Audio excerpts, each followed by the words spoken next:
Good afternoon. I will be the chair of today's council and committee meeting pursuant to Norfolk County's procedural bylaw, section 2.8 and section 23.2. As Chair Duthie is virtually attending today's meeting, I would like to welcome all members and guests to the October 15th, 2025 council and committee meeting. I will remind everyone that our meetings are web streamed and televised. Please ensure that your phones are on silent mode. For those attending virtually, please mute yourself when speaking. When called upon to speak, please turn on your camera and unmute yourself.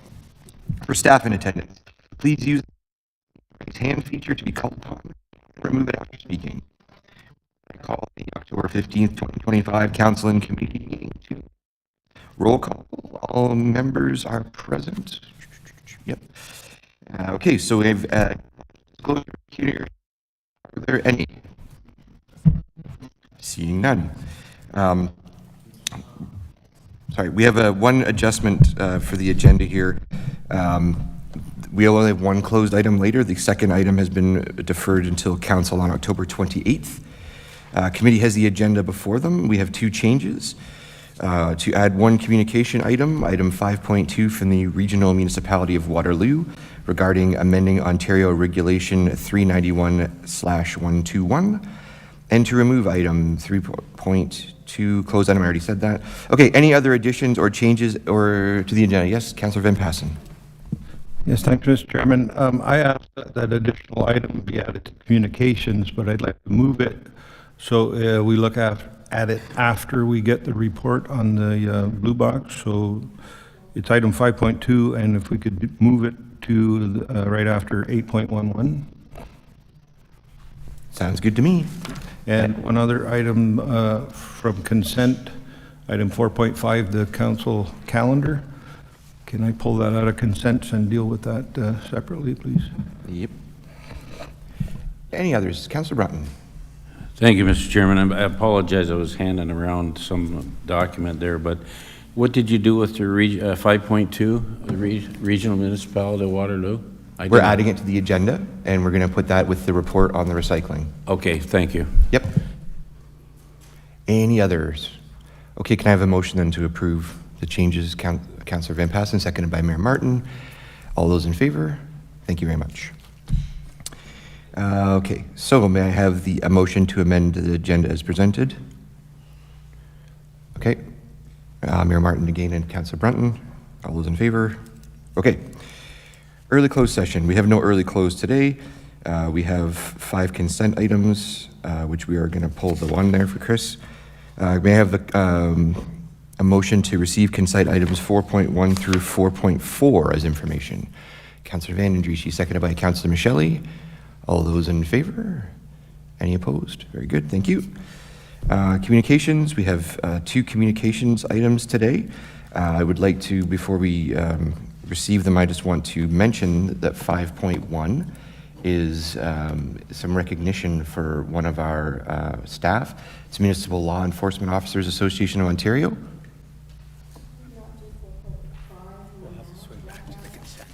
Oh, I'm sorry.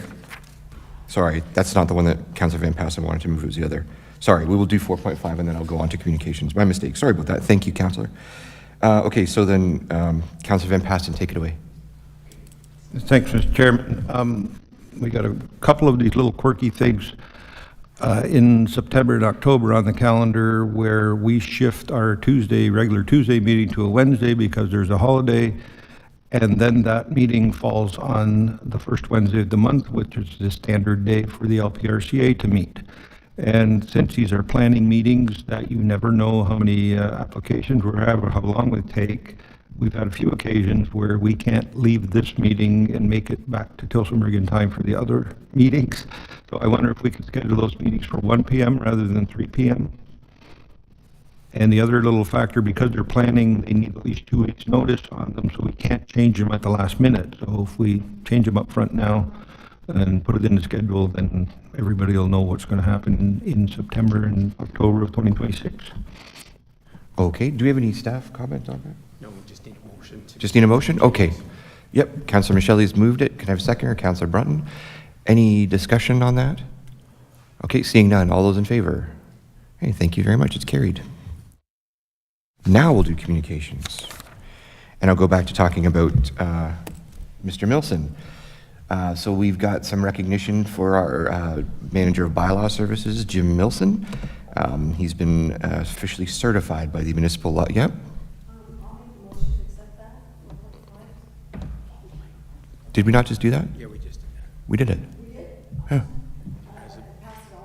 As a minute, yeah. Yep. Okay, back to Jim Milson. Municipal Law Enforcement Association is a not-for-profit professional association representing municipal law enforcement officers through the province of Ontario, and Jim has received his certification, so I thought that was worth mentioning and thanking Jim for his ongoing excellent service. 5.2 has been moved to the company that we report, so I guess we'll just move to accept 5.1 right now as information. Thank you, Councillor Huffman, seconded by Mayor Martin. Any other discussion? Seeing none, all those in favor? Thank you very much. Deputations, we have 2 today. I will go right to Sam Bunting.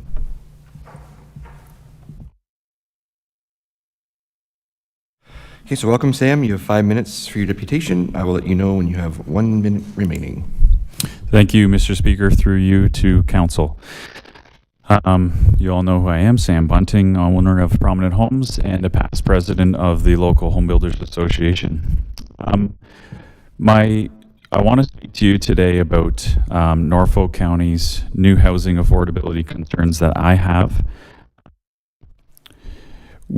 Prominent Homes has experienced a 60% reduction over the last 2 years in new housing sales.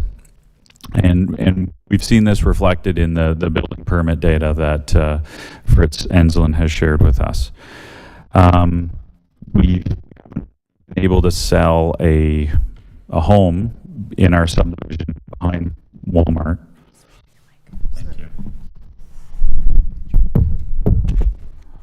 Hopefully this works. Thank you. We haven't been able to sell a home subdivision behind Walmart for about 12 months now. Even though, despite us making some significant cost reductions and scaling back on size of homes and I guess the features and finishes that we're including to help make these homes more affordable. I feel I've done everything that I possibly can in order to provide work for my employees and subcontractors, but it's starting to feel like it may not be enough. Prominent Homes currently has 5 spec homes listed that we built in order to sell, and unfortunately with the housing market, I'm sure everyone knows, these homes are quite challenging to sell currently.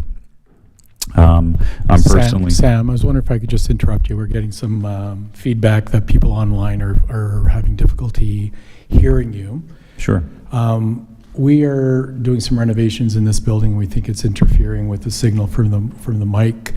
I was wondering if you could continue your deputation sitting in the chair. Oh, of course. And maybe bring the microphone with you, because I think it's the location and not necessarily the microphone.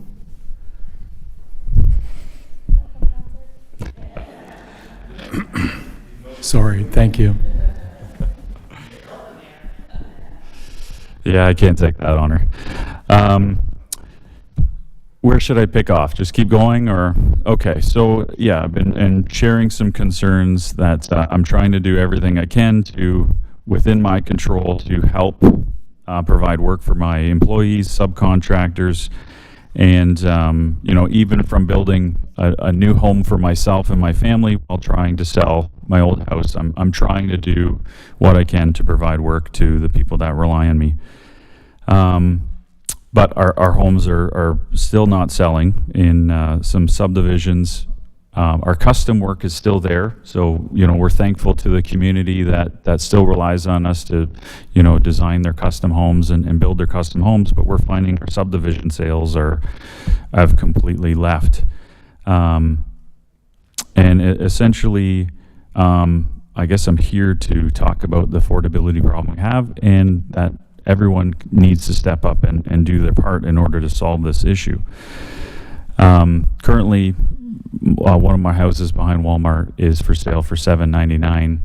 Lot prices these days are going for anywhere from $250 plus tax. the cost of building construction, 400,000 plus tax, levies or permitting and development charges, we're looking at 30,000 on average.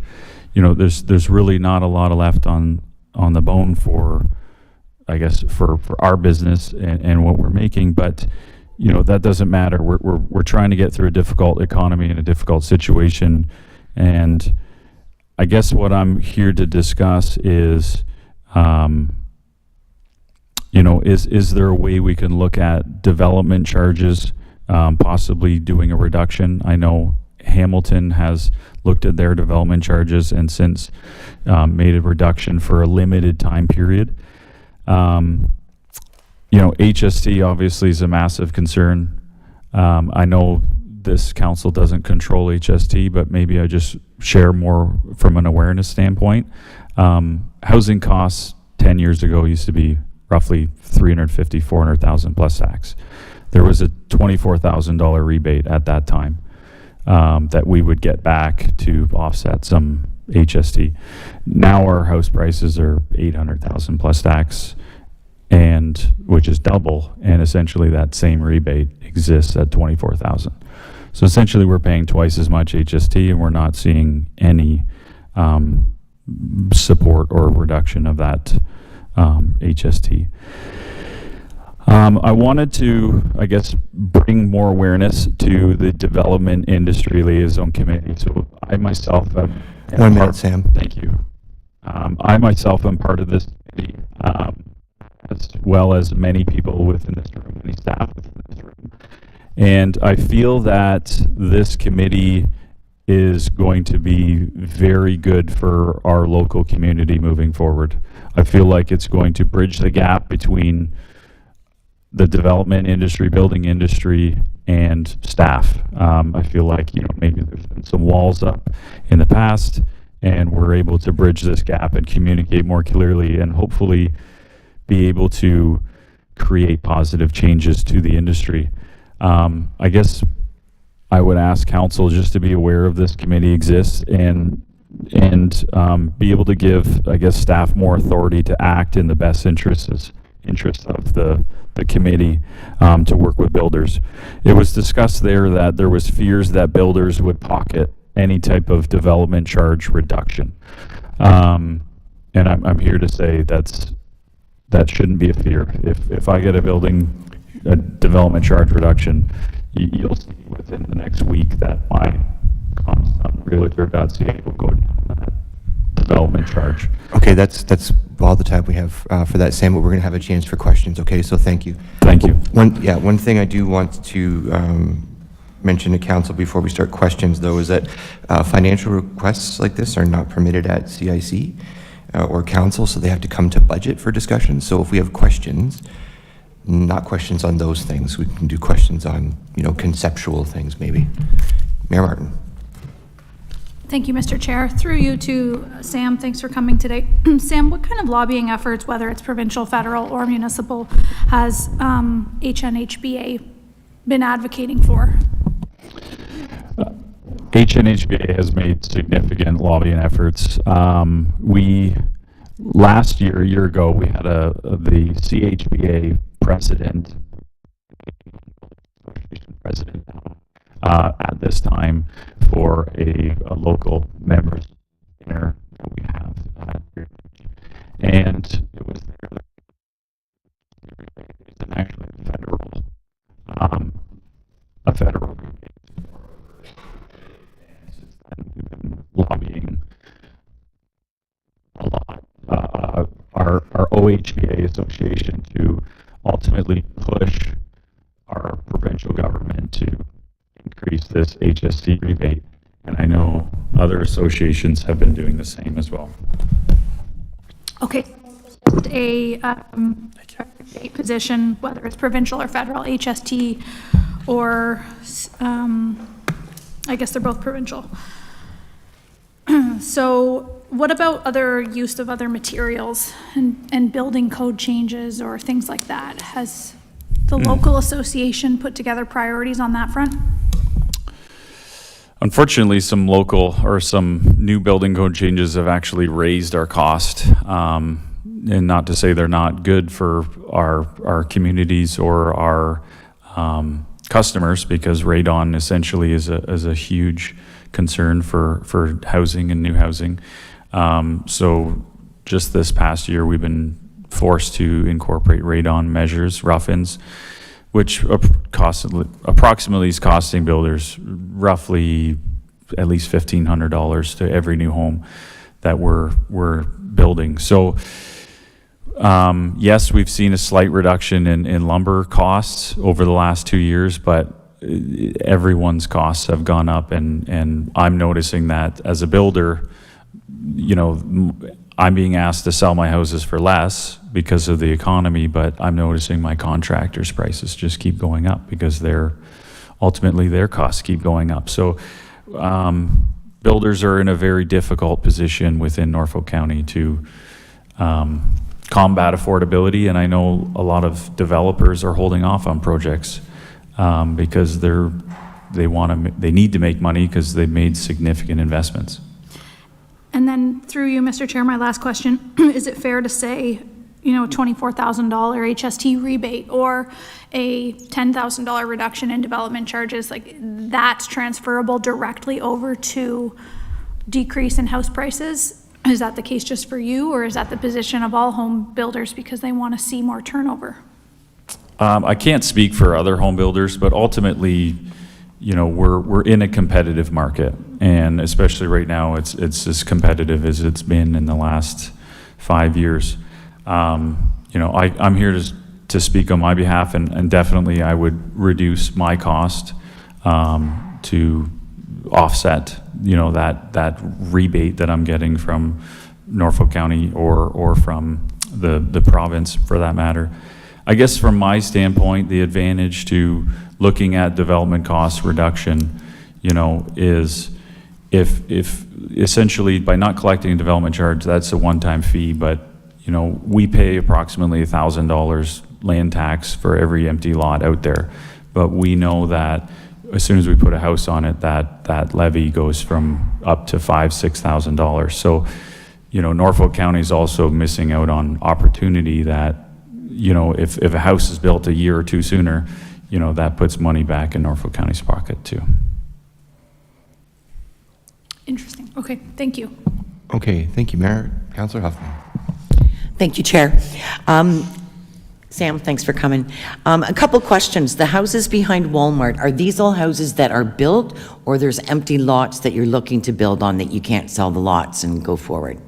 I have one currently for sale that's listed, but there are empty lots that myself and the other builder, Van L Construction, is looking to sell. Okay. So I guess my question would be, and this goes back to, I know you were familiar with the Mayor's Affordability Roundtable that we did, and even the previous term, talking more about affordable housing. And I know that one developer was in one time and kind of said, I think we need to kind of flip the script here. And when we're looking at affordability, a first-time homeowner is not buying a $799,000 house. We need to, instead of hardwood floors, we need laminate floors. We don't all need granite countertops and farmhouse sinks and top of the line. So has there been any thought in terms of, with your company, of looking at that and marketing it to a different bevy of people? To answer your question, from my experience, first-time home buyers typically don't buy new construction. Typically, they're buying, you know, something that's maybe 30 to 50 years old, and the home that they buy, the people that are leaving that home typically buy new construction, or they upgrade their home. So I don't know if that answers your question. Can you answer the question again? Sorry. Well, I'm just concerned, and I do, I mean, we've talked about this, and this has been an issue, and I have to be very delicate how I say it, because I think Mayor Martin tried to address it one time and got attacked for it. So things have changed. People are staying in their homes. So I'm 60, I'm not selling my house that I've had for 25 years and moving into a brand new $800,000 house. Like, that's just not happening. People are staying in their houses. So I think that we do need to start looking at options for first-time home buyers to buy new construction. And I think there's a whole market out there that hasn't been tapped yet. And we're in a different climate now, and it's different times. And I think we need to kind of, usually we don't want to reinvent the wheel, but I think we need to reinvent the wheel here. Okay. No, I can give you my experience through a property that I've been trying to develop in Delhi. It's an 80-foot wide lot, and I've been trying to, Delhi is an affordable market within Norfolk County. And in order to be affordable at the price that we're buying the land for and the significant cost to develop the land to put servicing in, we essentially, it needs to be affordable. So through that process, I found that in order to develop this property, we were going to need to spend excess of $100,000 to $150,000 when it came to the request for potential archaeological stage ones or environmental studies. The cost to install servicing is high. So through that process, it is still ongoing, and it's a challenging process. But unfortunately, just due to the lack of land, I just personally, from my standpoint, it's almost impossible to get home costs under $600,000 these days. And I just don't think I could try, but at that point, honestly, it's impossible. I really don't. The amount where the developers are expected to take on, and the costs we have to do in order to comply with the requirements of, and I'm not just going to say Norfolk County staff, but the requirements to meet the liability for new housing, it's costly. The development that we're proposing in Dover Mills, there was $1 million spent on archaeological studies. And that's some of the concern that I have. This staff is requesting more archaeological studies, even for minor variances, I've heard. And whereas, Villanova development, 5-lot subdivision in the country, at that time, 4 years ago, there was no request for an archaeological study. So what has changed for this request for archaeological? And it's expensive. And it may prohibit developing land in Norfolk County, and which ultimately, if less land is developed, that means the cost of the land that is developable goes up. So. Thank you, Councillor. Go to Councillor Brunton, please. Thank you, Mr. Chairman. Sam, I have a couple questions about, I'm trying to go back on some of the figures you gave us, and I guess I'm looking for some clarification on, first of all, that subdivision was total at about it was draft plan approved by CIBC back in the day. I'm surprised they made you do any kind of further investigations on it. It was all draft plan approved. Anyways, my question to you is, you gave a figure of $250,000 roughly in a lot before you build. Does that include development charges? No. Or building permits? No. So it's the land cost that's really a killer, is it? Am I safe to say that, to start with? Absolutely. I would say land is 25 to 30% of the cost of new construction. Yeah, I can think back on phase one, 2009, 2010, per lot, 30,000. Did you service the lot? Yes, that's a service lot. Service lot, okay. So I'm thinking back to 2009, 2010, it was 30,000 per lot to service and 30,000 for land costs. So we had 60,000 in a lot before you build a house. Mm-hmm. So I don't know if that's relevant to what you're paying today, but I don't think people understand that when you have a subdivision to develop, it's willing seller, willing buyer for the land. And we don't have any control over that.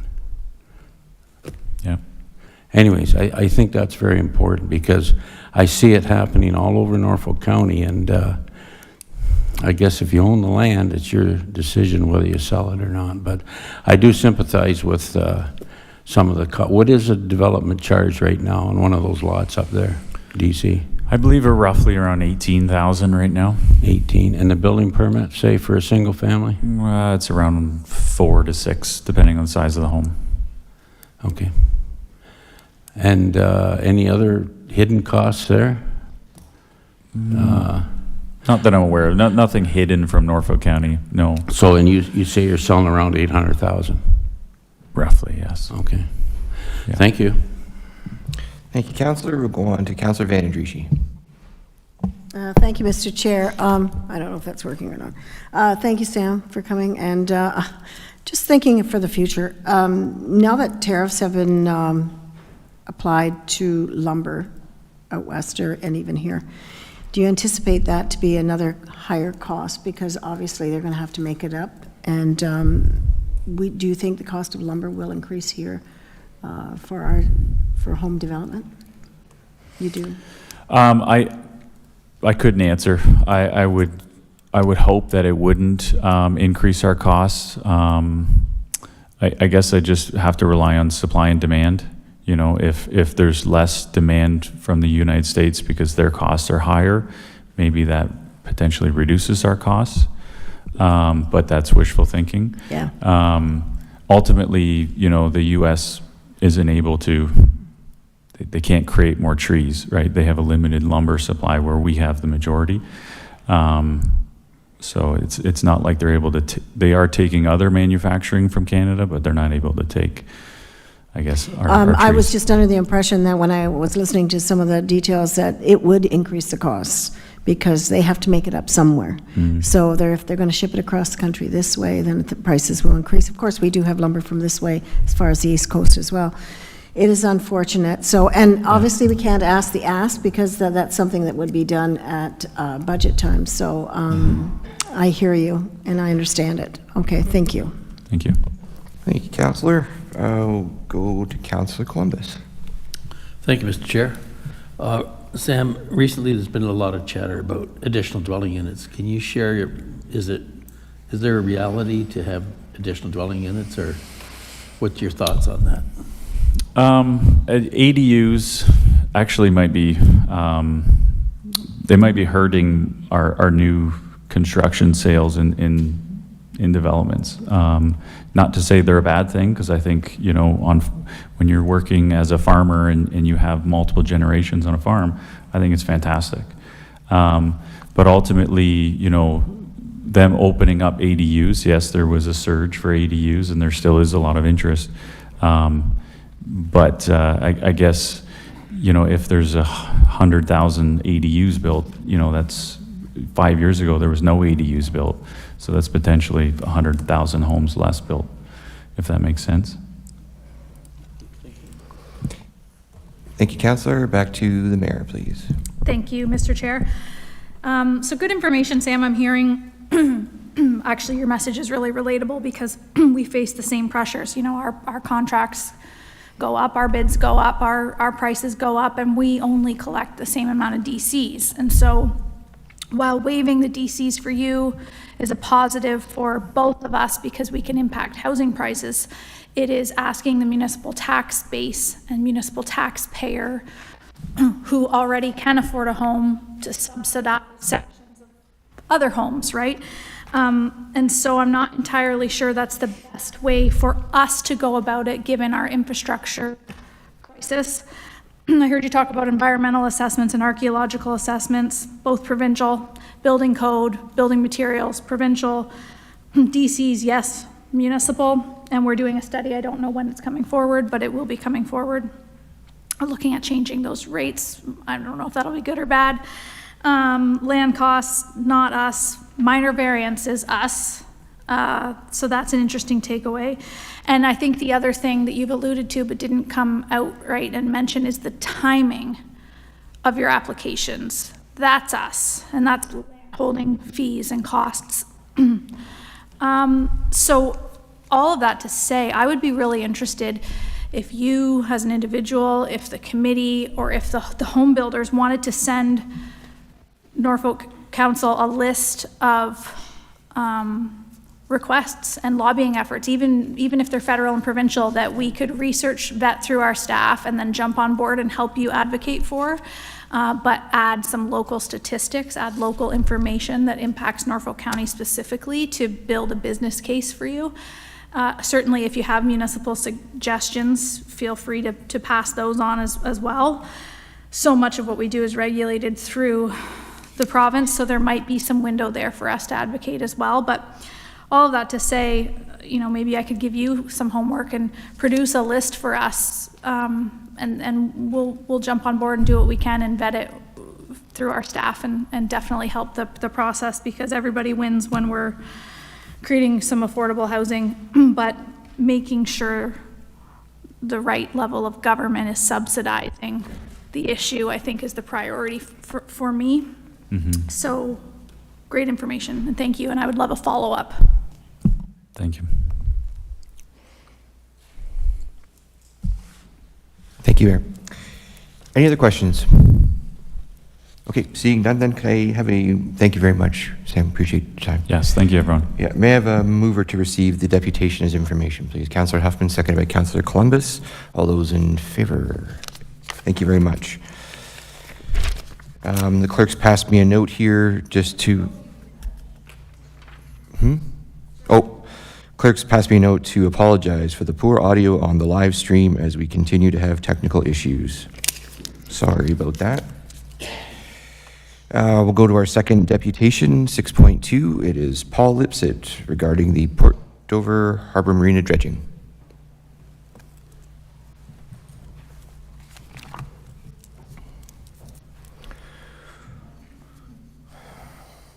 Yeah, please, yes. Okay, welcome, Paul. You have 5 minutes for your deputation. I will let you know when you have 1 minute remaining.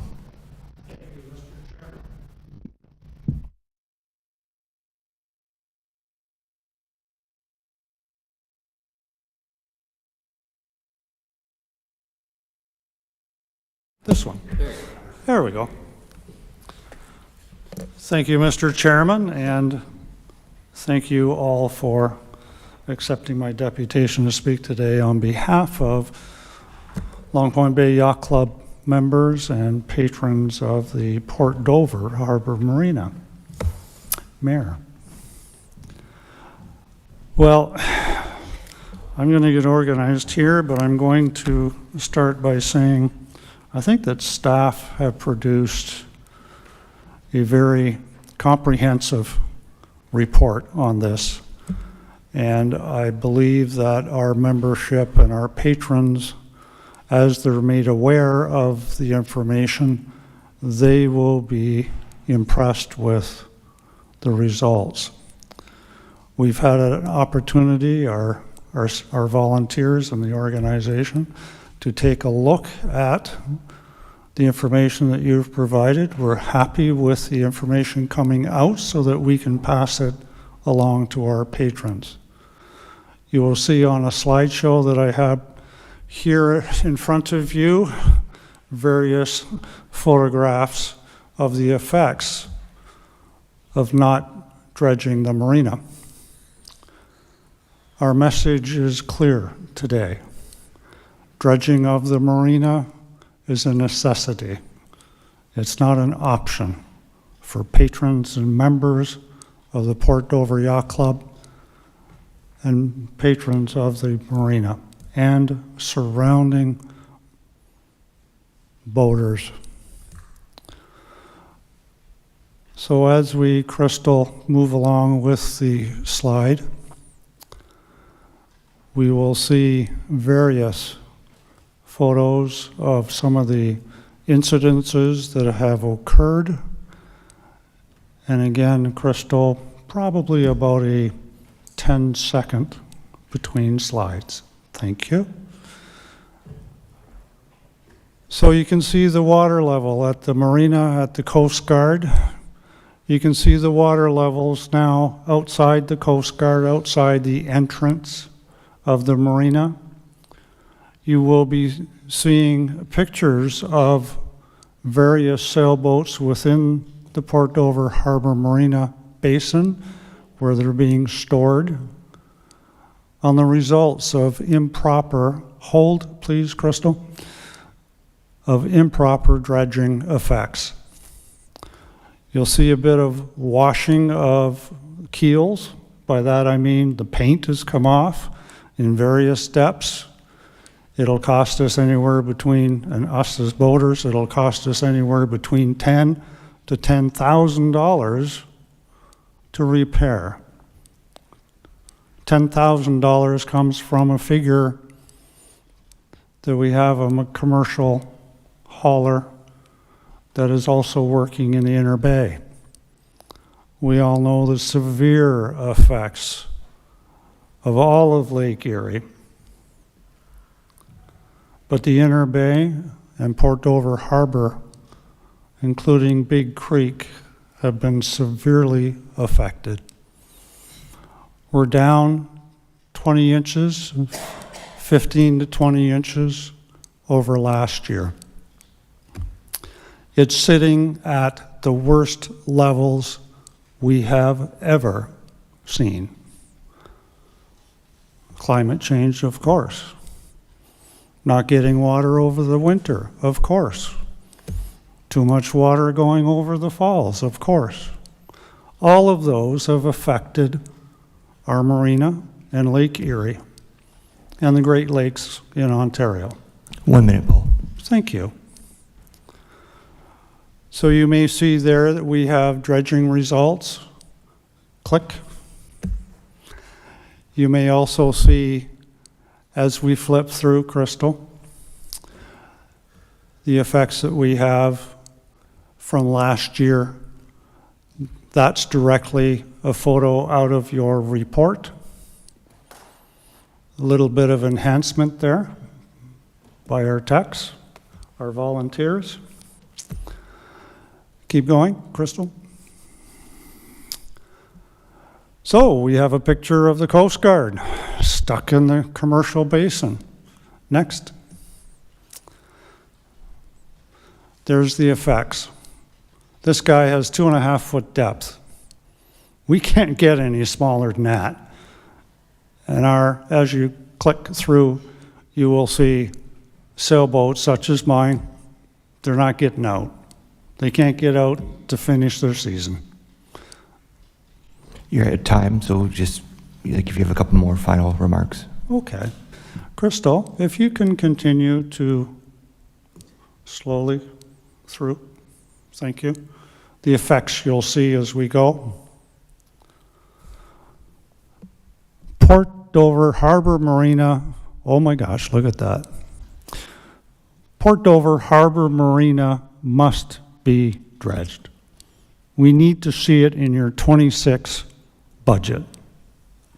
Thank you.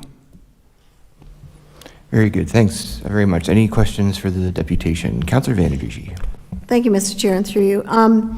Obviously, this year we've had no rain, no significant rain, not enough, so that's nature in its worst form of no rain. So and I know probably dredging is probably one of the answers as well, but hoping for more rain and the spring runoff and everything else that comes with it. Will that make a difference as well, that the water table will come up and then the lake will come up? Does that help? Certainly the water levels are expected to come up. Our question is when? Simply, when? We will see the forecast is water levels will come up sometime next year. That's nature. Okay? Yeah. But we emphasize the lowest we've seen ever. So come up from where? From a very drastic position to a less than drastic position. So it's still drastic. Okay, thank you. Thank you, Councillor. Any other questions? Okay. Then seeing none, can I have a motion to accept the report, or sorry, accept the deputation as information? Councillor Columbus, seconded by Councillor Brunton. All those in favor? Thank you very much. I want to thank you, Adam. Yeah, well, you're welcome. Thanks for being here. All right, we're going to move on to presentations, of which we have none, so that was quick. We're going to go on to staff reports. Public Works, 8.1.1, update on non-eligible source recycling collection, PW-25-017, and we have Marissa Bokla, our Supervisor of Waste Management, to present the report. Did I get your name right? You're smiling. Yes, you did. Okay. Good afternoon, Mayor Martin and members of council. I'm here today to present Public Works 25-017, update on non-eligible source recycling collection. As you know, the Blue Box program has undergone major changes since 2023, when the provincial government mandated that producers of recyclable products and packaging take responsibility for the administration, collection, and processing of residential recycling. Throughout this transition to a producer-led model, staff have provided council with regular updates. One significant change affected the industrial, commercial, and institutional IC&I sector, referred to as non-eligible sources, which had previously received municipal curbside recycling collection. Under the new Blue Box regulation, producers are only required to collect recyclables for residential sources. However, producers agreed to co-collect recycling from non-eligible sources alongside residential recycling until all municipalities transition to the new model. This co-collection was set to end on December 31st, 2025. In 2023, Council approved municipal funding to continue co-collection of non-eligible source recycling until the end of 2025. After that, non-eligible sources would be responsible for arranging their own private recycling collection. In June of this year, the Ministry of Environment, Conservation and Parks proposed amendments to the Blue Box regulation and the Resource Recovery and Circular Economy Act, directing producers to work with municipalities to continue co-collection from non-eligible sources beyond 2025. However, on October 1st of this year, staff received formal notification from the ministry and producers stating that producers will not be able to meet this direction. As a result, co-collection will end on December 31st, 2025. In response, staff have outlined 3 options for council's consideration regarding recycling services for non-eligible sources. 1, private collection. Non-eligible sources, including small businesses and municipal buildings, would secure their own private contracts. While straightforward, this could place a financial burden on small businesses and increase the risk of recyclables ending up in the garbage stream. The second option would be an opt-in curbside collection program. Norfolk County would offer an opt-in curbside recycling program for non-eligible sources. In 2023, this option was estimated at $400,000, and costs have likely increased due to inflation and market pressures. The third option would be drop-off at county transfer stations. The county could allow non-eligible sources to drop off recycling at local transfer stations. While less costly, costing approximately between $20,000 and $30,000, this option presents operational challenges, including space limitations, wind-blown litter concerns, and the need to keep residential and non-eligible materials separate. After evaluating all options, staff are recommending continuing with Council's 2023 direction that non-eligible sources secure private collection contracts for managing their recyclable materials after December 31st, 2025. And with that, I'm happy to take any questions. Thank you, Marissa. Questions for staff? Councilor Van Passen. Yes, thanks, Mr. Chairman. The one thing I didn't find in the report is what is the county's budget if we have to do just our own stuff? Through the chair to Councillor Van Passen. So currently, the budget, I believe, for the co-collection that we're paying now is around $186,000. But that was because we were able to collect the residential and commercial material together. However, going forward, we don't have a budget set for 2026 because funding was set to end at the end of this year. That's why I couldn't find it, but, you give out the options, and one is that everybody has to look after their own, and we are one of those everyones who have to look after our own. So until I have a number of what it's going to be as a base just to do our own, like if it's going to still be $180,000 just to do our own, and we can do a joint one for $200,000, that's not a bad deal, but if it's going to cost us nothing to do our own and $400,000 to do a joint one, that's a whole different story. So would be a good number to be able to dig up for before we get into the budget cycle of January. That might help me sort of make a better decision on what we got to do on January 1st, 2026. Thank you. Thank you. Thank you, Councilor. Any other questions? Councilor Button.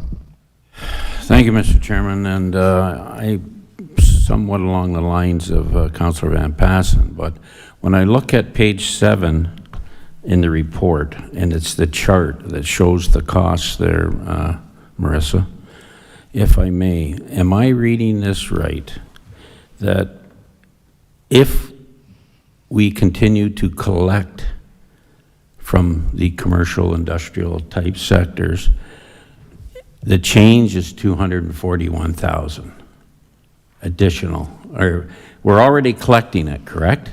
That's correct. Okay, so what you're telling me is it doesn't drop off. If we decided to collect it, we're looking at 241,000 more. Through the chair Technically. Through the chair to Councillor Brunton, technically that's based on the 2023 quote. We would Yes. have to go out for a formal procurement process. So based on what we saw with the residential curbside collection program, that $400,000 that's estimated is likely going to be higher.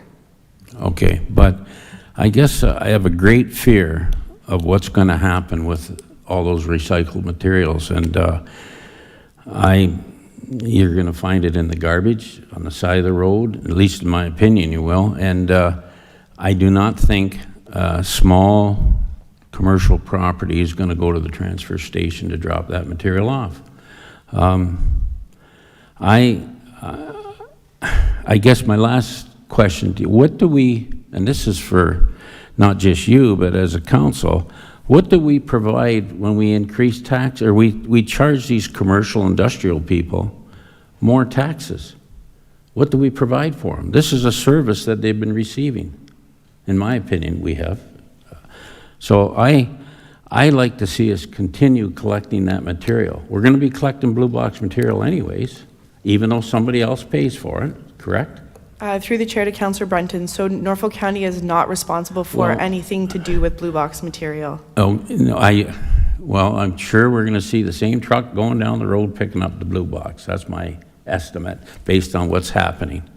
And all I'm saying is, why don't we just continue to pick up from these people so we don't have the problem of hiding it in their garbage, throwing it on the side of the road? I realize it's a little money, but they do pay a lot more taxes, so why not give them some service?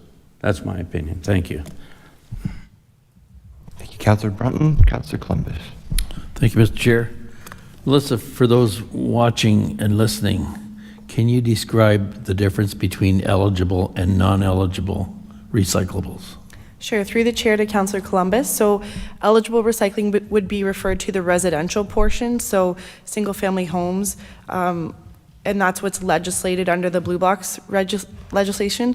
Non-eligible would be considered the industrial, commercial, and institutional sector, mainly impacting businesses, places of worship, daycares.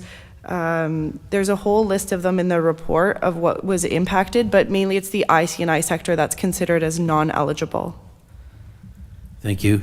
And why are we letting whoever was going to be responsible for this, the processors and the people that were behind having to pay for this, why are we letting them off the hook? Can you describe that? Through the chair to Councillor Columbus, I think that's a big question that a lot of municipalities are asking the province as to why they're having so much say in where things are going with the Blue Box program. I know that a lot of municipalities were also disappointed when some of the amendments were put out with lowering targets and whatnot. Some of the challenges that municipalities had to face when we were legislated to do it, we didn't get any leeway. It was, this is what you have to do. So some of the discussions and some of the other boards that I'm a part of for waste has been, why is there a leaner approach being taken with producers? And there's nothing new. There's no new material really being added. So where are these constraints happening? So there's a general frustration amongst municipalities that we were doing the program and also including the IC&I sector in this. Why now is it not possible? Do you see any option for us other than having to pay for it? Do you see any option? Through the chair to Councillor Columbus, well, the other option as presented in the report was that producers businesses would have to secure their own. Some municipalities have taken, so there's a varied stance happening amongst municipalities right now. When I've spoken to other municipalities, some are going down the route of contracting private service for their municipality or for the IC&I sector. Others are saying, unfortunately, this is a service we're no longer providing and it's now up to you. So it kind of varies depending on the municipality. It seems like the larger municipalities are trying to assist the IC&I sector, whereas smaller ones, maybe budgets are a bit tighter, and that's where it seems to be a breaking point where they're not able to offer that service. Thank you, Councillor. Any other questions for the staff? Oh, yep. Mayor? Oh, sorry, I had you already down here, sorry. That's okay. Carry on. It's not a question. I would provide some direction if you're, okay. Some interesting points, and we don't know the numbers, but I actually would move staff's recommendation, which is following through on council's decision from last year's budget. It's a download. It is another service that is falling into the municipality's lap to pay for. We're constantly hearing from folks, they don't want property tax increases. I say we stick with the plan that we originally suggested. We do not offer this service, and staff monitor our tonnage over the next year. Let's wait and see if we're paying considerably more at the scales because everyone's throwing their recycling out. What is that dollar value, and what is a new quote on providing some level of this service? And then let's make an informed decision with a business case that supports Norfolk County's specific needs. I would also suggest that I could have missed it, but I haven't seen any communications going out on this from Norfolk County, and that communications should be specifying that the province has changed the regulations, and as of the 1st, this is what's happening. That should be ongoing now. It's October. So I would move staff's recommendation and add an amendment and further that full communications, robust communication strategy be rolled out effective immediately. Okay. You seconding? Or? Oh, first, the staff recommendation said council proceed with staff's direction, and I didn't hear any from the mayor. What is the direction? There's 3 options, and Status quo from budget last year, which is to not provide the service. So option number, 3 on the chart? Discontinue service. Okay, so that's the motion. So we're going to need a seconder. Oh, Councillor Vanadrich, you seconding? Thank you very much. Yes, Councillor Breton. Yeah, thank you, Mr. Chair. I'm speaking to the motion. 2 questions, I guess, that I have. Will we reduce the taxes for these people that are getting that service now? Will we change the tax rate for these people? Is there a chance we'll give them a reduction in the service that they are not going to proceed? Maybe, Amy, you can answer that. And my second question would be, will the downtown, who's going to determine if that blue box is sitting on the curb, if it's commercial or residential? We can't tell the difference between garbage now, let alone blue boxes. Through the chair to Councillor Brunton, I wouldn't anticipate any changes to our tax rates as a result of this change in service. And then for the second part, through the chair to Councillor Brunton, so that's been a conversation that we've been having with the producers for the past 2 years when they've discussed this. There was talk about having potentially different colored recycling bins to be able to identify concerns from collection staff. How do you know the difference? Basically, what we were told from producers is that you should be able to see the difference between what residential recycling and business recycling would look like. I'm not quite convinced on that, but they were basically leaving it up to the collection contractor to be able to determine the difference between residential and commercial recycling. And they being the producers and the producer responsibility organization that's monitoring the program on their behalf. Continue. Yeah, if the province happens to change their outlook on this, and we're into a full-blown contract with our commercial industrial people, I guess we'd be stuck. But if we continued for a short period of time with the status quo, if I can use that, of collecting everything, I don't think there's going to be a new contractor in our area, but I may be wrong. we would then be able to change our thinking on how we want to deal with it. If, you know, if we want to throw it out the window, fine, but I'm a little concerned to where it's going. And can you keep the status quo for a year and see what happens and say, we'll look after it? Would that hurt?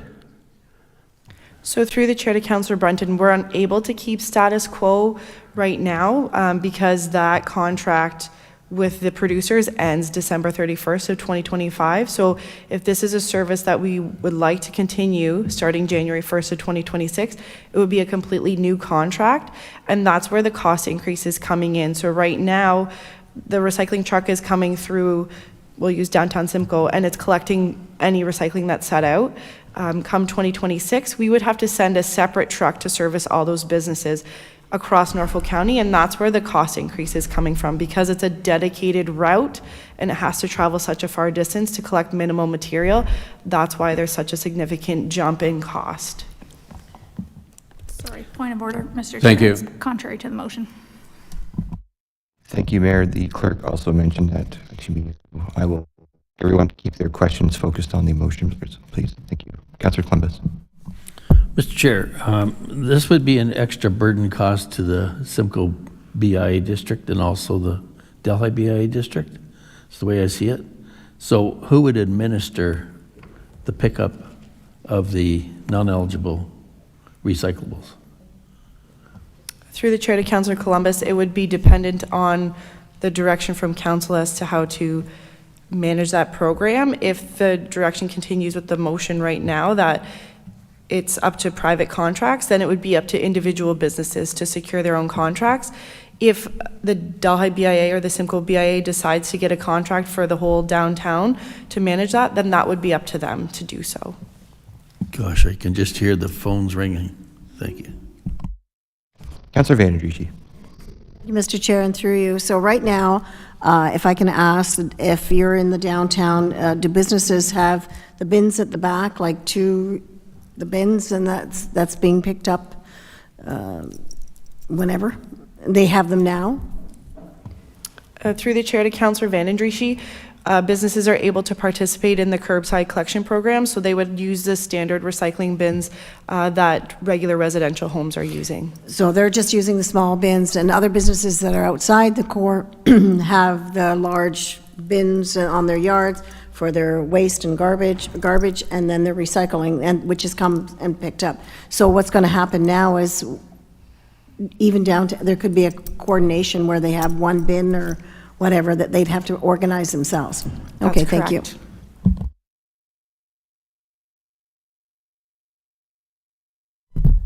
Thank you, Councillor. I'll go to Councillor Duthie, please. Thank you, Mr. Chair, and through you, Marissa, thanks for your work on this. I am inclined to support the motion from the mayor. I guess I would just say, though, that none of this is good. It is a download, as the mayor has said. However, you know, I'm inclined to say that we should stick with the direction that we set a year ago, which was to buy us some time and to buy those businesses some time to figure out a plan. You know, we've effectively been told it's time for the municipalities to get out of the recycling business. We've done that on the residential side. I think we need to do that all in.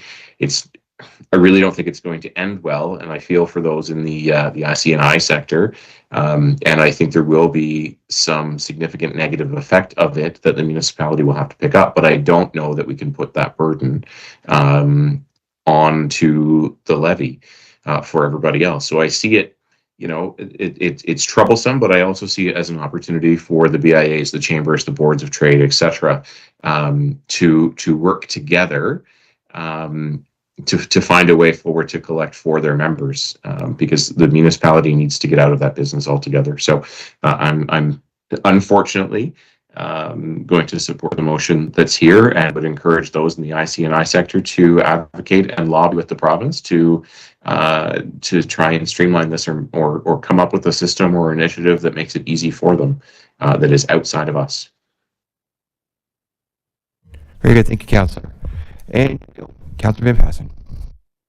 Yes, thank you, Mr. Chairman. Forgot to ask this sooner. The regulations talk about the BIAs.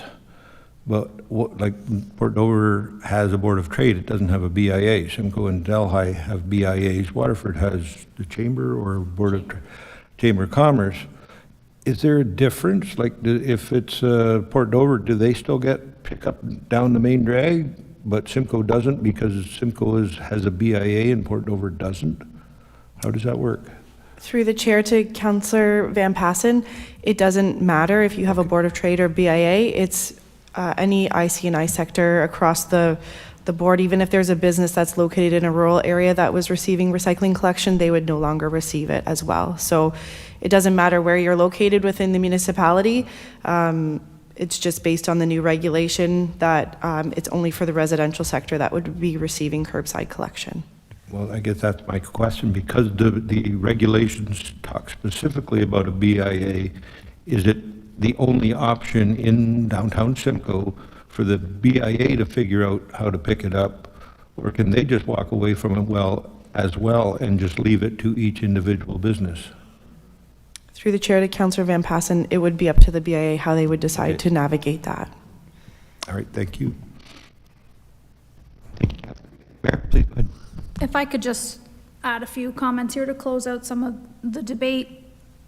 From what I've heard, there is no sense in continuing a service that we're never going to cut later. This is the opportunity to do it now, and again, collect Norfolk specific numbers to see if our tonnage goes up, and if it is costing us more than the 2023 estimated rate, then staff would obviously return to council and say, there are savings here if we continue this service. We're spending more in tonnage, first and foremost.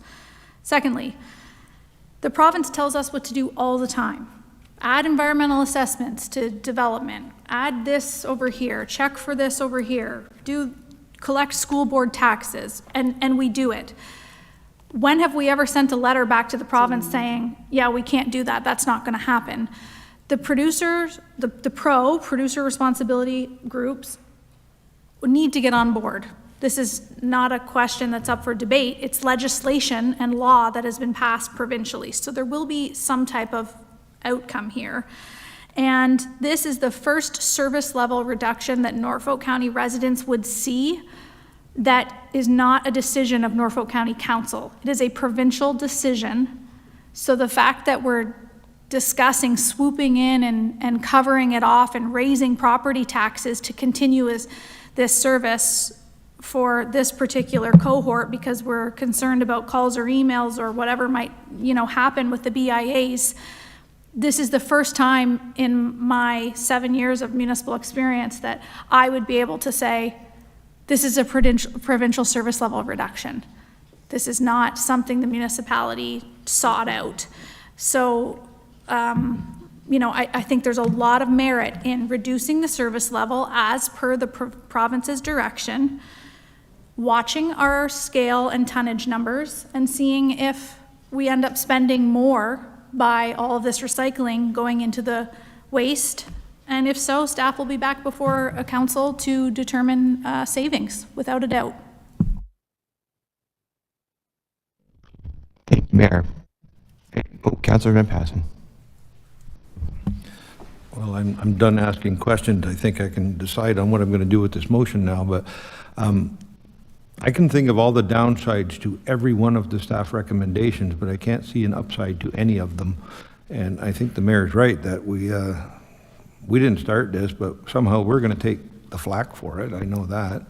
The option of letting the non-eligible people use the transfer station, I don't think that's going to work, because what you probably end up with is a whole lot of garbage mixed in with the recycling, so they don't have to pay tipping fees, and then we're going to end up with it being complete garbage rather than any of it recyclable. So I didn't think that was a good option. To do a joint one, I still would like to have staff investigate whether it's even possible to find some contractor who'd be willing to do that and get a rough cost on it.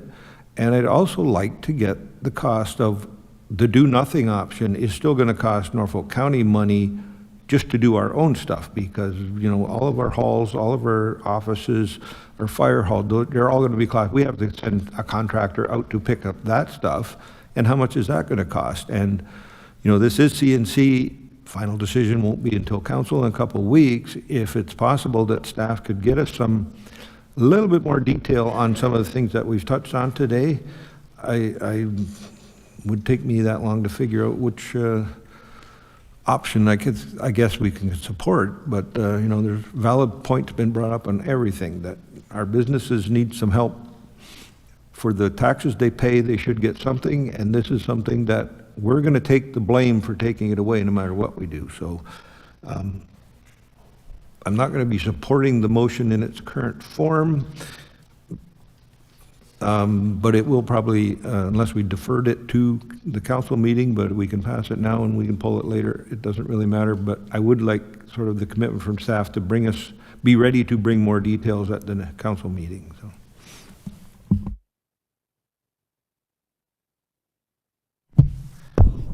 Thank you, Councillor. Going to go on to this, third, fourth one. Anyways, I have a question then for the clerk. So if we pass this motion as it is now, there would be no reason for staff to bring back information? Like, how do we do that? How do we give direction for more information if the motion passes?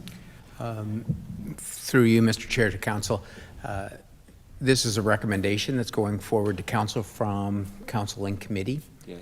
So when it gets to Council, they either adopt the recommendation that the committee's sending forward, they amend it, they provide a substitute resolution at that time. So I think by Councillor Van Passing saying to staff, heads up, have more answers, more information, I think that goes without needing to have a separate resolution to that effect. I think staff's here, they hear what Council's asking, they hear about some of the questions, so I would defer to Mr. Grice if he wanted to add anything to that, but I think staff have heard the request.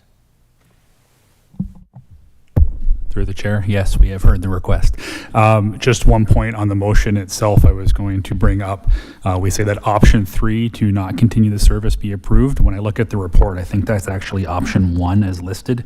I think the mayor was looking at the finance table, which was picking the bottom option, but I think it's technically option 1 as per the report. Okay. You want to amend your motion to say option 1 then? Yes? Okay. Councillor Brunton. Record a vote, please, Mr. Chairman. Okey dokey. Is there any? Yep, Councillor Lambus. Got a question for staff, if I could. Where do farm operations stand with respect to this report? Through the chair to Councillor Columbus, so that was one of the questions I had seeked out clarification when this first all came out. The direction I was provided was farming operations that have residential workers residing on the farm would be considered under the residential portion. So that's good news for us. I think so. Wow. Okay. Are there any other questions for staff? Because I have a couple. Call the question, just because if we're going to get information, could we also maybe have some information, please, Marissa, on, so the mayor alluded to in the motion, or in the explanation of the motion, about how much this may cost us later and we can measure it later. Can we have an estimate based on the weight? Is that doable? To the chair, yes, it's doable. So currently, right now, we have an estimate tonnage that we're collecting per month. So I could probably figure out a cost if all of that tonnage that we are currently collecting went into the waste stream, what that would cost Norfolk County. Could you do it, thank you, I'm sorry to quibble here, but could you do it at different rates? So say 100%, say, I guess we could figure it out from 100% if it was 75%, never mind, we'll do all that. Also, can we have an actual quote by then, do you think, so we actually have a number? Like, I understand we have the old number and we haven't anticipated, you say it would likely go up relative, oh, you're shaking your head. I don't think we're able to do that based on procurement policy. Okay, fair enough, is there another way we can do this where we can get a better number?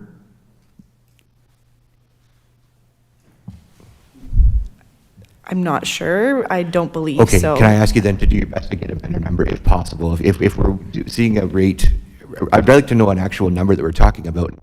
It might be this much more, it might not be, it might be this much more. We don't, like, it's hard for me to say, yeah, we're going to cut it or yeah, we're not, when we don't actually know what it costs. So just anything you can do to get closer would be appreciated. Also, I'm wondering if we could get an estimate on what it would be if Norfolk County only continued the service in the commercial business districts. If I may, Yes. so if I may, Mr. Chair, none of that is included in the motion, so we either need to amend the motion to include these additional requests so the council can vote on it and give direction to staff, or we could deal with the motion that's on the floor and a subsequent motion could be put forward to ask for the additional information that you and other members of council are requesting staff to provide. Councillor Van Passen. Or I could just put a motion forward to refer this back to staff, get that information, and bring it back to the council meeting. So Are you going to make that motion, sir? I would make that motion. Yeah. So moved. Is there a seconder? Councillor Michele. Any debate on that one? Pardon? Oh, is that correct? Okay, my mistake, sorry. No, a referral takes precedence over the motion on the floor. Yes. Please. I'd like a clarification of what you just said for what you're sending back, because I didn't get it. Councillor, please. Well, we've talked about it, like I've asked for certain things. I'd like to know what it would cost to follow the motion. What's it going to cost? And now Councillor Very has also asked for a few more details about, like one of them possibly only providing the service jointly within the downtown cores. And if we can get some rough estimate, then I think we both sort of asked for, is it even possible to get a contractor to do it? That might not even be possible. And I think by gathering that information, I know the timelines are tight. That was forced again on us by the province, because the province didn't make up their mind till a week ago. So if we can get some more of that information, and then the report comes back to council, and then the mayor and Councillor Vanadisha can move and second the same motion, but we will have a little bit more background to it. So, Councillor Vanadisha. Thank you very much. I will not be supporting that motion because I believe in equity, and telling me you just want to do it downtown and to hell with the people out outskirts, that's, I can't in good faith appreciate that. but you're not approving that. All you're doing is letting the staff look into it and give you some more information, and then you cannot approve it in a week or two. Councillor Brunt and then Michele. Are we debating that motion then? That Councilor, okay. Yes, we are. I want to make something clear. There's no guarantee the BIA is even going to get involved in this. It's not their responsibility to collect the blue box if it's in the downtown. So it's county-wide, commercial, industrial, and whatever else was on that list in your report. Nothing to do with the BIA. Thank you. Councillor Michele. Thank you, Mr. Chair. My feeling on this, and the reason I'm seconding this motion, is, first of all, we're going to be blamed for this no matter which way it goes. I'd prefer to have more information to handle public objections and questions than less. And I really think that we need to have our comms department get this out to the public in a very full and accurate way. Thank you. Thank you, Councillor. Any more debate on the referral motion? Oh, yep, Councillor Brunton.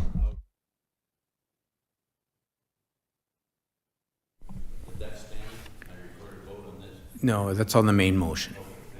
Right, and we're taking precedence over that, so thank you for clarifying. Okay, any more before before I call the vote on the referral? Okay, seeing none, all those in favor of the referral? All those opposed? I didn't see Councillor Duthie. Were you for or? In favor. That carries. Thank you. we're going to have some more, is that the resolution? We're going to have some more information by the council meeting, correct? Thank you. Thank you very much, Marissa. So, sorry. Go ahead, clerk. I may be confused, sorry, Mr. Chair. So I thought the referral was just to request a referral to staff to get additional information. I didn't think we were referring the motion that was put on the floor by Mayor Martin and Councillor Benandrishi. So my understanding is now we deal with that motion. Okay, sure, let's do that. And that Councillor Brunton has asked for a recorded vote. Does that still stand? Yeah. Okay. We'll just put it back up on the overhead.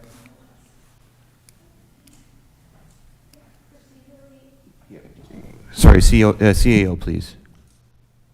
Sorry, you were having Through you, Mr. Chair, I was just thinking that what council or what committee just did was refer the entirety of the report and the recommendations to come back to council, the exact same report with the same recommendations, but with an appendix with some additional information, anything that we can find that we can provide so that council can have some more information to make a more informed decision at council in 2 weeks.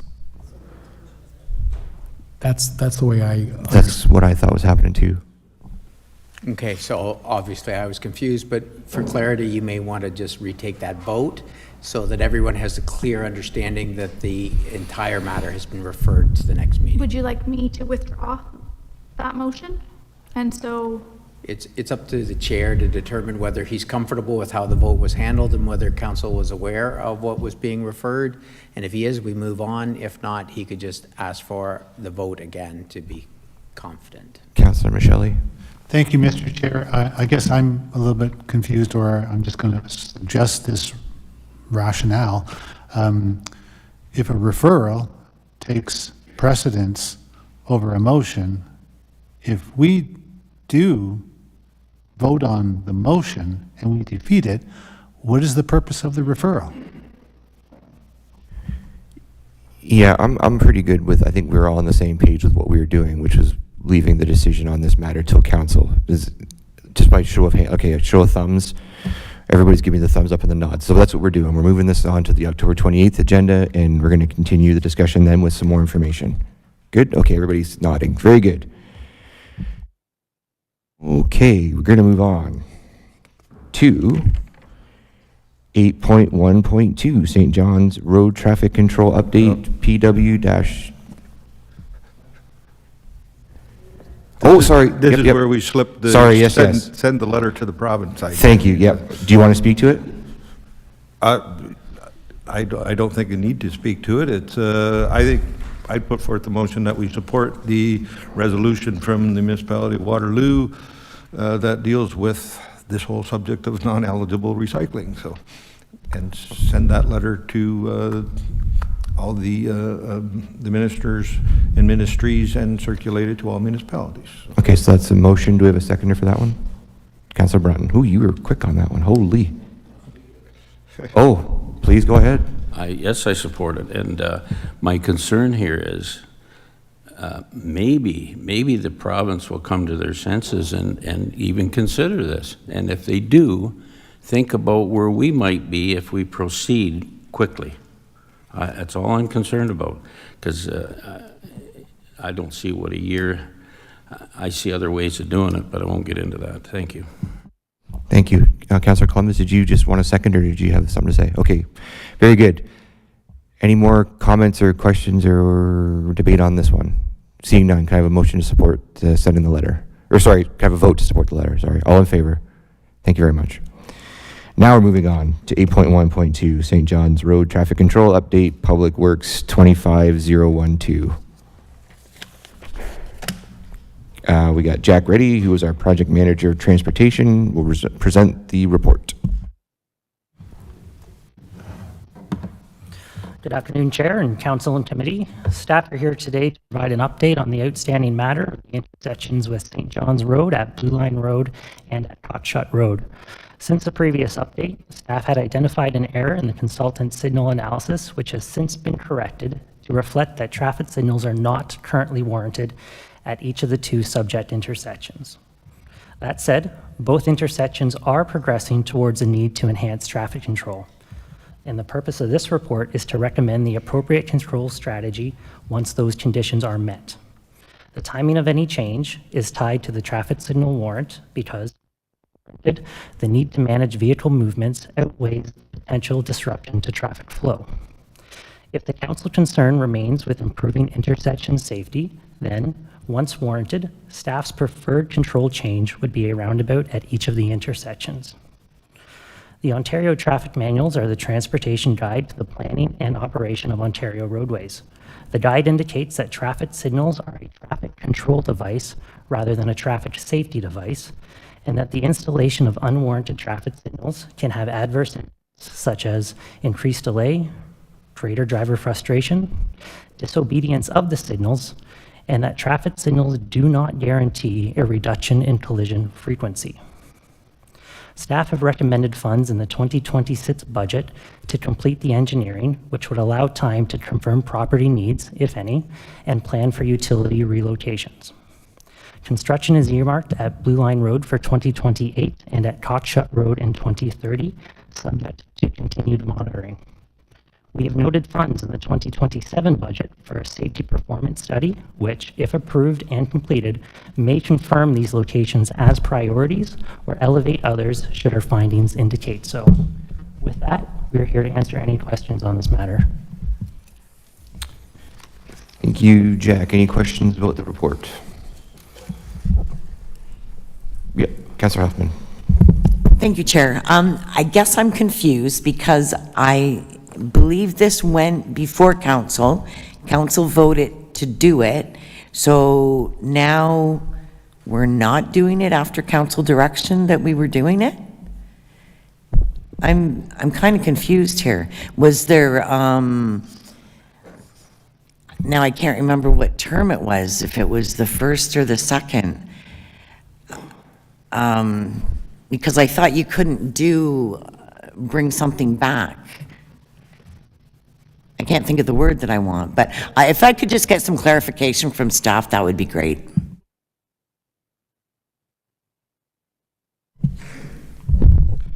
Yeah, can we get some clarification, please, clerk?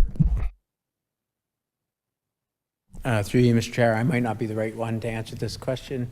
I'm not sure where the request came from, so maybe Mr. Grice? Through the chair, I think Jack's probably got we were expecting a question like this, so we certainly reviewed it and he can lay out kind of how we got where we are today. Okay, back over to you, Jack, please. Thank you, through you, Chair. So my understanding was this was referred back to staff to evaluate the traffic signal compared to a roundabout. So that work has been completed, and that is why we are before council today. Okay, thank you. Councillor Van Pass. Sorry, I'm not even sure that Councillor Huffman's question has been... I don't recall that. Okay. I don't recall that, but obviously it must have happened, so. Okay, thank you. Councillor Van Passen. Yes, thanks, Mr. Chairman. If I remember it right, we asked staff to come back with this report because we're looking at it, making it safer, whether that would be, the better option would be traffic lights, whether a better option would be roundabouts, what would it take, what would it cost? I think all that's in this report.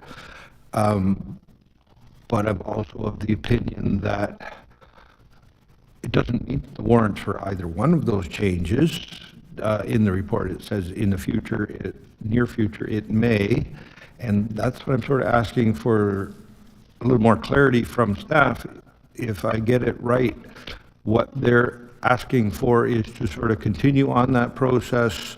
You know, if we need to purchase land, well, we do need to purchase land for either option. Go ahead and do that, whether we use it in 2 years, 3 years, 5 years, or 10 years. We still at some point have to do that, so let's proceed with that. Let's get a little bit more work on the engineering done on, you know, are these rough estimates or are they real estimates on what it's going to cost to build a roundabout? Again, I'm still of the opinion that there is nothing wrong with those intersections. The sight lines are good. The traffics don't warrant any changes. I think I said the last meeting, I'm not going to change anything there till the province of Ontario does something with the intersection of the Highway 6 and St. John's Road. I think that's much more dangerous than these ones.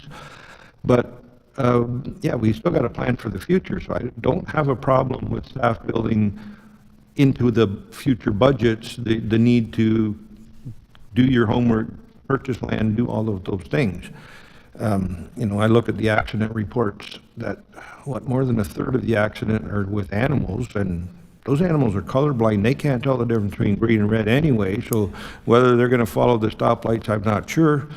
But yeah, if I can support the staff, if I have the idea in my head correct, that is the recommendation, they're just going to gradually work towards achieving that goal when it at some point does meet the official warrant of the province who sets the standards for our roads. Thank you, Councillor. We have Councillor Columbus next. Yes, Mr. Chair, what have we done to date to make the two intersections safer? I noticed some rumble strips recently. And is there anything else that's been done? Through you, Chair, Councillor, you are correct. There has been some rumble strips installed on Blue Line Road as part of the resurfacing project. I believe they are in place on Cockshut Road as well. In previous years, I believe oversized signage and additional signage have also been installed as well. We also have confirmed that the existing signage on St. John's Road is in place and appropriate for the conditions. Okay, we had the mayor and then Councillor Brunton. Thank you, Mr. Chair. Very quickly through you to staff, one of the things I raised in the last report, and hopefully when you do the safety performance review in 27, you can take a look at it, is the Lynn Valley Trail crossing right after Blue Line Road. It always shocks me that there are no markings on the road, there are very few signs, and there are frequent folks exercising across St. John's Road regularly, so I'm okay with paying a little bit extra to put some signage in or dotted lines on the road that mimic a crosswalk, whatever is legal and legitimate if it's identified in that 27 study. Or before. Through you, Chair, we can review the trail signage that is in place now and install any required signage as appropriate. Thank you. Any other questions for Jack? Yep. Oh, yeah, sorry, Councillor, go ahead. Yeah, just a point of clarification there, Jack. The, I think, did I read it right that signals would not have changed anything to do with the traffic accidents in your report? Did I read that? Through you, Chair, the Councillor, it is assumed that collisions will continue into the future if traffic signals are installed. Correct. Okay, thank you. Okay, thank you. Any other questions for Jack? Okay, I have a couple, I think. I think, you know, when we initially discussed this, one of the things that is rolling around in my head that I recall was that the cost of building the roundabout was going to be a lot higher because we had to get more land than we would with lights. Is that still the case? Through you to you, Chair. I believe the estimate was about $3 million for the roundabout. Acquisition would still need to be confirmed. However, high-level estimates is that it's very minor for property acquisition. So, I guess my answer to my question is the roundabout less expensive than the lights or vice versa? Roundabouts, the capital cost of a roundabout is higher than a traffic signal based off of initial estimates. Okay. And can you clarify, please, for everyone that's listening, what the difference would be, if we know it? It is in the report. I can find that for you. I just want it out so people can listen to it.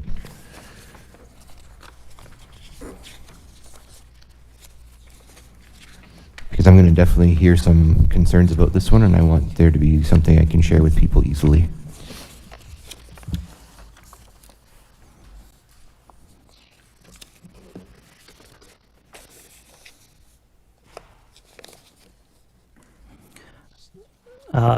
In the report, sorry to you, Chair, in the report, the estimated cost of a roundabout is $3.3 million. That would have to be refined through the design process, and the estimated construction cost of a signalized intersection is approximately $1.6 million at Blue Line Road and $1.7 million at Cockshut Road. Thank you. And then so on top of that, we are going to have to add some land costs is what I'm getting at, but we would not have to add those for the lights, correct? There may be some additional property acquisition for the signalized intersections that would also need to be confirmed. Oh, okay. Due to the fact that the recommendation is that we install left turn lanes on St. John's Road. That's okay. Thank you very much. That's it then. So if we don't have any other questions, I guess I'll have a mover to receive it as information. Councillor Van Passen, seconded by Councillor Michele. All in favor? Oh, sorry. That's the recommendation on the report, but when I read the report, I want to be very clear that the recommendation within the recommendation is that staff continue monitoring both intersections with plans to implement a roundabout at each location when operational or safety performance declines and warrants further change in traffic control are met. So they can carry on with that process. You know, I did read the report. Yes, roundabouts are about double the money of a set of traffic lights, but the balancing act is you're much less likely to get fatal accidents on roundabouts. You're going to have maybe more accidents with a roundabout than compared to a set of lights, but they're less fatal ones, and the accidents at the lights are fatal, right? So I know if that's again what I'm supporting, then yes, I move the motion and I'll vote. Yeah, and I'm sorry, I misspoke. I said information. I should have said recommendation. So sorry, Councillor Huffman, please go ahead. Thank you, Chair. I will not be supporting this. I sat here in this chair in front of a family who lost a family member at one of these intersections, and I made a promise that we would do our best to make sure that traffic signals went in there. So I'm not going back on my word, and I do not support this. Thank you. Any other comments for debate? Okay, seeing none, I will call the question. Then all those in favor? Thank you. Opposed? Oop, it carries. Thank you, Jack.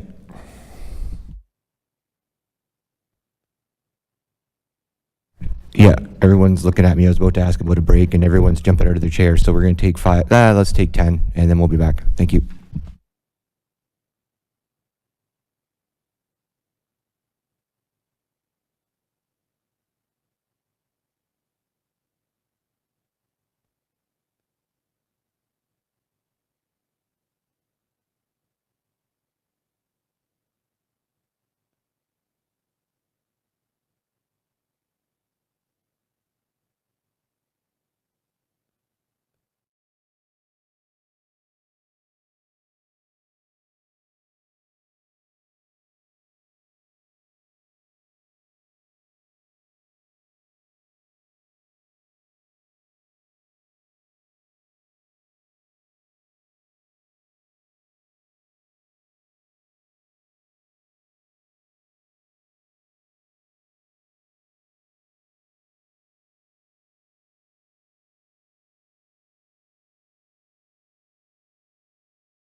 Welcome to Norfolk County, where land meets lake and opportunity grows deep and wide.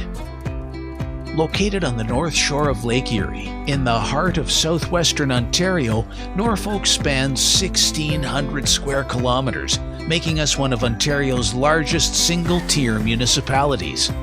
Our roots run deep in agriculture, food production, and advanced manufacturing, industries that shaped our past and are powering Ontario's future economy. Home to over 70,000, we are bold, diverse, and fiercely local. From Port Dover to Long Point, our folks are putting down roots, sometimes in sand, sometimes in soil, but always in a place they're proud to call home. Big land, big vision, unmatched potential. That's Norfolk. Today, we're announcing an exciting partnership with Scotland and Norfolk County Economic Development, and we're transforming transport trailers into mobile ambassadors. We're showcasing Norfolk's story of opportunity, excellence, and quality of life across all of North America, and Scotland is the ideal partner with an amazing logistics network and will help us share our story all across North America.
Hi, I'm Jacob, and I'm here to take you behind the scenes on a capital project in Norfolk County. We begin planning capital projects by analyzing our infrastructure needs related to roads, water mains, storm and sanitary sewers, as well as bridges. We assess their overall condition, age, and servicing requirements. This provides a solid foundation to ensure Norfolk has the hard infrastructure for current and future needs. Once a project is determined and approved by Council, we retain an engineer to complete the design. During this stage, we engage the public through public information centers or postings on the county website to inform them of the upcoming project and provide an opportunity to share feedback. After the design is completed and all approvals are in place, we hire a contractor through a public bidding process. During the construction phase, we track progress, budget, and continue to engage with the public. We also work with other departments to ensure the overall success of the project. Once complete, we report and track any warranty issues for 2 years. We measure a project's success by its ability to enhance infrastructure and positively impact residents. As a Norfolk County employee, I enjoy building the community that has given me so much. Thank you for taking the time to join me on this behind-the-scenes tour.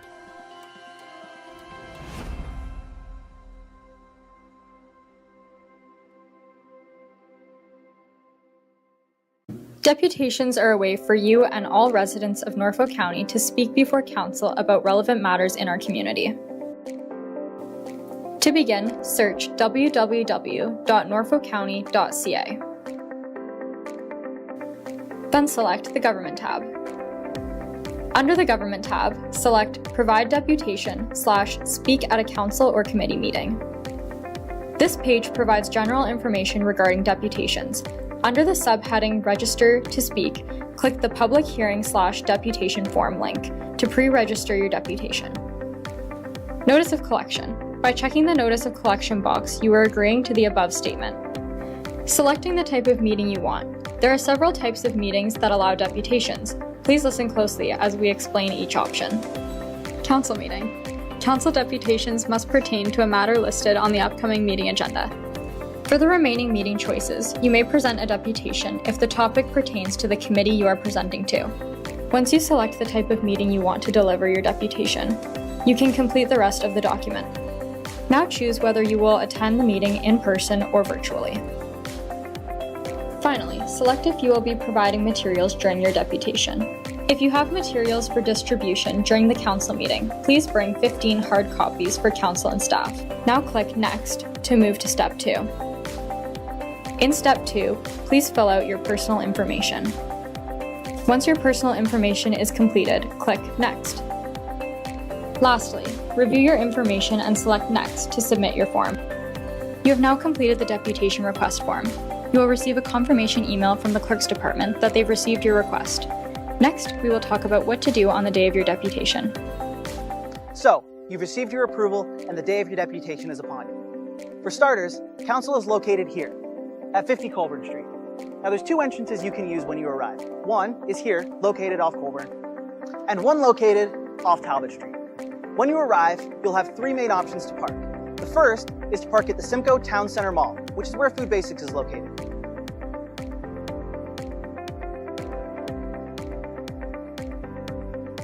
Your second option is 2-hour street parking on Court Street. And your third option is 2-hour street parking on Lott Street.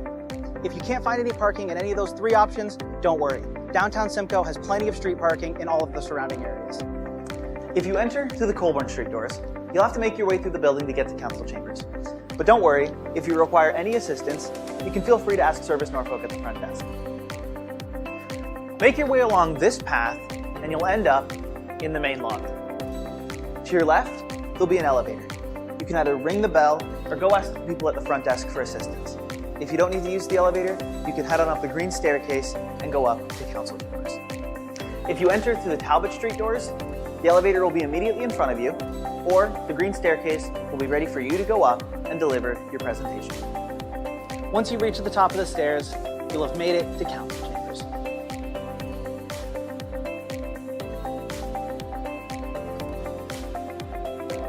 Feel free to take a seat here or here and wait for Council to call your name when it's time to present. When Council calls your name, make your way to the podium and ensure that you don't walk between the railing and the chairs on your way there. When you arrive at the podium, adjust it to your desired height using the arrow buttons, and turn the microphone on using the button on the right. If you're giving your deputation in front of council, begin by saying, through the mayor. If you're giving it in front of a committee, begin by saying, through the chair. Then, clearly state your name and address, and you'll have 5 minutes to give your presentation. Upon having 1 minute remaining, the chair will give you notice. When you're finished your presentation, council may have questions for you. Ensure that you always begin your answer by saying, through the mayor, or through the chair to councillor, and their last name. If you can't answer the question, that's okay. Inform council that you'll gather more information and get back to them. After that, council will have heard out what you've had to say, and they'll take appropriate action as they deem necessary. And now, you've finished your deputation. You can either have a seat and watch the rest of the meeting, or you can leave through the door that you came in and ensure that you leave as quietly as possible.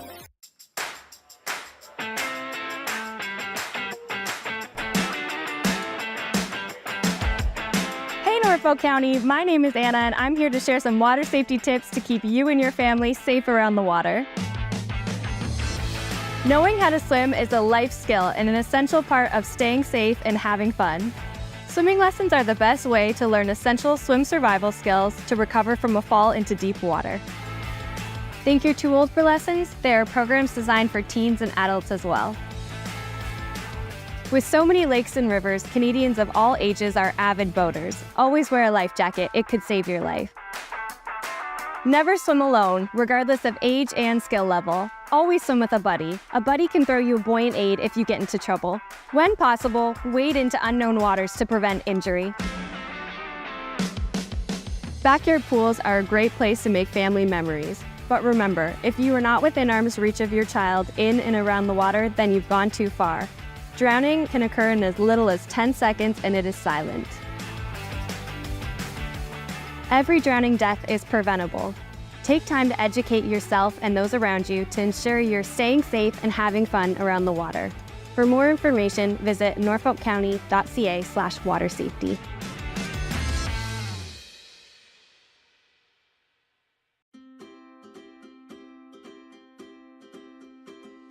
We all have the right to feel safe at work, when spending time with friends and family, when participating in activities or attending a public meeting or event. Norfolk County is committed to ensuring our spaces and workplaces are safe. Our Respect and Responsibility policy outlines the code of conduct for employees, patrons, contractors, volunteers, coaches, and spectators. This code of conduct also applies to phone calls, emails, and virtual and social media platforms. We all play a part in fostering a respectful and safe environment. Inappropriate behaviors such as swearing, name-calling, verbal and physical threats, physical violence, harassment, and vandalism will not be tolerated. Staff have the right to take action when incidents occur. This may include denying service, asking individuals to leave, contacting the police, or, if necessary, suspending them from county programs and facilities. Those responsible for damaging county property will be required to cover the cost of repairs, fees, and lost revenues. We are committed to providing high-quality customer service and a safe and respectful environment for all. For more information about our Respect and Responsibility policy, visit norfolkcounty.ca/R&R.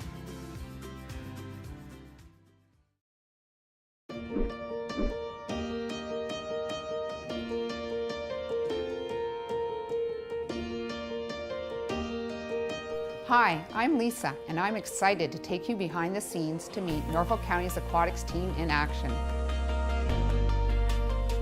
I think the people are what make the job. I think working with the people that I do, we're a great team. We work really well together. That makes a positive work environment. That makes a positive work for the public as well. They see that we work well together, and I think that benefits them as well. I still love coming here every day. It's an exciting job. It's always different. You're always doing new things. Being part of our team offers staff the opportunity to develop essential skills in lifeguarding, teaching swimming lessons, customer service, first aid, and of course, teamwork. think swimming in general is a really great skill to have from a very young age. So being a part of children learning how to swim is super important to me. It's a really rewarding process to see them go from not the greatest swimmer to a better or great swimmer. It's a really good stepping stone to what I want to do in the future. It's just a nice variety, and everybody brings something different and special to the team. Our aquatics team is dedicated to educating the community on water safety and drowning prevention. You might be a quiet student coming in, and this job is really going to push you to find your voice and be like an impactful member of a team. I love that it's different every day, and you get to meet new people every day and see some of the same faces every day as well. But my job is different every single day. I don't do the same, so it's amazing. As a proud Norfolk County employee, I'm honored to be part of a team delivering life-saving skills to our community. Thank you for joining me on this behind-the-scenes tour. I hope this video gives you a glimpse of what it's like to be part of our aquatics team. If you're interested in taking advanced leadership courses to become a lifeguard and instructor, visit norfolkcounty.ca.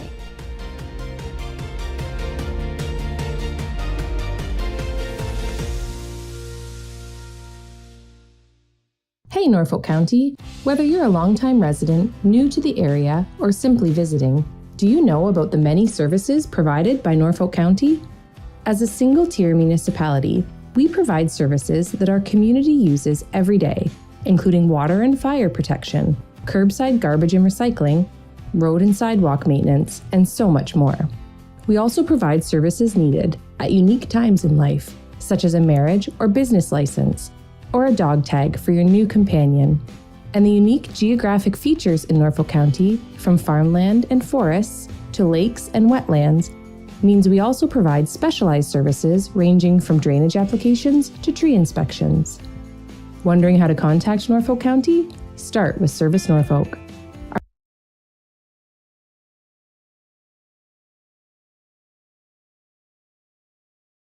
Go on to the next report. It's the 8.2.1 ICE Allocation Policy Review, CDS-25-052.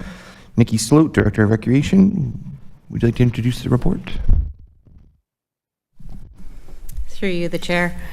We are pleased to be here today to present the new ICE allocation policy for Council's consideration.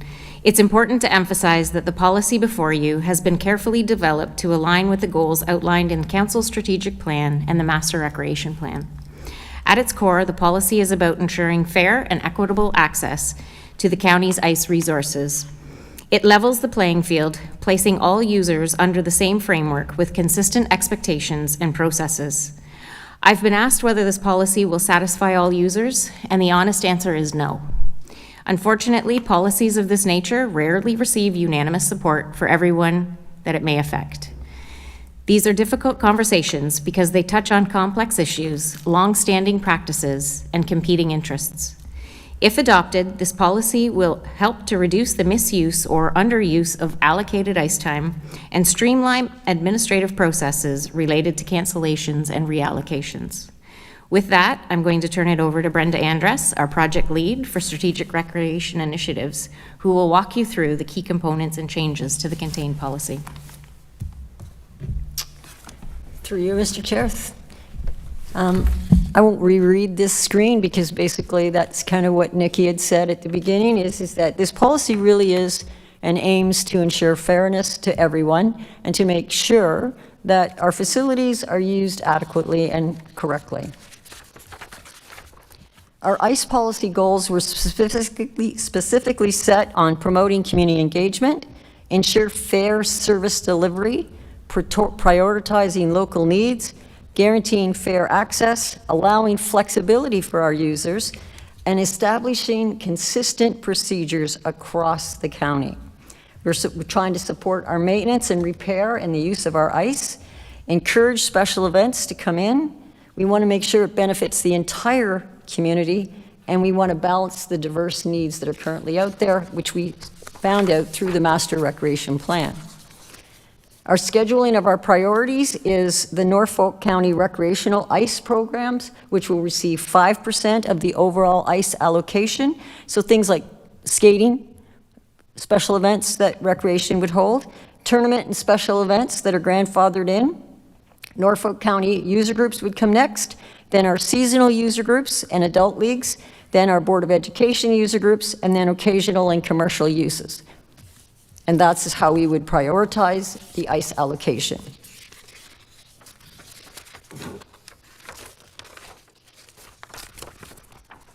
So the draft policy, how we started out with this is the staff met with the ice use groups users, and we showed them 5 different methods of ice distribution.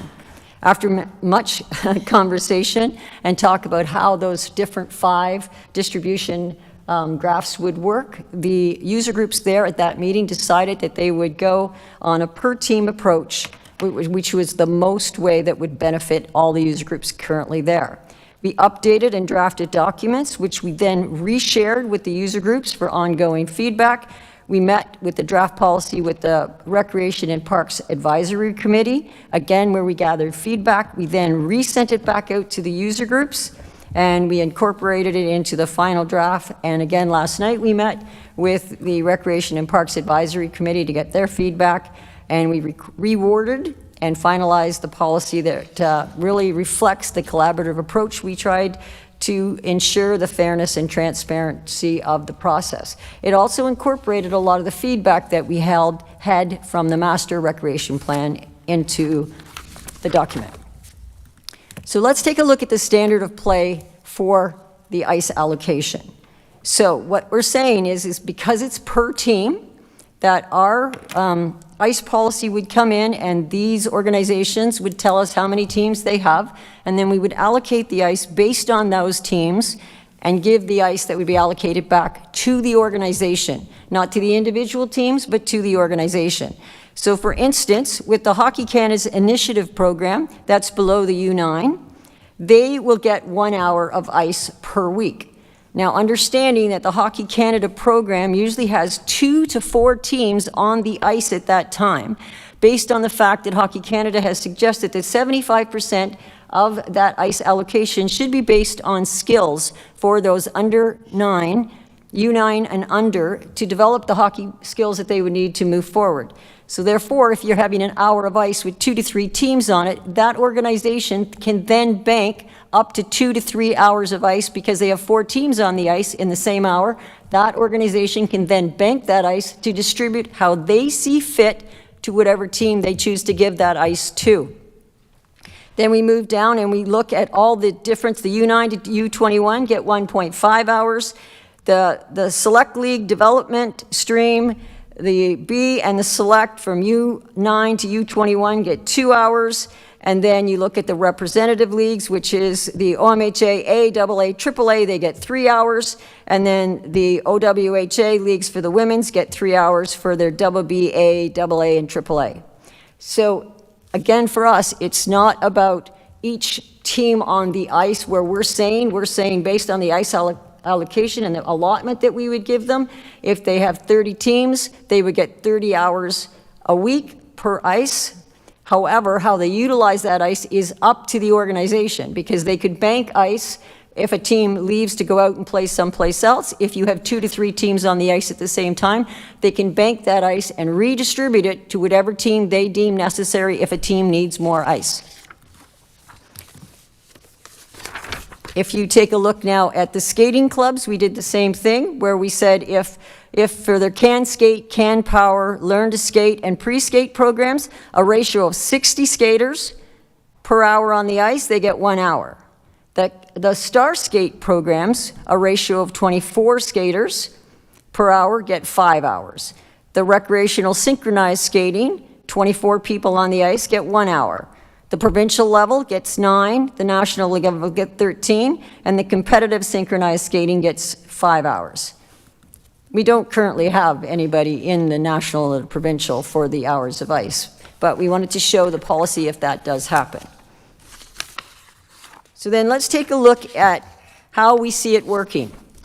So if we take a look at this particular slide here, let's take the first line where it says Delhi Norwich, the 49ers, which is the joining of those 2 associations. Last year they had 27 teams. This year they have 30 teams. The actual hours allotted to them this year was 46.5. the hours allotted to them, if we used our current formula that's before you, they would have got 55 hours, so they would have had a difference of 8.5 hours to the good. If you look at Norfolk minor hockey, last year they had 64 teams. This year they have 59 teams.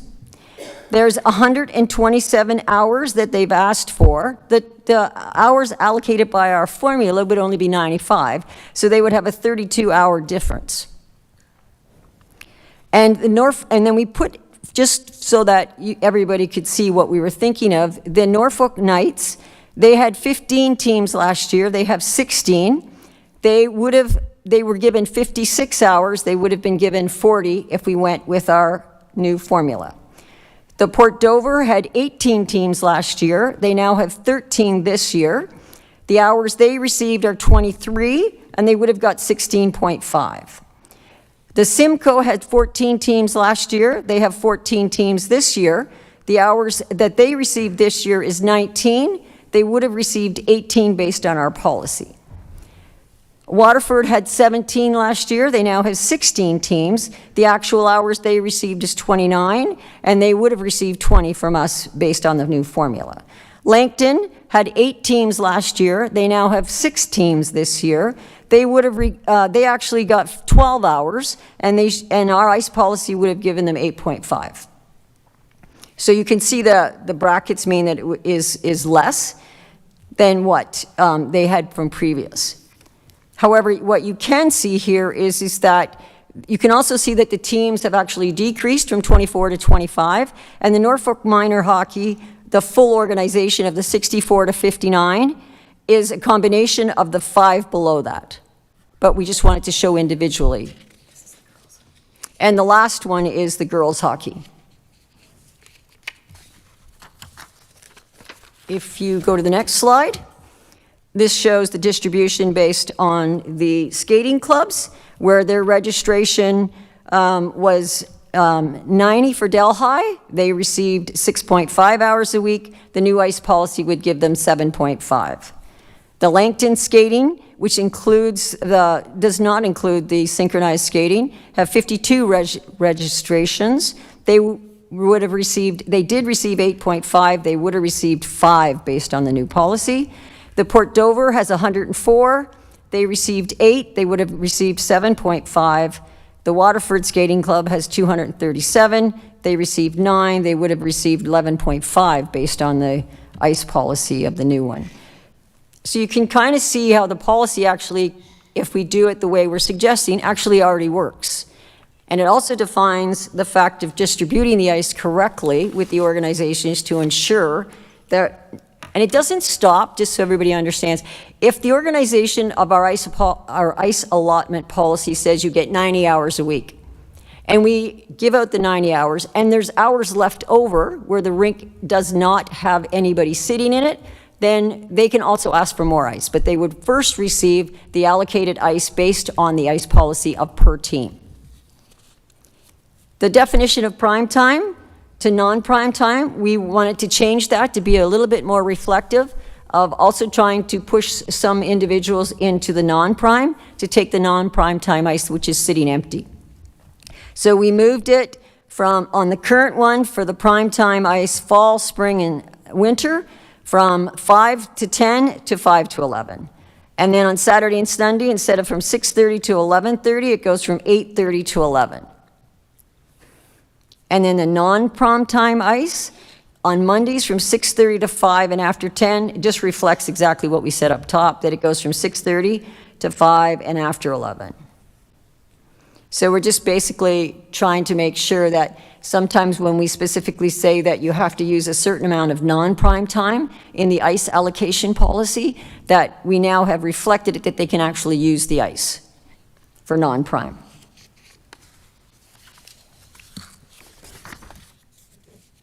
And then the definition of non-prime, prime time, and seasons, it's basically the regular seasons as defined after Labor Day until the seasonal closure, approximately March 31st, and all ICE facilities except for Langton Arena, which operates from October to mid-April. So that basically stays the same.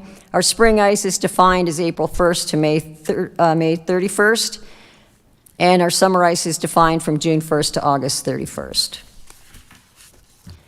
Residency, we thought it was important because most policies out there through our research shows that there is a residency policy within their ICE policy. There's actually a residence statement within all their policies. So we're bringing this forward to suggest that we also include a residency one. So, and it is important that this policy states that Norfolk residents will always receive priority over non-residents. All groups are to maintain a Norfolk residency majority of 95%. If the groups fall below the 95%, the group's ICE time allotment will be proportionalized based on the reduction by the percentage difference. The user groups are responsible to uphold this policy and, if necessary, provide proof of non-resident registrations. That means that we are not going to go out every year and say, please provide us proof of your residencies. If there's someone or something that comes into question, the policy allows us to then therefore go to them and say, it is your responsibility, not ours, your responsibility to provide us that you have the 95%. If they don't, then it reflects back to the loss of their ICE. And Norfolk County reserves the right to remove the subsidized ICE rate for ICE hours provided and utilized by organizations that do not uphold the residency requirements. Example, if hours are utilized outside the base allocation, non-subsidy rates will apply.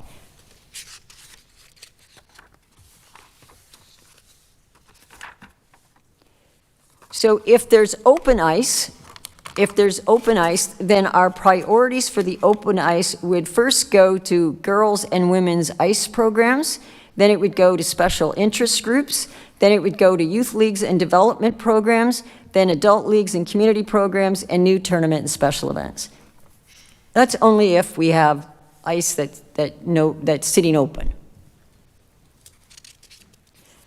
So we also wanted to put something in our ICE policy, and this has, I think you'll see in the full-length policy, that we would reevaluate this after the following year to make sure that it works properly and that it's being utilized correctly, is that based on the master plan, we heard from a lot of adults that their ICE time was taken away, and a lot of adult skating programs, there was no place for them. So we looked to find that in our spring allocation, we would open up from 8 to 11:30, all throughout the May to June 1st, a place which would include a place for programming for both men's and women's programming. So in that short period of time in the spring, we would try to bring in some of the adult groups that we couldn't get in, whether it's synchronized skating or whether it's men's leagues or not. For that 2 months, we would try to facilitate their needs based on the master recreation plan, and we would reevaluate that the following year to see if it's working or not.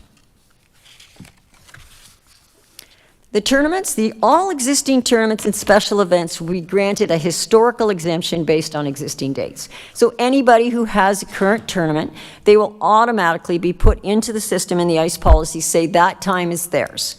If they default for 2 years in a row, not holding that tournament, then they lose the historical value of that tournament, and that ICE time can then go back out for another tournament to come in.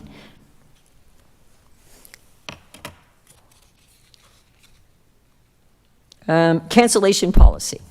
So the cancellation policy was basically put into place so that we do not have to try to, look to why they're canceling, to look to see, if there's enough time for their cancellation. So we just actually put in a policy that says, here's how the ICE is allocated, and if you're required to cancel the ICE, then you have to do it within 7 days to avoid the penalties.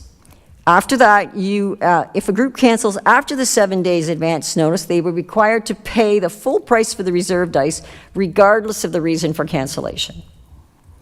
Now, when I say that, in the policy you will see that there is the acts of God, certain storms, all different things. That is an exception, right? Because they can't help but cancel it, right? Even the facility could go down with power, and that would be our fault, and then we would not charge them. If a user group does not use the ice allocation, creating unused or canceled allocated ice in season, the group's next season allocation were reduced by 15% of the total cancellation or unused ice. Now, this is the one where what we're trying to do is get individual groups to not cancel the ice. So ask for the correct amount of ice so that we don't spend the vast amount of time for the individual that sits and reschedules the ice to spend that time, and for other groups not to be able to utilize the ice because people are taking too much ice and then canceling it. So rather than us try to follow up, we just put a policy in place that says if you cancel 100 hours, then you lose 15% of the 100 hours the following year by taking away that ice allocation. Tournaments themselves have to be canceled within a 30-day notice period. If a group cancels with less than 30 days notice, they are subject to a 25% administration fee. Now, the lower leagues, and I call them house leagues, but the lower leagues and the levels, they're not really subject to this because they utilize the same ice that they use on a regular basis every Saturday or Sunday. So if they create a tournament and they wouldn't cancel the tournament, they would just put the regular scheduled ice in there for their under U9s. So they're not really going to be affected if they cancel the tournament. It's the rep leagues that would be affected mostly because if they cancel the tournament 30 days before, then we would expect them to pay that penalty. And the reason being is anybody who's been in rep tournaments, there was no way that you should be canceling 30 days in advance. There's hotels booked, there's all different types of things if you're traveling. So again, we're trying to say to the rep groups, if you're booking a tournament, then please make sure that you utilize the ice correctly, because if not, we can allocate it to somebody else. And then the ice allocation request process, it's really the same as our regular season. We ask that all requests are due by April 15th. The allocation confirms will be issued by August the 1st. The pre-seasons must be signed and returned by August the 15th. And the regular season contracts, October to March, must be signed and returned by September the 15th. However, please note that when they first give us the ice schedules from them, our scheduler works with them constantly, and before they sign the contract, they will agree to the ice allotted to them, and so will the recreation department. So it's not like we're saying, okay, you sent this amount of time into us, you're stuck with this, you cancel it, we're now going to penalize you. We work with the groups, and basically once October 1st starts, then we say, okay, you're locked in, you now know what the ice you need, now the cancellation policy goes into effect in full.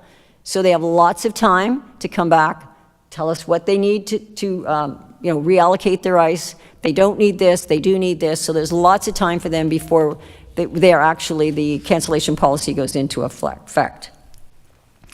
And then we definitely heard from them that they wanted flexibility for emergency allocations, and we put that in. So that is the presentation. The concept for us was really about trying to put something in place where it doesn't single out one group over another group. It doesn't single out who gets what. It's fair across the board, and then it is up to the ice scheduler of each organization to schedule their ice correctly. We do not schedule the ice of the ice organizations. We just allocate the ice to them, and then they schedule it. So we have heard from different individual teams and fathers that says their team hasn't got enough ice. That would be a conversation that would be taken up with the actual organization, not us. Questions? Yep. On this. Thank you, Mr. Chair, and through you. I believe we have to do something to make things fair, and I understand that. I understand we had a big issue last year with a significant number of hours being returned, and that wasn't working out well, and very costly. But I will like to say that many of the groups are not in favor of some of this, and I can understand their points. And I'll go over them with you for a second here. Again, I do agree in fairness, but I don't like when things are complex. I'll take, for example, the ice allocation that you've done. I don't know where my thing is, but I do it from memory. When we talk, and I'll talk about the local leagues first, because this is where I really believe we have to be as fair as we can be to the local leagues in comparison to the rep teams and other leagues that are out there. So when you say 1.5, it annoys me to no end, because I've had some individuals say, some young people have said, I only get an hour. What am I supposed to do with an hour?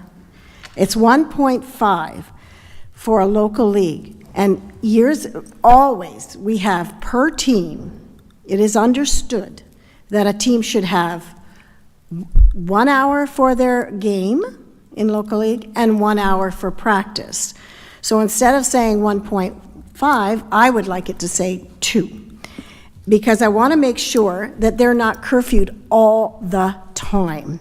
What happens is, senior kids in the local leagues will play a game. It's going to go over a certain amount of time. Then the buzzer rings, and those poor kids again are curfewed. Not fair as far as I'm concerned.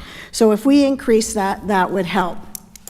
And then when I look at... Can I answer it as you go on, if that would be okay for you, Councillor? No, I listened to you for 2 hours trying to explain to me. I'd like to, because there's more to it, and I'll explain it why. Because everything you've talked about has a ramification.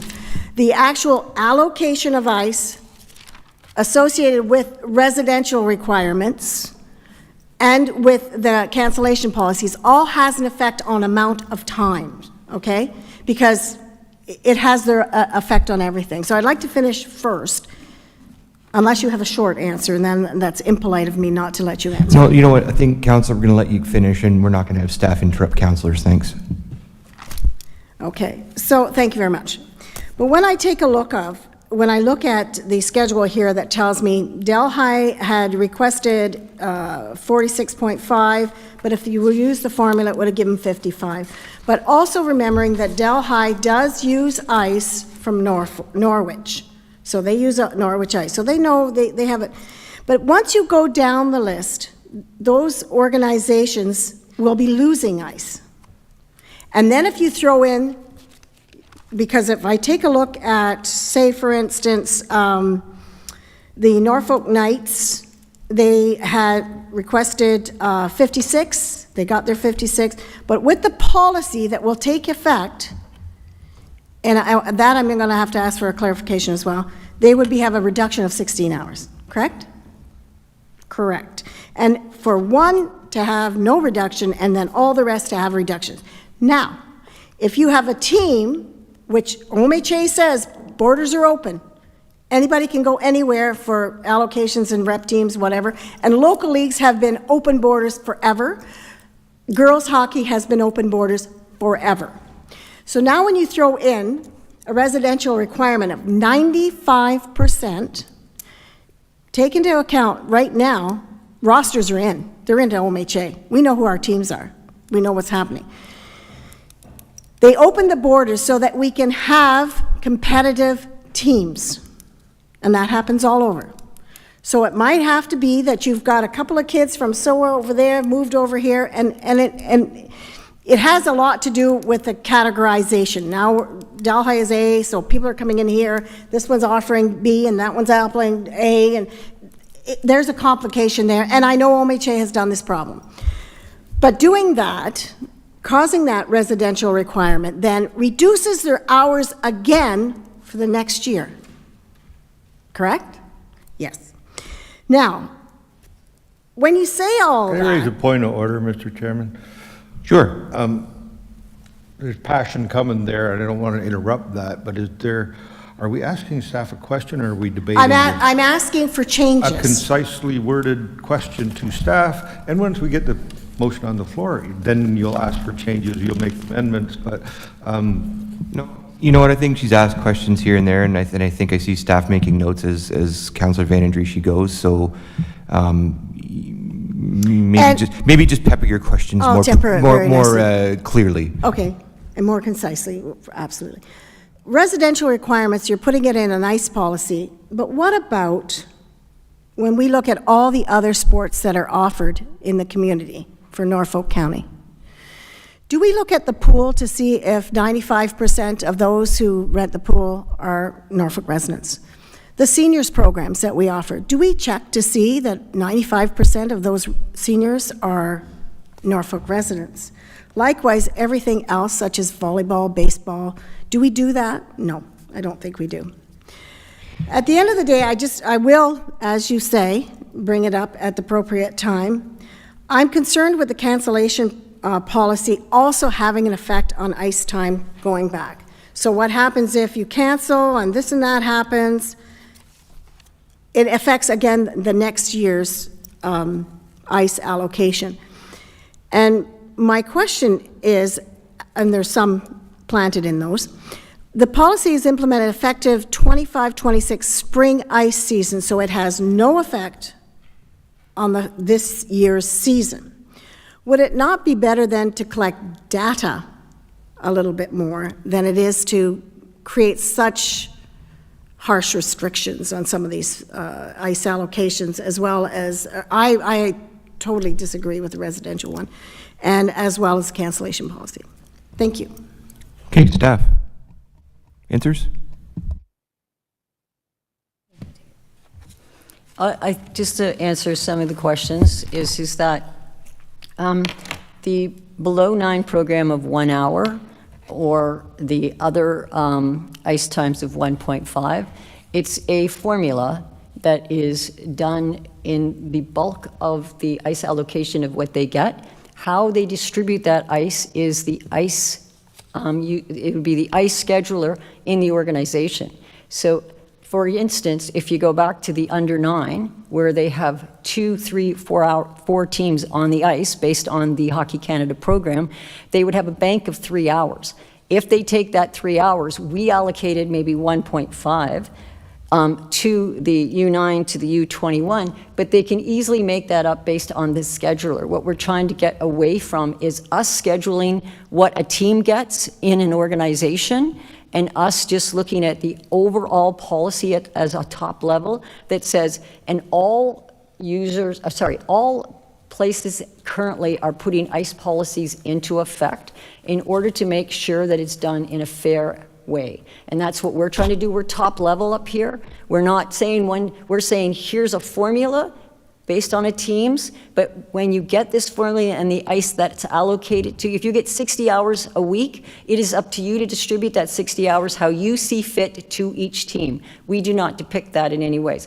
This is the beginning of the policy, so you are correct about the pool, about the senior centers. We would then start to move to those policies as the next policies, as the master plan said. We would look at all the different policies that we recommend, ensuring that people that do use our pool, there's a residency in place, that people do use our baseball, that there's a residency in place, so that again we have fairness to everyone that uses the facilities and also fairness to the residents of Norfolk. If I missed one, I apologize. Oh, sorry, Councillor Columbus, please. Thank you, Mr. Chair. And you had mentioned that this was reviewed by the Recreational Advisory Committee, right? And what about the user groups? What are they saying about the policy that's being proposed?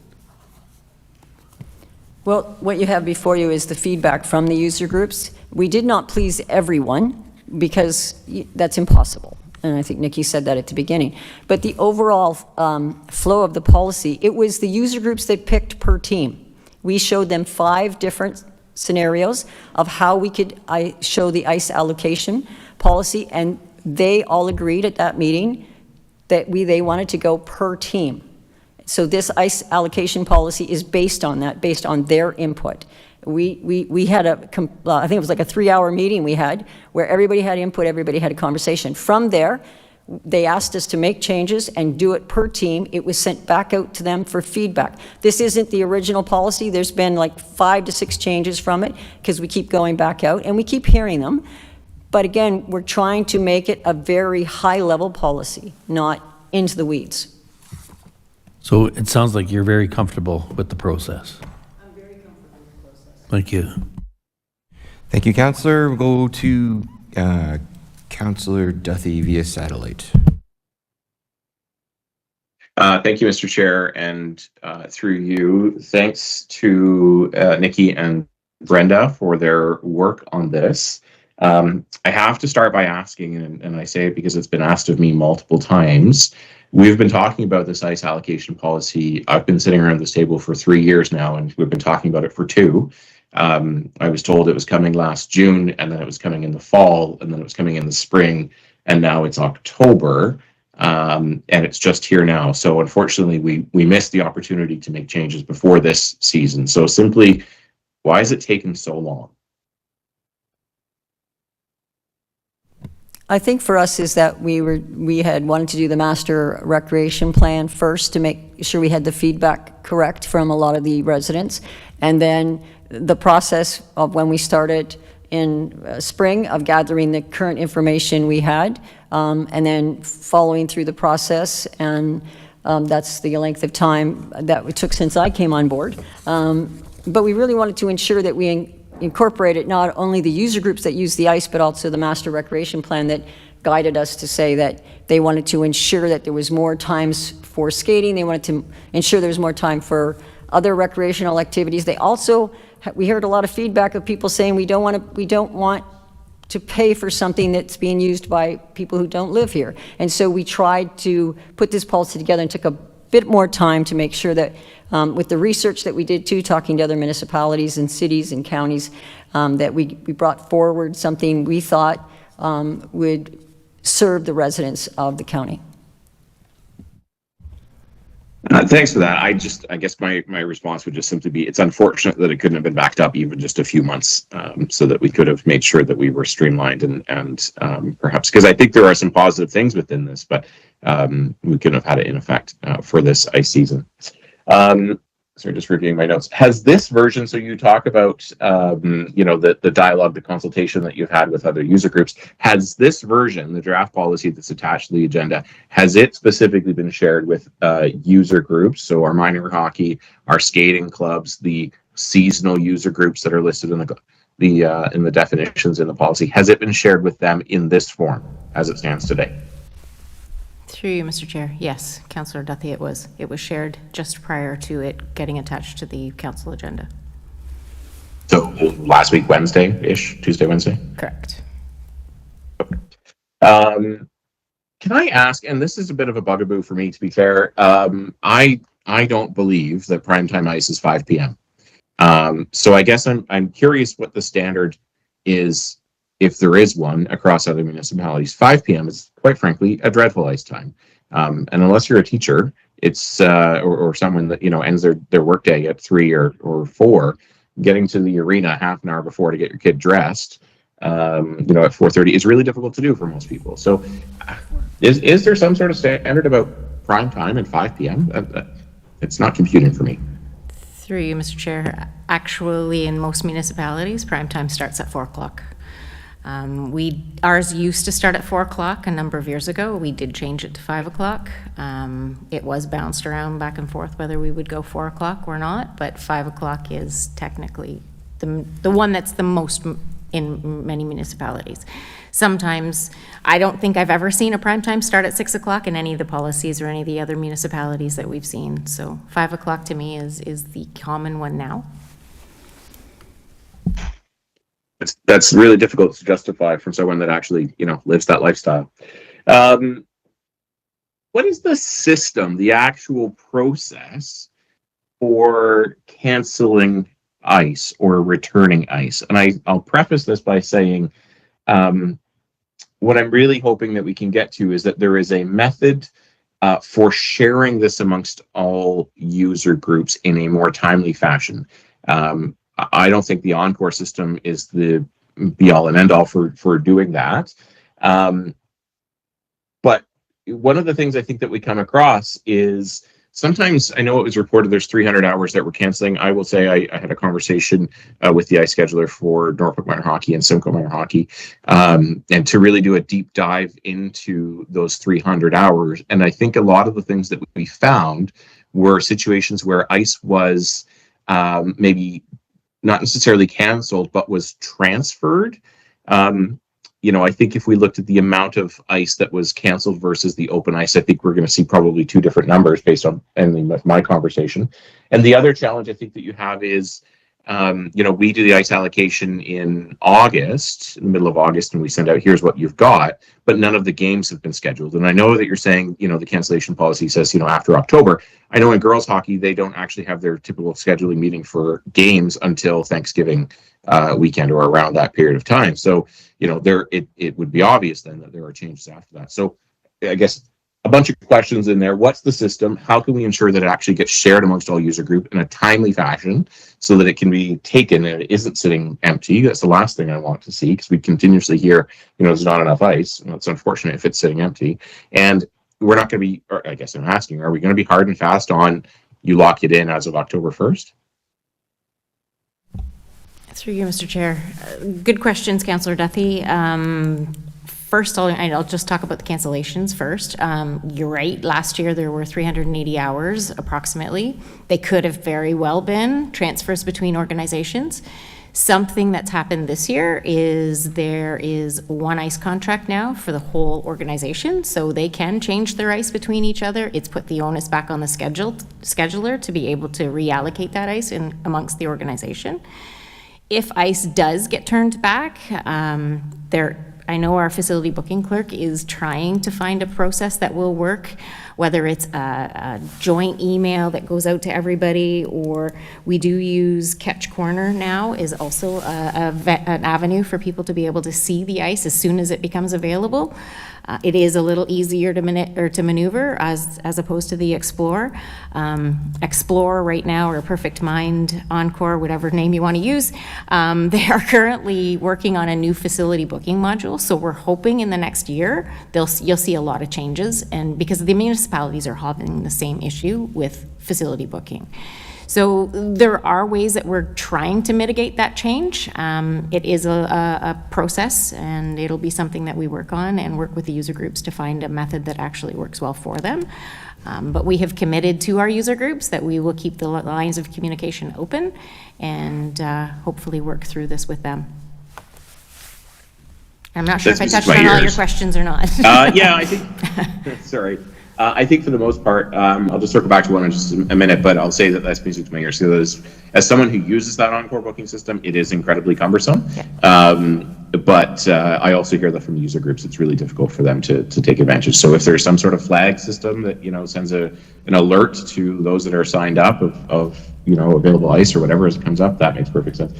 My question, the last one, I don't think you touched on there, Nikki, was just about the if there was a hard and fast date of October 1st for setting, just because, as someone who's been through this, games change for whatever reason, and it's often a trickle-down effect, right? Like this one team you were scheduled to play ends up being in a tournament, and therefore, there's so many other factors that are involved there. So how can we manage that?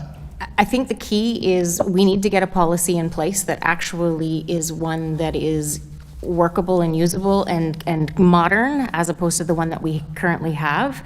Once that policy is in place, we can certainly work with the user groups to make sure that we're not missing something. And that's what the whole purpose of the annual review would be, that we would continually work with the user groups to make sure that it's meeting the needs of them. And if there are teams like the girls hockey that doesn't start till October, well, we would look at that and be able to make changes the following year and bring that back to council's. On the residency side, I thought that was interesting. I know we've brought this up before. I feel like Councillor Gary brought forward a motion to look into this. So I thought there's some interesting things in there. To me, it sort of goes back and forth because other municipalities likely have the same thing going on because of open borders now anyway. But I am curious if we can really be dictating how another organization operates. I'm not sure if we can actually say, well, look, you need to have 90% residency. I think it might be fair to say if you drop below 90%, then we'll charge you a higher rate. But I'm not sure if we can say you need to have 95%. Through you, Mr. Chair. I believe council has the ability to put that in as a part of our policy. So it could be part of a policy, it could be part of user fees. It would be, again, council's decision. So based on the resolution that had been brought forward by council to staff, we dealt with the residency issue in the policy. The residency issue is something that is controversial, and it's no different in every municipality. There are some municipalities that won't touch it. There's some municipalities that have it embedded in their ICE allocation policies, or any other facility allocation policy for that matter. Again, it's up to council's decision, and if it's something that, you know, they would like to see withdrawn from the policy, we can certainly do that and remove it from the policy or keep it as is. It's just, that was our recommendation, and the key that everybody needs to keep in mind is the fact that we were just trying to bring forward a policy that was fair and equitable and dealt with Norfolk County being first, so. Makes sense. Thanks for that, Nikki. Has there been specific, my apologies if I missed it, has there been specific feedback from the user groups on that? Through you, Mr. Chair. Feedback has been a little bit minimal towards staff. I mean, we have gotten some feedback from some organizations. Others we haven't heard anything from. I know that there is a few organizations that I'm sure it would hit them a little harder than others. But to be perfectly honest, it's been brought up and we keep telling the same thing. I mean, it'll be a council decision on whether or not there's a residency piece to this policy. Thank you. Are you anticipating that there would be a higher fee for tournament ice for rep teams? No. No, ice allocation, I believe the ice fees would be no different. So if ice fees for tournaments, if they're minor hockey tournaments, the ice fee would be the minor hockey or the youth subsidized rate that is in the user fee bylaw. There is no rate being proposed for tournaments or carnivals. It would just be the fact that we are charging the same ice rates for everything, which is no different than it is now. Okay, thanks. I asked the question, and I seem to think I posed this question to someone from Norfolk Minor Hockey when they made a deputation probably within the last couple of years. And they would be willing to pay a higher fee for rep tournament ice because they charge a higher fee simply for the rep tournament. I tell you, I've heard this countless times, and as someone who is a parent of children that are involved in minor sport, not just hockey, this county only cares about rep players. Honestly, I hear it monthly. How then can I say that this policy would protect against that? How can I answer that?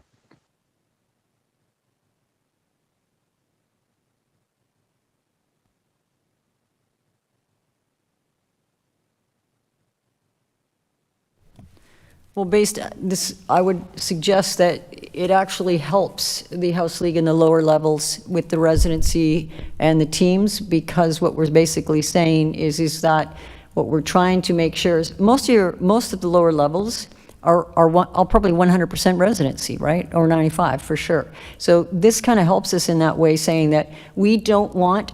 And I know that Hockey Canada has removed the barriers and the walls, but what we don't want to happen is teams building a complete team from outside, therefore taking the ice away.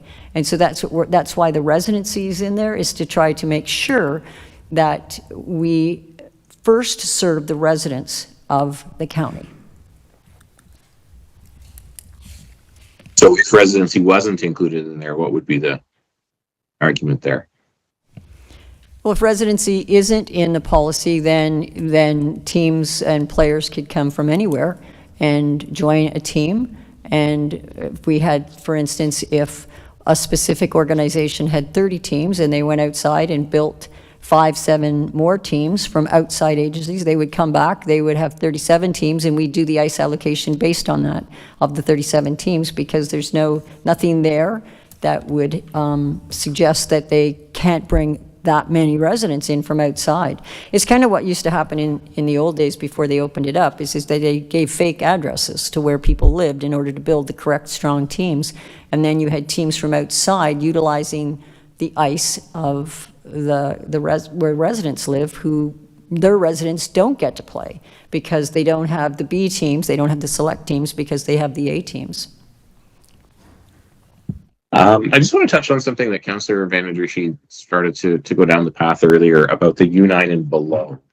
And then thinking about, and maybe you can just help me work through it. And I apologize, Mr. Chair, I've had quite a few questions. I'm not trying to monopolize the time here.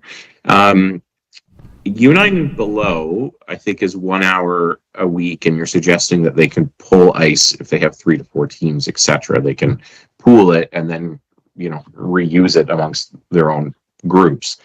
I guess one of the challenges that I have seen, certainly in Simcoe, is that often what happens is they end up with like 19 skaters on a team.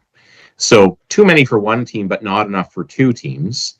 And certainly, it's impossible almost to have 3 or 4 teams on the ice, and typically they don't have that anyway. So I guess that doesn't really provide them any extra ice, correct? I'm not sure of the question. Sorry, Counselor. So if the teams have too many, because you're saying, well, if there's 3 or 4 teams and they're all on the ice together, then they can be pooling, that's 1 hour of ice, but each team would be assigned an hour. So say there's 3, so that's 3 hours of ice.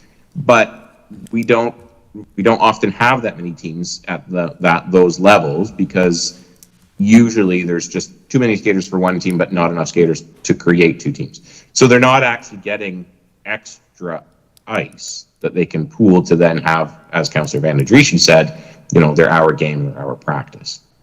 Is that accurate? Yeah, so that's a good question now, because usually, so if they only had one team out of the entire association, they would get the 1 hour, you're correct.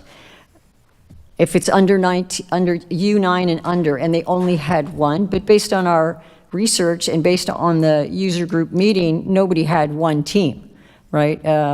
It usually is a combined for the U9. They have the most registrations is usually the lower levels, right, for the residency. So that again would go back to the scheduler, because if you give 2 hours of ice, and you can change it, if you gave a 2-hour ice to the below 9, we couldn't fulfill the ice allocation policy, because it just goes, because they have the most teams when they register to say, these guys have 19. Do you have an example of that, Nikki, here, that kind of shows which each team has the amount of levels? We couldn't fulfill it, so that's why and this is based off research, that what's out there and the current policies that are out there. So yes, in some situations, we might have to say, well, you only have one team of 19, and you're allocated 1 hour. So then the ice scheduler would have to make up the extra hour among all the other teams. Okay. And then my final question, and I've heard this repeated. Oh, sorry. Sorry, through you, Mr. Chair. I'm just going to, I think I'm hearing a question there that maybe is a little bit different than what Brenda had answered you. You're asking if you've got a team and there's only one team, but that team has 19 or 20 kids on it. Is that sort of what you're saying? So there's not 2 teams, so you're not getting 2 hours of ice, you're only getting 1 hour? So right. There's a piece within the policy that talks about a 15 player. So if there was a team that had 19 or 20 kids, that base allocation would be, there'd be a ratio within that. So we would look at that 15 kids, and you've got 20, so you would get a little bit extra ice. And if that was a few teams that were like that, you would get that extra hour. It's, again, what we have to keep in mind, the formula is for the base allocation, and it's not there to penalize teams, it's not there to penalize organizations, it's there to give us a way of equally distributing the ice to all organizations at the same level. If there's ice left over, there is no reason why a team will not be able to get more ice if they want that additional ice. But what we need to do is we need to start with the policy. And we've done the formulas, we've looked at them. There's really, yes, there's going to be some changes, but we're already allocating ice to these user groups now at the levels that they're currently at. So if we use the base allocation for the first year to try to see how it all works, and we work with the user groups to figure out if it works and makes sense, then we move forward, because we just need a starting point. Thank you. So you answered my question there. And then I guess the final question, and I've heard this repeatedly, it probably wouldn't be surprising. Regarding the arenas in which organizations get ice, Norfolk Minor Hockey will tell you that they never get ice in Delhi, but I'm guessing that Delhi Minor Hockey never gets ice in other places either. Does that spoken to in the policy at all? Through you, Mr. Chair. No, that's not specifically identified in the policy. And again, I mean, we've got 5 rinks in Norfolk County, and they are Norfolk County ice pads. They're not necessarily each community's. However, what we would probably try to mitigate is having people on the road and driving places if they don't really need to. So we would look at the house league teams or the local league teams remaining in their own centers and then utilizing other arenas if they needed extra ice. So in the West End, we've got Delhi and Langton, and they've got the 2 rinks out in that area, and they will get first priority in those 2 rinks.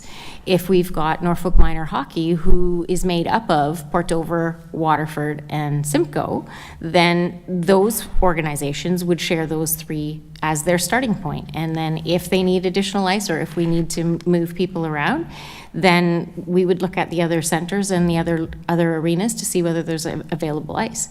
One of the other items that this policy is hoping that we will be able to correct is with the girls' hockey. And right now, girls' hockey has always been, they've gotten the leftover ice. They've gotten an hour here, an hour there. It doesn't have a home rink. Our facility booking clerk will be working with each of the organizations to ensure that the girls' hockey has a rink or 2 with a specific night so that they can have 3-4 hours, a block of time, instead of having to take whatever nobody else wants. So that's kind of the hopes of what this policy will do. Whether it will work or not, again, until we can implement, there's not much we can we can guess. So. I did know that as well. So thank you, because I do think it's important that we have a degree of fairness, certainly to the Hurricanes organization. They have often got the scraps, and I think that's unfair. Okay, that's my questions. Thank you, Mr. Chair, for indulging me the opportunity. Is that everything? Okay. We're going to go on to Councillor Brunton. Thank you, Mr. Chairman, and thanks to you on staff for the work you've done. I mean, it's not easy, and if you want an honest opinion, minor hockey is in turmoil because there's so many organizations just within the county. And you touched on one thing there, and I'm going to ask a question on it. 6 or 7 or 8-year-olds driving from Waterford to Port Dover at 6:30 in the morning, and I'm referring to girls hockey here, but it's the actual organization that's booking the ice in those locations, is it? So that problem really lies with the organization, not with you folks. It would be nice if we had a home area for that. But anyways, could you bring up the chart on your little report about the different organizations, what they use in terms of ice and how many teams they have stated? You had a chart on that a while ago.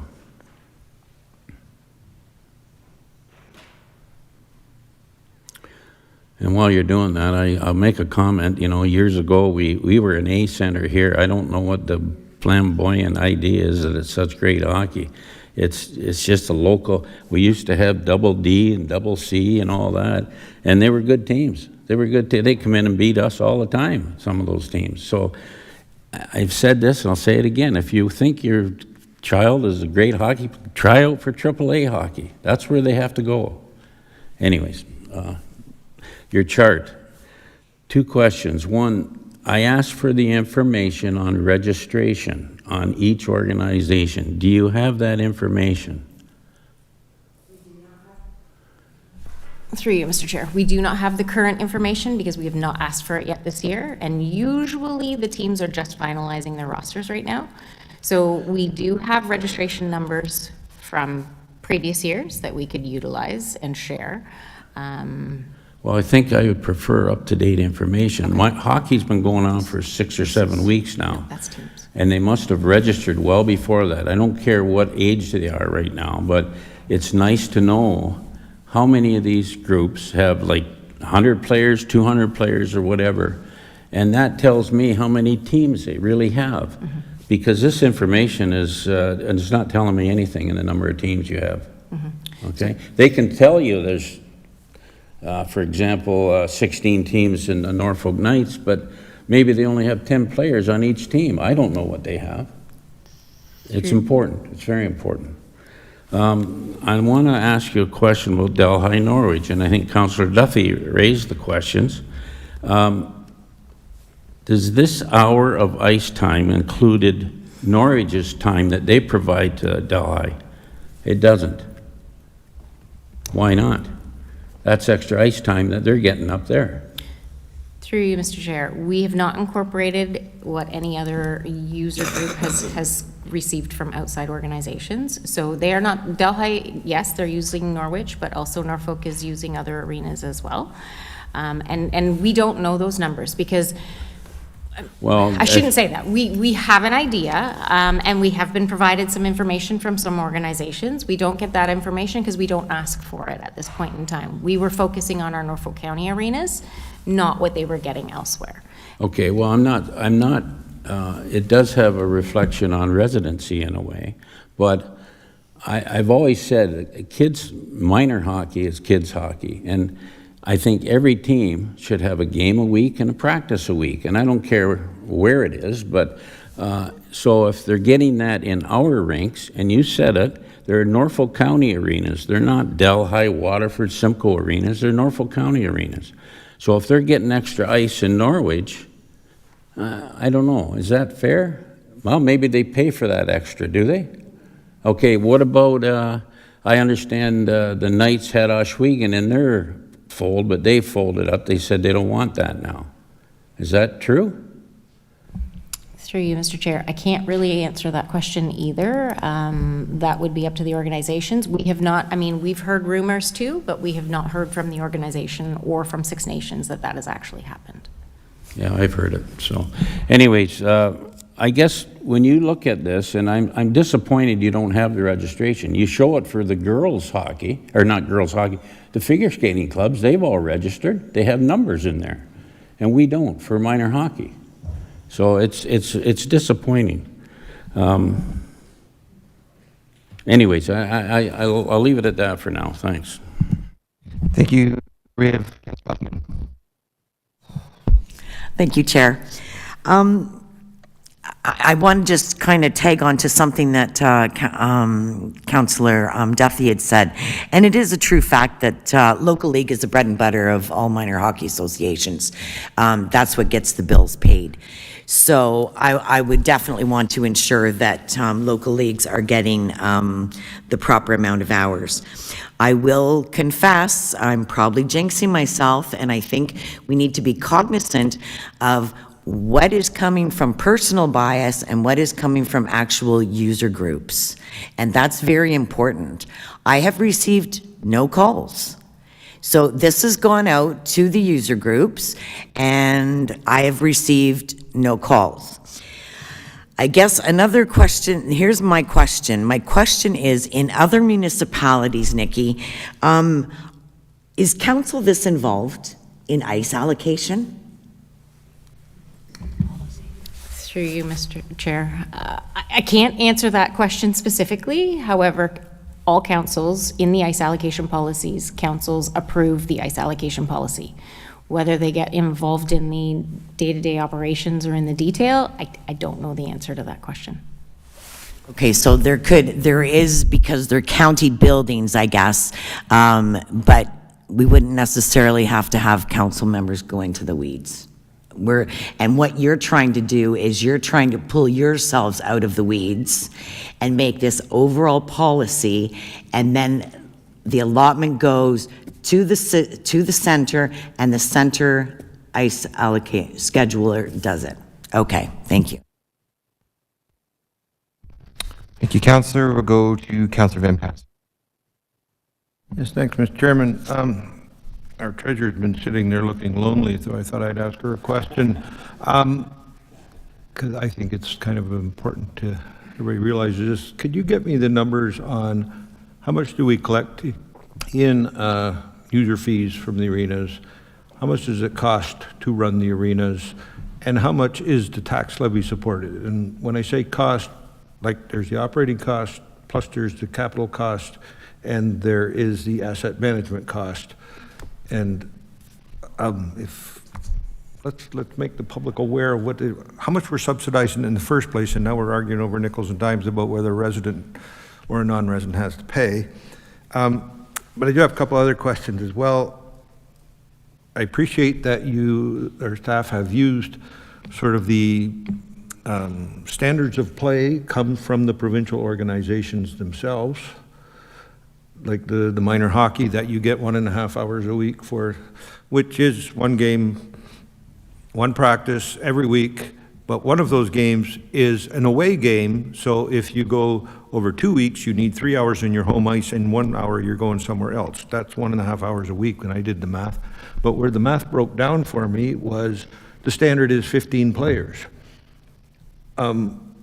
If soon as you have one non-resident player, you're already under or screwed up to 95. Like 1 out of 15 is 6.667%. So you at least got to move that number down to like 92 or 93, just to allow one player on a team who's a non-resident. But I think that time we're on the day, we're going to eliminate that section anyway, if I can stand the glare from Councillor Van den Dries any longer. But and one other thing that I noticed, the very last section of the policy is an annual review. Is that intended as an annual review for staff, or is it going to be like a debrief at the end of every season with all the user groups to try to tweak, make any adjustments along the way? What is the intention of the wording, or do I have to bring that up later when we're actually discussing the policy and amend it so that we can specify we want to debrief with all the user groups at the end of the season to see how we can make improvements every year as we go along? Thank you. Through you, Mr. Chair. The intention of the policy review would be that the users, the organizations would also be included. There is wording, I did find it last night after you and I had that chat already, and I didn't highlight it on my document, but it is already in there. It's just not on that section of the review. So the intent is there, and it is something that when we do go to amend, or we can amend it before it comes back to council in 2 weeks, that's added in there. So it's clear that everybody, that yes, the organizations will be included.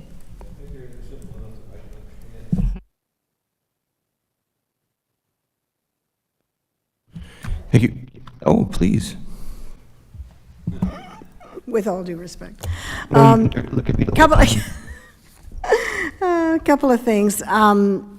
There has been letters sent to the councillors, and I'm surprised that you haven't received them, but there has been letters for, that's just recent.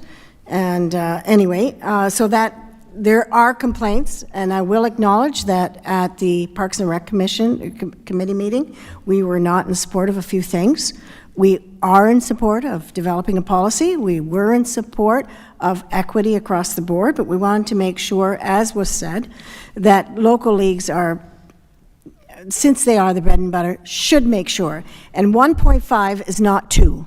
It just doesn't work that way. Because when you get a hockey game, it's over an hour or could be under. But a practice at 0.5, I don't even know what that means. But at the end of the day, I know that your strategy, that it's a formula. So anyway, we'll be discussing that once it gets on the floor. But I just wanted to make sure that people knew a few of those things. There are complaints. We do agree on the Parks and Rec on developing a good policy. Also, I'd like to make sure that people realize that the U9s are the little ones, okay? And we're talking about putting 4 teams on the ice, remembering that soon those kids will be playing per team will be playing full ice. So your formula gets a little bit chucked at that point in time of banking hours, okay? Just want you to know that. And I'm here to make sure that the organizations can support what's going on. But I don't like the 1.5 either. So, but anyway, I just wanted those points to be known. Thank you, Councillor.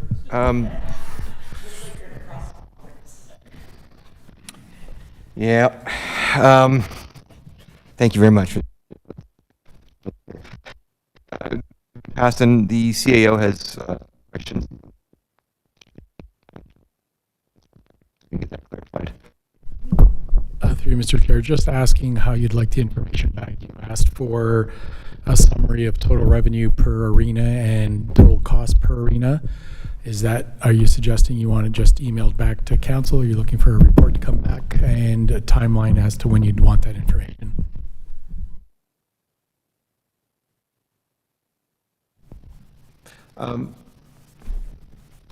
I got it in my head, it costs us about $2.5 million to run these arenas every year, over and above what we collect, and I don't think I'm far off, but is it possible just to get like a big picture number to come back with council when this report comes back, or is that still asking too much?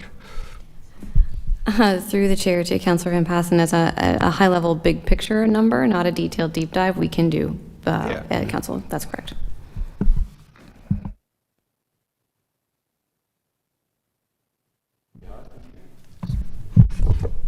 Ridiculous. Okay, thank you, Councilor. Any other questions? Councilor Michelli. Thank you, Mr. Chairman. Just listening to Councillor Andrishi comment about the U9 players, and they are a big number. You know, that's where sometimes people don't play hockey after age 10 or whatever because they're not interested or whatever reason. When we were developing this policy, I guess, to staff, I noticed, or at least in my observation, there are a number of municipalities that when it comes to the policy for the U9s, they play 4 teams on the ice, the half ice thing, you know, October, November, December. And then after Christmas, on January, February, March, they go to full ice. Was that something that we considered as a possible way to maybe be also maybe a bit more fair? Good question, because basically that would go back again to the organization on whether they choose to go, because minor hockey does say that. They say 75% of the ice utilized for the year is on skills. And then they suggest that the rest, of 25%, goes to playing the actual game. But that again would be up to the organization, because if they play from October, November, and December, they would have banked all those hours, and then they can decide on whether they want to play half ice and put 4 teams on playing each other, or they go full ice with the young kids. Most of the time, it's still half ice, but it'd be up to the organization to make those decisions, not the policy. That's why we're trying to stay high level, that we just say, here's what you got. How you schedule it is completely up to you guys, based on whatever program you follow from Hockey Canada. Okay, thanks. So then they technically, you know, as an example, like in minor hockey, would have that option. Okay, thank you. I didn't know that. Thank you. Thank you, Councillor. Any other questions? Yeah, Councillor Brunton. Just for clarification, this policy is to be implemented for next year, correct? Okay.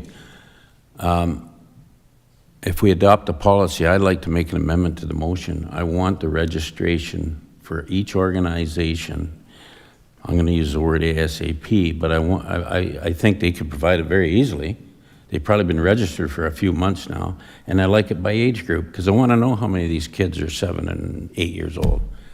I think it's very important, and it tells me how the teams and the ice will be allocated. Anyways, can we add that to the motion if we adopt the report? Well, if you want to make the motion, you can make it a motion. I've just made it. I would like to see the registration from each organization on your chart, and I would like that by age group. And that'll tell me how many teams are really involved in different age groups within those organizations. So you want to do that and then add the registration? Correct. Okay, so you have that, clerk? Very good, thank you. Okay. Oh, Councillor Van Passen, yep. Oh, well, okay, I still have questions as well, but... We can have questions, but we have a motion, either we look. Okay.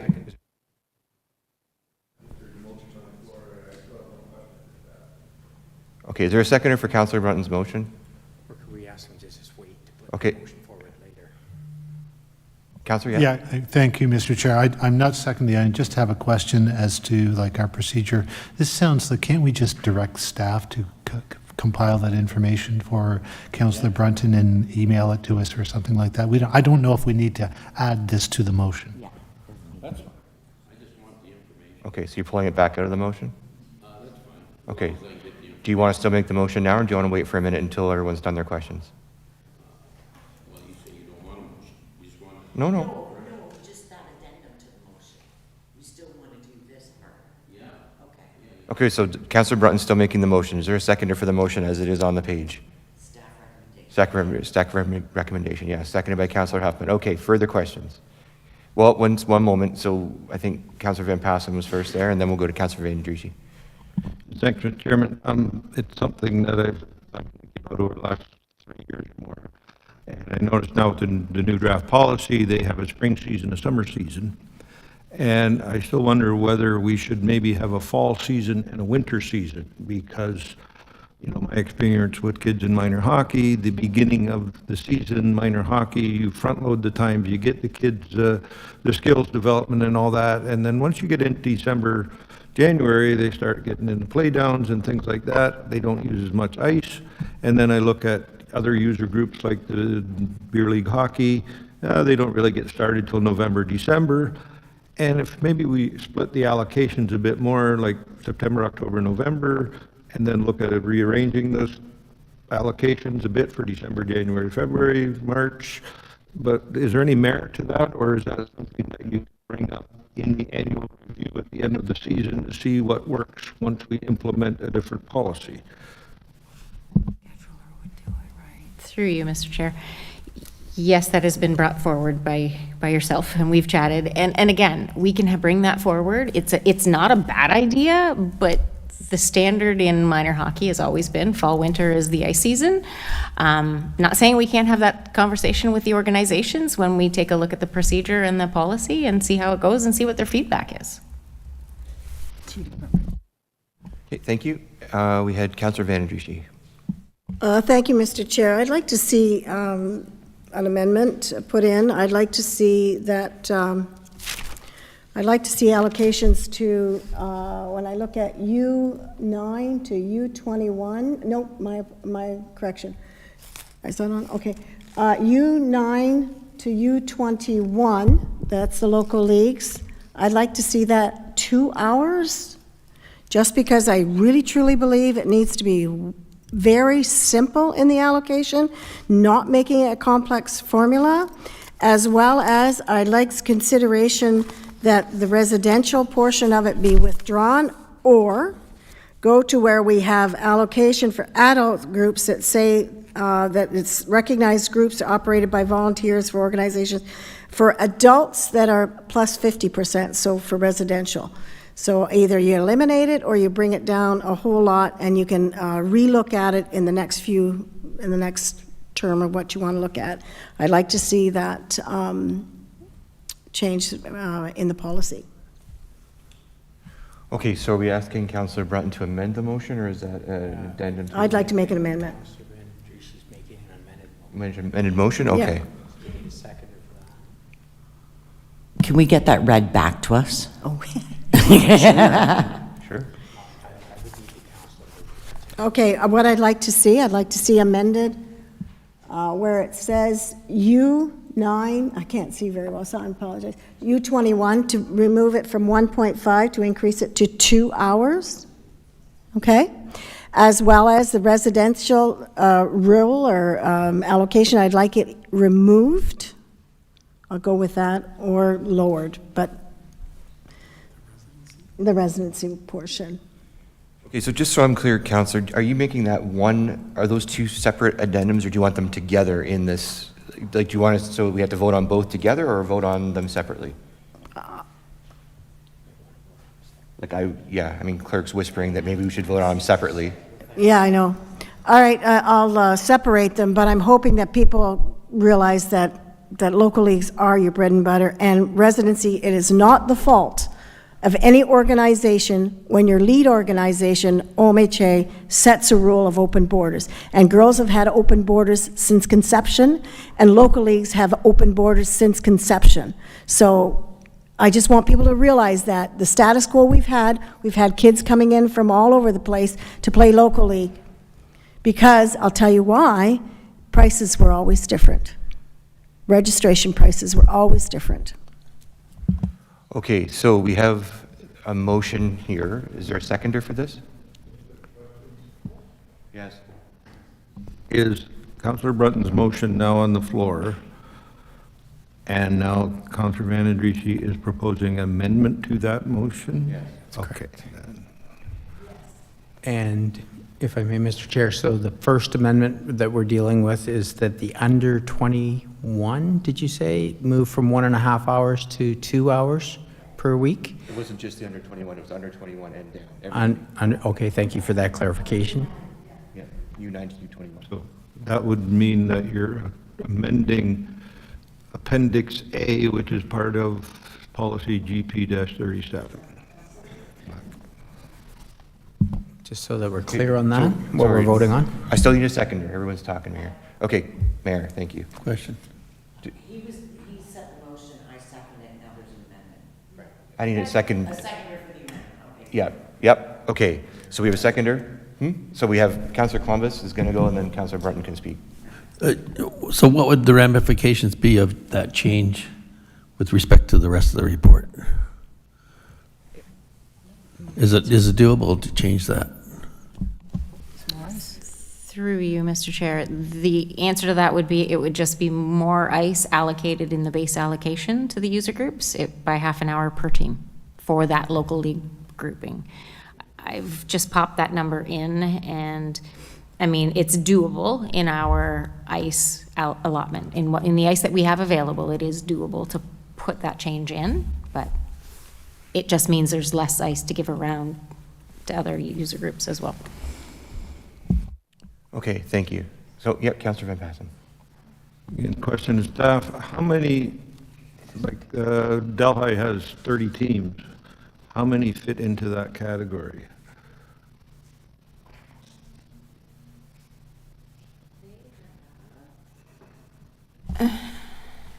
So just Delhi would be 1, 3, 5, 7, 9. 9 teams. So they have 10 teams, that's 5 hours a week extra right there. Now, I still believe, you know, again, it's been a while since my kid played hockey. They had a practice a week and they had a game a week. One week was a home game, the next week they played somewhere else. So if you take the 2-week period, they needed the ice in over 3 hours. Practice, a game, another practice, and the other game was somewhere else. If I take 3 hours and divide by the 2 weeks, that's 1.5 hours a week. That's what it says here now. So, every week? Not for all, that's for the rep teams, but not the other ones. So. No, I have a concern that... Okay, we're getting a lot of chatter here. Let's keep it on. If there's 10 teams in everything, that's 5 hours every week. That goes in the number 2 priority category. It's less room for the other groups to have available. And again, these are why I think that we should split that season, because at the beginning, they need it. Later on in the year, they don't. So I'm not going to be supporting the change. This is a standard of play for minor hockey from the Ontario administrative level. I'll agree with them because they know a lot more about it than I do. So. Okay, we're going to go to Councillor Duthie from the front lawn. It's beautiful out here. Thank you, Mr. Chair.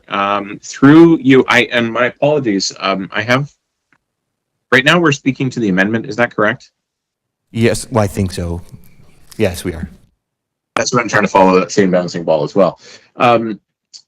So if that's the case, I would have a question to staff if you'll allow it on that, which I will, but only on the 2 hours and only on the residential issue. That's it. We got to move this along. Yeah, no, that's fair. So within the change then to the 2 hours, my question to staff is, if it is the same scheduler for Norfolk minor hockey as it is for Port Dover, Waterford, and Simcoe, which it is currently, and this isn't any slight at this individual, how then can we ensure that the local league, if they're getting one batch allotment and it's one ice contract, how then, after it leaves our hands, do we know that House League or local league is getting their fair share? Through you, Mr. Chair, you can't. That is completely up to the ice scheduler of the organization. It is an organizational priority that would have to happen at the executive table.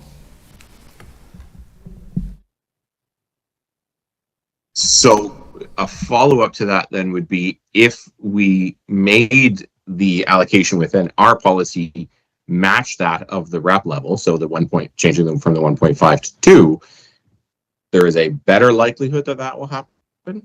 Is that fair?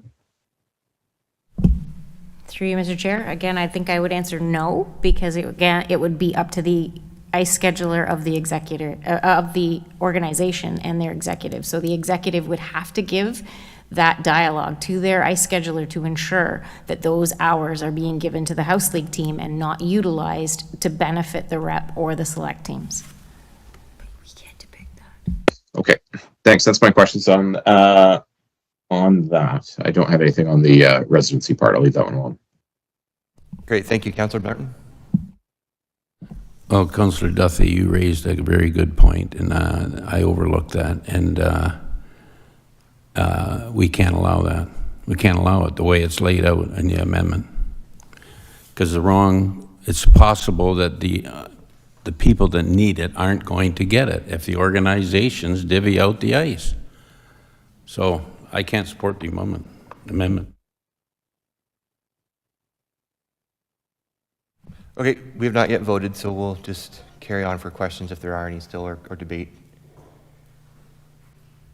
Okay, so seeing no more questions, I have a couple things I would like to say. I will support the 2 hours, that's fine. When I cast the vote, I'm not going to support the removal of the residential, because I think that these are arenas that are subsidized by Norfolk County taxpayers and should be used by Norfolk County residents. So that's my point of view on that. So number one, I guess I'll call the vote on the local league for 2 hours. All those in favor? What? Sorry, what, Councillor? I'm not clear on what I'm voting on. Fair enough. Clerk, would you read it again for Councillor Robertson? Yes, thank you, Mr. Chair. So the amendment made by Councillor Vandendriessche and seconded by the mayor is that ice allocation for all teams under 9 to under 21 be changed from 1.5 hours per week to 2. That's the amendment, as I understand it. Okay. Yes, Councillor Van Passen, last time. I thought we clarified that what we're amending is the Appendix A that's attached as part of the draft policy, the one line where it says U9 to U21, typically one team on the ice, 1.5 hours. We're just going to change that number to 2. Because just saying under 9, does that mean everything under, not a category, is it everything else below there? But we're changing just on this one specific. Oh, sorry to clarify, I'll clarify that one. So U9 is the division, right? And then it goes U11, U13, U15, U21, 17, 18, and then 21. So what Councillor Vandriessche is asking is basically every division from U9 to U21 gets the extra half an hour, correct? In local league. Yes. We have that? Yeah, and just for clarity, we will add that, so that includes the amending Appendix A, the draft policy for the allocation for local league, and I think Brenda and Nikki have that, so they can help us finalize that when we put it in the minutes, but I think that's clear enough for council to make a decision. Perfect. Okay, Councillor Brunton, last time. Just want to ask the staff again, so I'm clear, if that amendment passes, are the kids under 9 going to benefit from that, or is it going to apply to everybody? And you're telling me it will not. Through you, Mr. Chair, I'm not saying they won't. What I'm saying is it will be up to the organization, and you may have an organization that definitely will divvy up ice perfectly, and there will be no problems, but you will maybe have other organizations that won't. So we can't control that. It is completely outside of our ability. So the motion really is open. What we say doesn't really matter to the organization, correct? Correct. Thank you. Okay, But at the end of the day, if you're making a policy and you have a policy statement GP 37, it has to apply to those teams, to those organizations. You show them this, and this is the way it's supposed to run. I totally understand what you're going to tell me. They can allocate, but fundamentally, they have a responsibility here. So if it isn't enacted properly, parents can raise the roof. They'll come to their organizations and say, hey, in policy GP 37, it says that. And that's where you get accountability. Parents. All right. Councillor Duthie. Thanks, Mr. Chair. I am hung up on this one a little bit because I'm not convinced that we can ensure fairness if that change was to take place, nor can we without it, in all honesty. So I'm wondering if, from staff's perspective, could that be a topic of discussion in that review meeting? Could we ask that the user groups provide an analysis of how many hours of their allocation were dedicated to local league versus representative league to ensure that they are meeting the minimums that we've set forward, and there be ramifications if not? Through you, Mr. Chair. I honestly would try to push you away from that. I mean, it almost becomes overreach onto the organizations. I mean, we need to put put everything back in the arms of the organization and hope that they actually are fair and equitable. If we start dictating what organizations can and can't do, I think you'll see that you're going to get even more pushback from our organizations. I think for the most part, they should be fair and equitable, and I do believe that Councillor Van den Driesche is correct in the fact that if there is something in the policy that says this is how the county is divvying up the ice allocation and the base allocation is given based on these number of hours per team, that if everybody is aware of that, then they have something to go to the executive of those organizations and put it back, the onus on them, to make sure that the ice is being distributed equitably. I mean, council, you can put whatever you want to in this policy and hopefully, but it's just going to create an even bigger administrative burden to staff if we have to start going back to our organizations to say, okay, you need to provide us with how many hours you've given to every team and every organization. I just don't think we want to go down that path, but that's just my opinion. Okay, we have a motion on the table. Please, Bill, read it one more time, and then we're going to call the vote on the 2 hours. Just for the 2 hours only. We're going to do part of it separate. Go. Yeah, so again, stand to be corrected, but as I understand it, the motion that's been moved, that the Appendix A in the draft policy as it deals with ice allocation for under 9 through under 21 be amended to from 1.5 hours per team per week to 2 hours for local leagues. Does that capture it? Yeah. Okay, all those in favor? And, oh, me too. And opposed? Carried. Let's go on to this next one. It's gonna be great. Residential. Same mover? Nope. We don't have a motion. Oh, no, we do. We have a mover. Yeah, we do. So mover and second. So read that part again, please, that we're going to remove the residential requirement, correct? Yeah, as I understood it, that was moved by Councillor Van den Driesche now, is that any residential requirement be removed from the policy. Please. Yeah, absolutely. The reasoning I have is it's quite intense of a policy number. It's way high because when I look at other organizations, I see that men's league and that it has to be 50% or it's whatever. But at the end of the day, we subsidize a lot of groups and organizations and different things that happen in the county. If you put a residency policy together, what happens in hockey is you don't become as competitive as you'd like to be because other kids come in. But how can we put a residential rule in when OMHA, the governing body of hockey, tells us it's open borders? So to me, it's very difficult. And as we were discussing this at Parks and Rec, the onus of responsibility you're trying to put on now is on the teams or the organizations.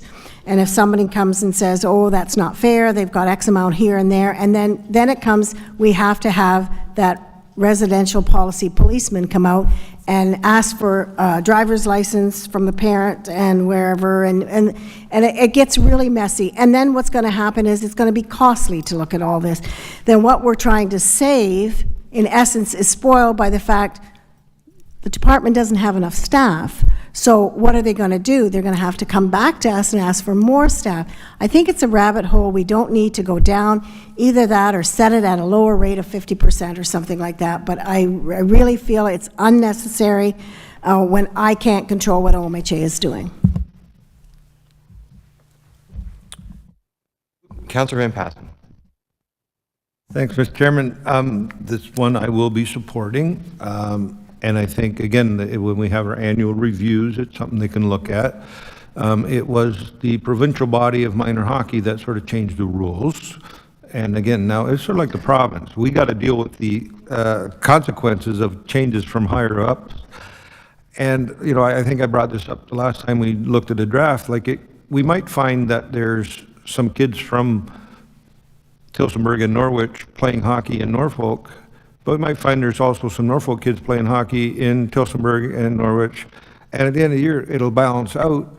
So yeah, let's keep an eye on it. But I don't think there's a need to put in a policy where you're going to lose ice time in the future because you had two kids on your team who lived on the other side of County Road 55 and they're in Elgin County instead of Norfolk. I think it's just an unnecessary sort of a section in there, so let's just eliminate it. But keep it in mind and let's review it on a yearly basis. And my bigger fear is that you might find that we get inundated with people who want to play minor hockey in Waterford because they can't make the cut in Brantford and Brantford's too expensive, so we'll just drive down the other direction and we'll sign up in Waterford, and that's going to create a problem for Waterford minor hockey. So let's just keep an eye on it. But thank you. Councillor Duthie. Thank you, Mr. Chair. I think at this point, I've reread the policy, specifically 9.3, I think it is. And I think I'm actually more okay with it because it doesn't say, because here's what I've gleaned from other organizations. When this change came into effect from OMHA, many of the organizations did put caps in there. Many of them had it before about NRPs, but they did implement caps for non-resident players. Norfolk, I don't believe, has done so. And I think that the county does have a degree of a role to play in terms of protecting our own and looking out for our own. I think that's important. And all of the policy, all it really says is, the county reserves the right to deny or reduce your allocation if your residency falls below 95%. That doesn't seem unfair. It could, because it says do it if you want, but you might get less ice. I would actually say we should maybe charge more for it based on the scale of their percentage of residency. But I think I'm fine with it as it is right now. And let's try it. So I am not going to support the amendment.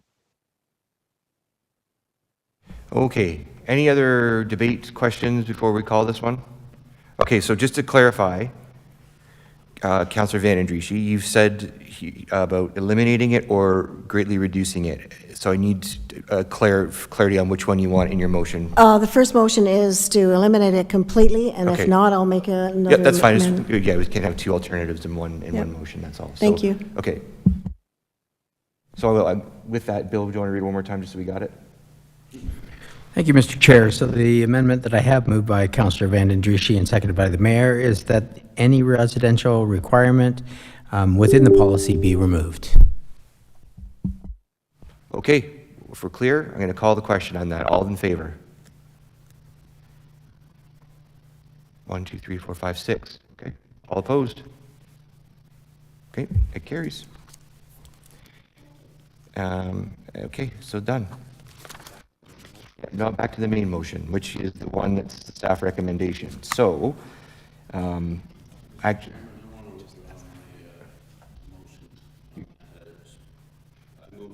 yes, you did. Okay, can you say that in the microphone, please, just so it's on the record? I want to withdraw my, I move that motion and I want to withdraw that. Thank you. Thanks very much. So seeing that, does somebody else want to move the recommendation, or do we want to have an alternative? And actually, you know what, before I call that or ask for a motion, I have a question just about the Delhi allocation, going back to that again. So times as much as Langton. So I guess I need to understand, when we talk about fairness, how did you arrive at this? Through you, Mr. Chair. The whole piece of the residency would have taken into accommodation the amalgamation between an outside organization. So the residency piece would have reduced the amount of base allocation so that it would have been within the same as the rest of the organizations. So they would have gotten, so if for example, I think in the slide it said that they were going to get, so they're currently getting 46 and a half hours. By the formula, they would have gotten 55. What we're saying is that because they are also amalgamated with Norwich, that residency piece would have dropped down those 55 hours by the difference between their residency and their actual, sorry. Thank you. Because what happens is if they've got, for example, if their residency was 80% and we were saying 95, so they would have a 15% less on that base allocation. So those hours would have been reduced from the base allocation, which really would have brought them closer back to what they're actually being allocated. So, and to follow up, what I'm hearing is that we are already seeing the impact of that vote we just took, which is a hugely disproportionate amount of ice in Delhi versus every other arena for the Delhi teams. Correct. Okay, well, that we've just voted, so that's a bit of a bummer. But so I just also, you know, I think earlier, I just want to clarify something that you said earlier. I think it was Councilor Brown had said he had heard that it's going to be allocated for Norfolk minor hockey outside of Norfolk. It's no longer in place. Did you say that you didn't know anything about that? Through you, Mr. Chair, the Six Nations piece? Yes. No, I'm not aware of it. You're not aware. So I hate to ask you, Nikki, but maybe could you take a look at your emails, because on September 25th, you and I both received an email from Norfolk Minor Hockey explaining that exact thing. Through you, Mr. Chair. Yes, you're right. I received that email, but the actual, what that actually meant. So what it's meaning is the email saying that Six Nations has removed the ice. Six Nations Minor Hockey is no longer giving ice to Norfolk Minor Hockey. What I've been looking into is whether or not Six Nations, the municipality, has the ability to not allocate ice, whether it's minor hockey that's actually allocating ice or whether it's Six Nations.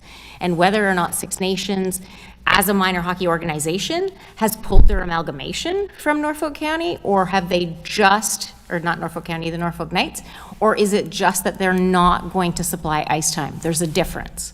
So if Six Nations is not going to allow them to utilize ice, that's one thing, but have they pulled their amalgamation?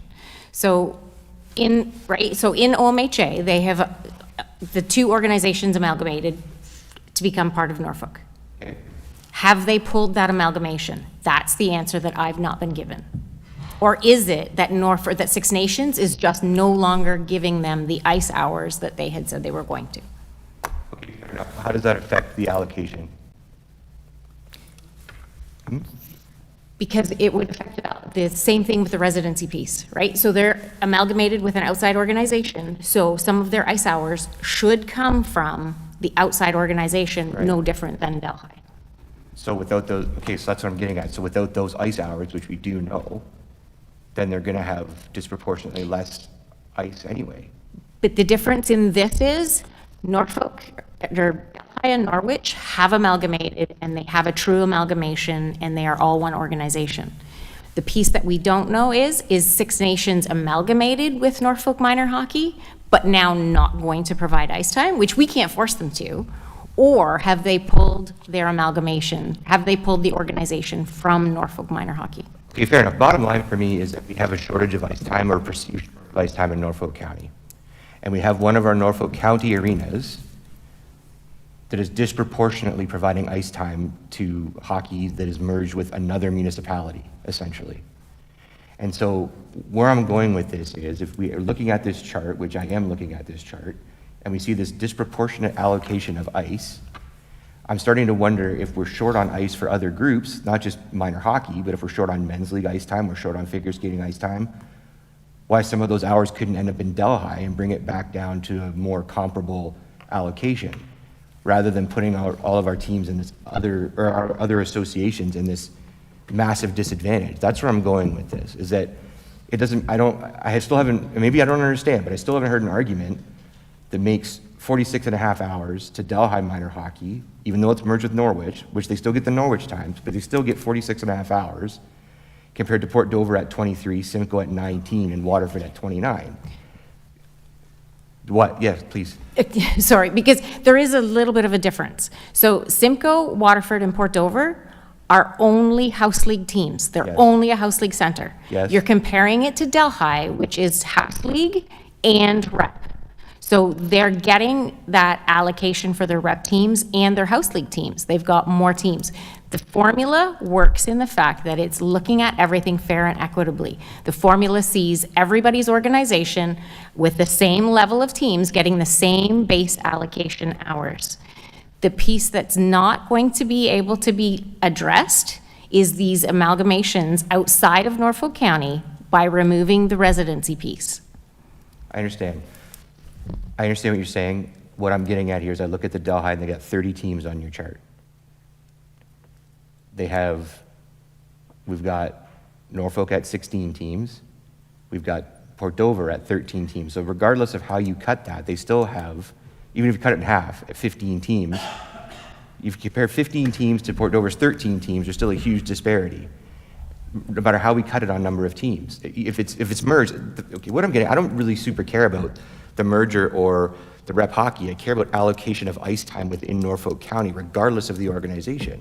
That's what I'm getting at here. I don't, who's playing hockey with who and what, that doesn't matter. What matters is there's a finite amount of hours at each arena, and where are they going? And if it's not going to Norfolk residents, it's not going to Norfolk teams, for me, that's a problem of proving this, and that's all I'm getting at. Regardless of who's partnered with who and who's doing what and who's wherever, total number of hours of ice time is disproportionate. That's all I'm trying to get at here, and I still haven't heard an explanation of why that makes sense. Through you, Mr. Chair. It's not disproportionate. It's proportionated because it's all based on the level of play. So when you're comparing the organizations that you're comparing, you're not comparing apples to apples. If you look at Delhi, if we were to take Delhi's rep teams completely out of the mix, I bet you your ice allocation hours would be a little bit more comparable to those in Port Dover, Waterford, or Simcoe. Yes. We would have to separate them out to show you that. Our chart doesn't show you that because they are a merged organization that offers a house league team and a rep team. Yes. So when we're distributing the hours, we're distributing them higher levels of your organization. So your rep teams are all getting 3 hours of ice time per week. Your local league teams now are going to get 2 hours or 1 hour. So 1 hour for the under 9, 2 hours for anything above U9. So if you, to be able to show you exactly, I'd have to break those numbers out so that you could compare what Delhi's really getting versus Delhi, Waterford, Simcoe. So then the incentive now then would be for the Norfolk Knights or for the Port Dover Minor Hockey or whatever, if there's no residency requirement, is to go beef their numbers as much as possible. Because if they add more teams, then they just get more ice time, regardless of whether they're residents or not, which is essentially exactly what's happening in Delhi, is that they have 30 teams because they have so many players that aren't Norfolk County residents. That's what we've accomplished today. Mm-hmm. You're correct. Beautiful. Okay, that's fair. That's my question.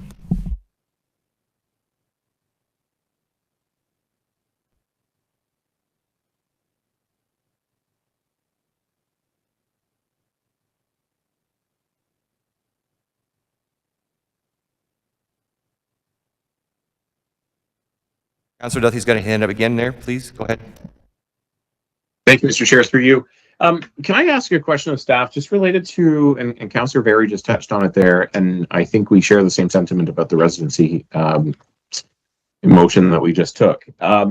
Is there anything within the policy about the and I didn't see it, but it's possible that I missed it, about the creation of new teams?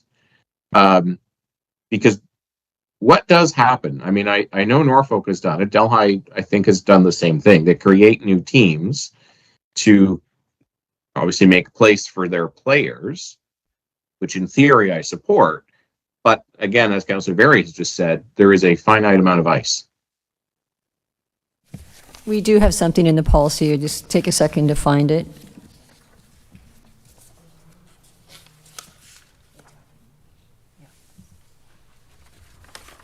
So in Appendix A, under the note, we specifically put in that all teams are required to have a minimum of 15 players registered to be eligible for team allocation, and a team must be comprised of a minimum of 80% new players to be considered a new team, so that organizations didn't try to surpass the policy by saying, oh, we're going to take all these guys and make all these teams. So it has to be a minimum and 80% new players in order to form a new team to get more ice allocation. Okay, thanks. But I think we still end up in the same situation, the same problem. There's still a finite amount of ice. So if they just go and create more teams, I mean, okay, there's a competitive disadvantage to doing so, likely, because they may end up with players that aren't at the right caliber. But if that's a way that they can disproportionately attain more ice, you know, if that's a rep team that they're doing that on, then we are likely going to end up taking it away from House League.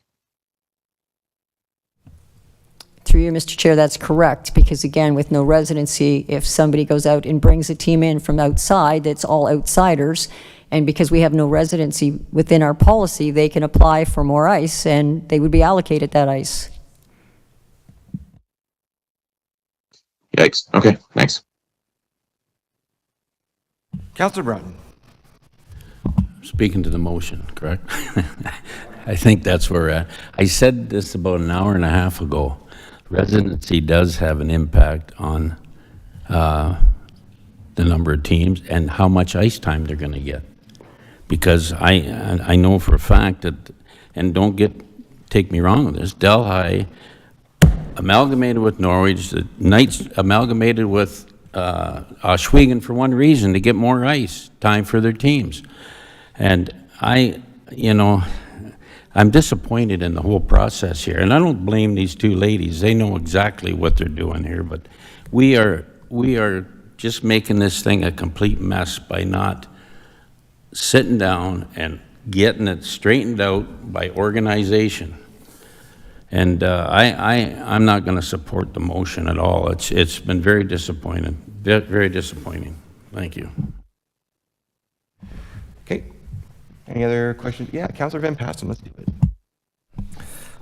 Yeah, we've been working on this a long time, and I think at some point we're going to need to sit down with everybody and say, you know what, we're Norfolk County. Norfolk County has 5 ice surfaces, and we're going to allocate you time on any of our 5 ice surfaces. And if you need to practice in Langton on a Sunday morning, that's where we've got ice, that's where you get to go. And if you don't like that, sorry about your luck. You're not getting something else. It's been quite a change since 1974. We became different municipalities. We got merged in 2001, but we've never sort of created that we're all in this together kind of concept. And I think that's what the user groups need to sit down and start figuring out, that, you know, your home ice is Norfolk County ice. It's not necessarily Port Dover or Simcoe or Delhi. So let's all use it to the best. Let's get back up so we're using all the arenas equally, not that we've got empty ice in one arena while the other one they can't get enough of. So this policy doesn't go that far yet, but I think pretty soon we're going to have to. Otherwise, we go to Plan B and go borrow 150 million bucks and build one in the middle. That ain't going to be the answer either. So let's start making use of it.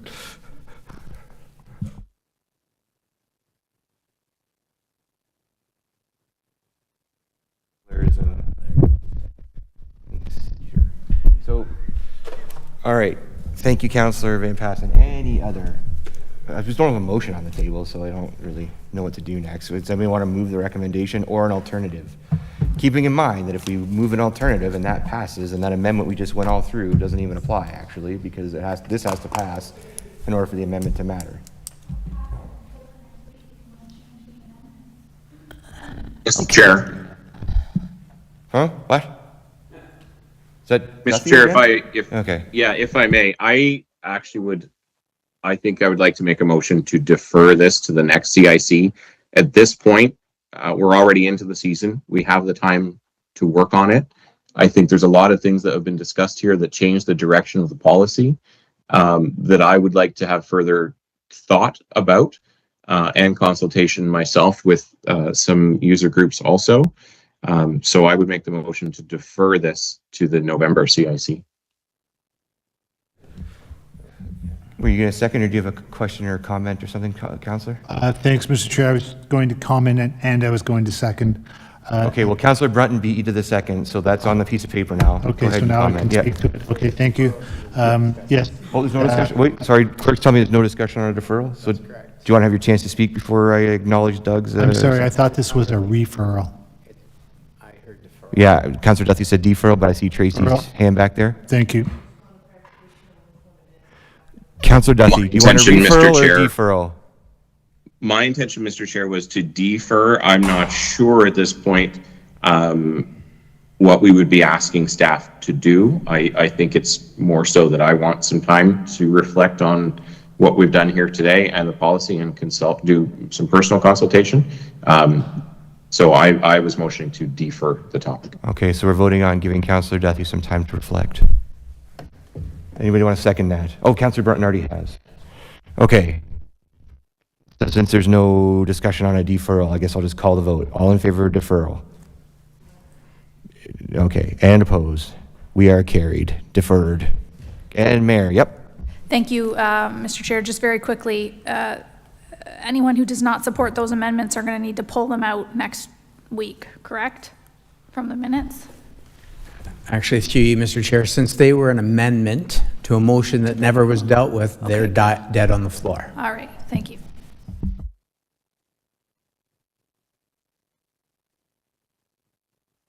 So we will get to relive this in 2 weeks.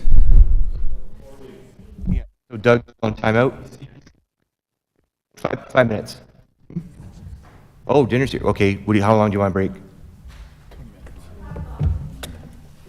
15? Okay, 15.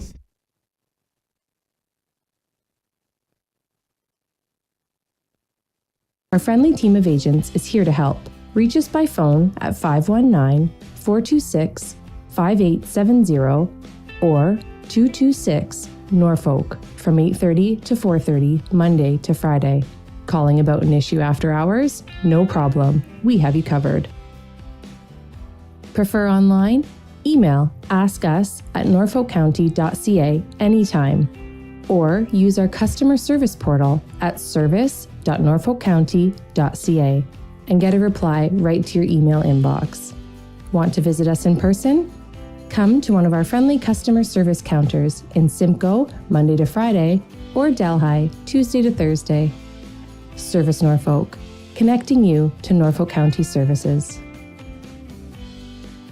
Meet Captain Clean, the toilet paper superhero, here to protect Norfolk County's pipes and keep everything flowing smoothly. Remember, only flush the 3 Ps: pee, poop, and toilet paper. Flushing anything else can cause big trouble. Things like wipes, hair, or grease can create sewer blockages. These blockages restrict flow, combine with other debris, and cause costly damage, overflow, and even water pollution. By sticking to the 3 Ps, you can help prevent clogs, reduce repair costs, and keep our water clean. For items you can't flush, proper disposal is key. Throw regular waste in the garbage. Do not believe claims on packaging that products are flushable. Take it from Captain Clean, they are not. Household hazardous waste can be dropped off at Norfolk's temporary depots during spring and fall. For things like medication and sharps disposal, take them to your local pharmacy or the health unit. And remember, grease belongs in the trash, but let it cool and store it first. Don't pour it down the drain. Be a flushing hero like Captain Clean. Together we can protect our pipes, our homes, and the environment. Remember, only flush the 3 Ps. Norfolk County is counting on you.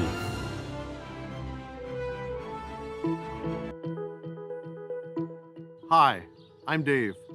I'm here to take you behind the scenes for a quick look at what we do at Norfolk County's water treatment facility. Here in Port Rowan, the water treatment process starts by pumping water from Lake Erie up into the water treatment facility.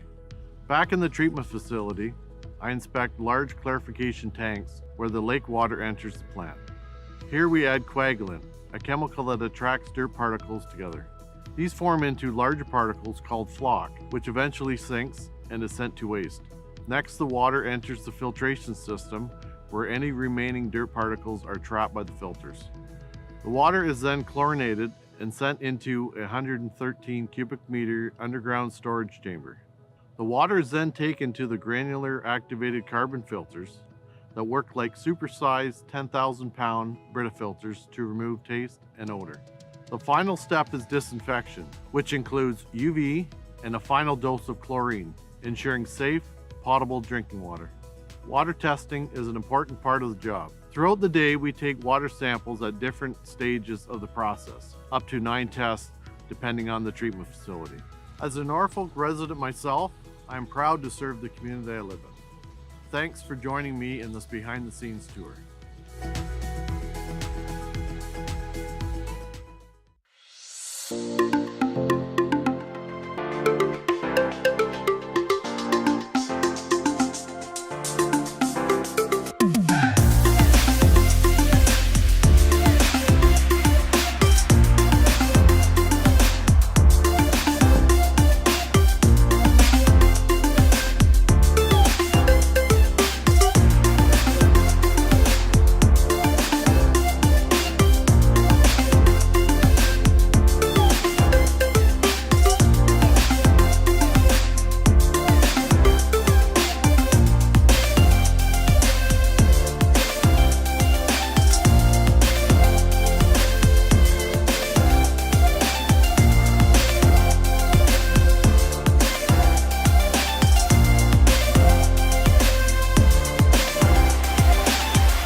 Hey Norfolk County, did you know that Ride Norfolk is now on demand?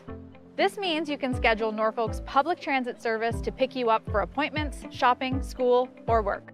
Ride Norfolk has partnered with Blaze Transit to offer on-demand pickups at all 95 stops across Norfolk, including this one. I booked my trip earlier today and my bus is here right on time. Since there are no fixed local schedules, you can easily book Ride Norfolk over the phone, online, or on the Blaze Transit app from your smartphone.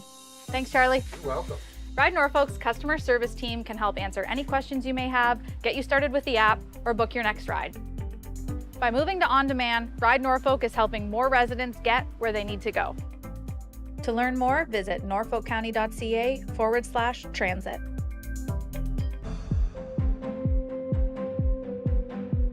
Hi, I'm Marissa, and I'm here to take you behind the scenes for a quick look at what we do at Norfolk County's waste and recycling operations. Here at the transfer station in Simcoe, residents can bring a variety of waste materials for disposal. Norfolk operates 2 transfer stations, welcoming about 27,000 customers every year, and accepts material ranging from bulky items, wood, metal, and yard waste. Norfolk also provides curbside waste programs. Recycling from your home arrives at this facility where it is manually sorted by the type of material. You can see why it's important to separate materials into the correct bin, rinse recyclables, and remove items from bags. This facility processes 4,600 metric tons per year. That's equal to about 20 tons per day. Once items are sorted by material type, they are baled and ready to be shipped across North America to be made into new material. About 8 to 10% of the material that arrives here shouldn't have been put in the recycling bin. Residents can use our Recycle Coach app to confirm if an item can be recycled. After seeing how waste is handled, I hope this video helps show why rinsing and sorting your recyclables are important steps in the recycling process. As a Norfolk County employee, I am proud to serve the community I was raised in. Thanks for joining me on this behind-the-scenes tour. This summer, discover the hidden gem of Norfolk County, Ontario's Garden. Stroll through historic villages where time seems to slow down. Feel the sand between your toes on our pristine Lake Erie beaches. From live theater that captivates to trails that wind through breathtaking landscapes, adventure and relaxation await at every turn. Meet the farmers who grow your dinner and taste wine and beer crafted right here. Experience Norfolk County this summer, where small-town charm meets farm-fresh flavor. Ontario's Garden. It's time you came home to it.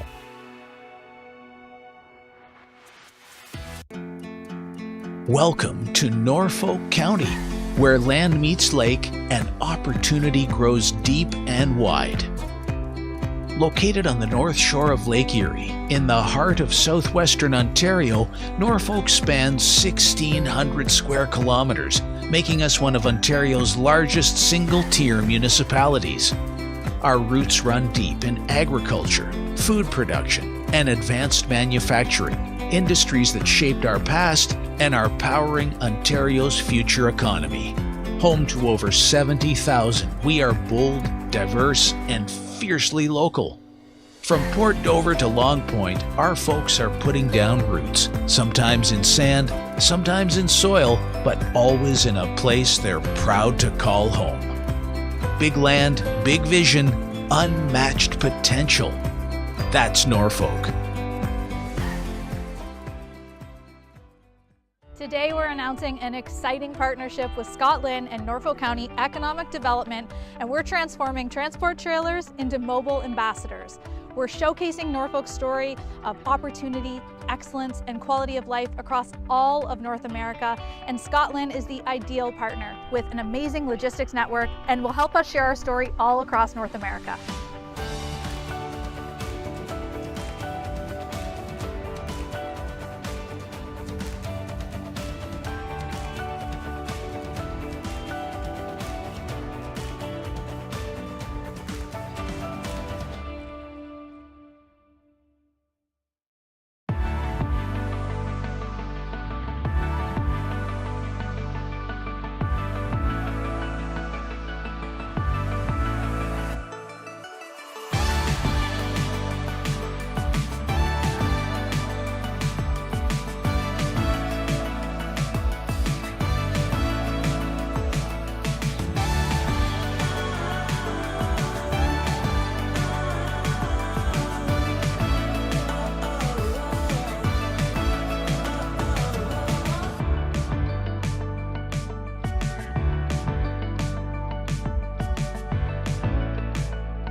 Hi, I'm Jacob, and I'm here to take you behind the scenes on a capital project in Norfolk County.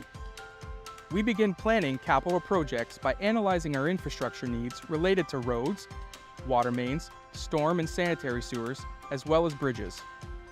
We assess their overall condition, age, and servicing requirements. This provides a solid foundation to ensure Norfolk has the hard infrastructure for current and future needs. Once a project is determined and approved by Council, we retain an engineer to complete the design. During this stage, we engage the public through public information centers or postings on the county website to inform them of the upcoming project and provide an opportunity to share feedback. After the design is completed and all approvals are in place, we hire a contractor through a public bidding process.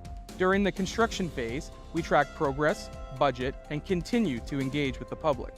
We also work with other departments to ensure the overall success of the project. Once complete, we report and track any warranty issues for 2 years. We measure a project's success by its ability to enhance infrastructure and positively impact residents. As a Norfolk County employee, I enjoy building the community that has given me so much. Thank you for taking the time to join me on this behind-the-scenes tour.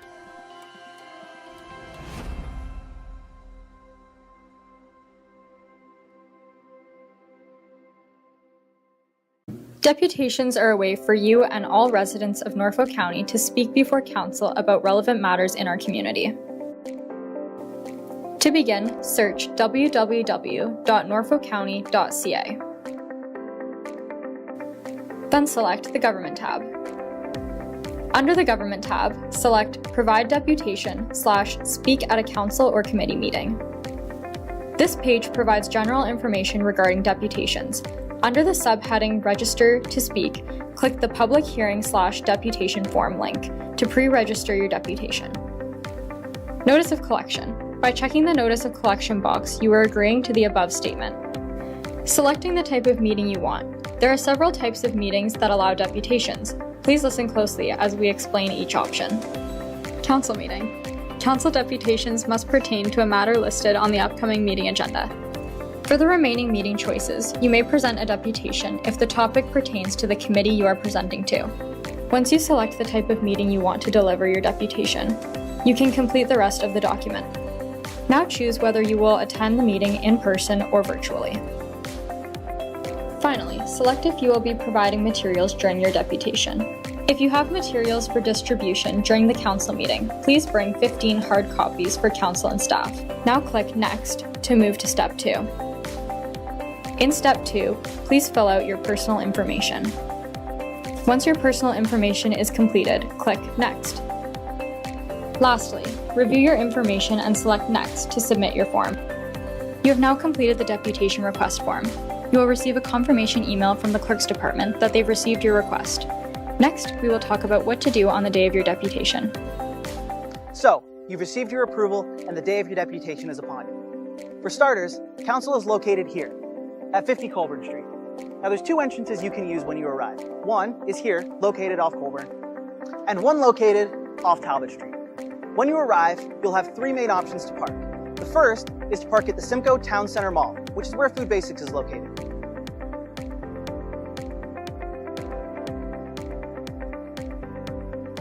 Your second option is 2-hour street parking on Court Street. And your third option is 2-hour street parking on Lott Street. If you can't find any parking in any of those three options, don't worry. Downtown Simcoe has plenty of street parking in all of the surrounding areas. If you enter through the Colburn Street doors, you'll have to make your way through the building to get to council chambers. But don't worry, if you require any assistance, you can feel free to ask Service Norfolk at the front desk. Make your way along this path and you'll end up in the main lobby. To your left, there'll be an elevator. You can either ring the bell or go ask the people at the front desk for assistance. If you don't need to use the elevator, you can head on up the green staircase and go up to council chambers.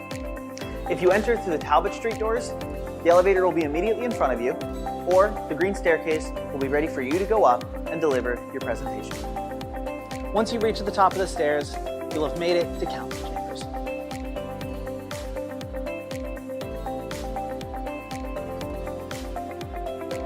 Feel free to take a seat here or here and wait for council to call your name when it's time to present. When council calls your name, make your way to the podium and ensure that you don't walk between the railing and the chairs on your way there. When you arrive at the podium, adjust it to your desired height using the arrow buttons and turn the microphone on using the button on the right. If you're giving your deputation in front of council, begin by saying, "Through the mayor." If you're giving it in front of a committee, begin by saying, "Through the chair." Then, clearly state your name and address, and you'll have 5 minutes to give your presentation. Upon having 1 minute remaining, the chair will give you notice. When you're finished your presentation, council may have questions for you.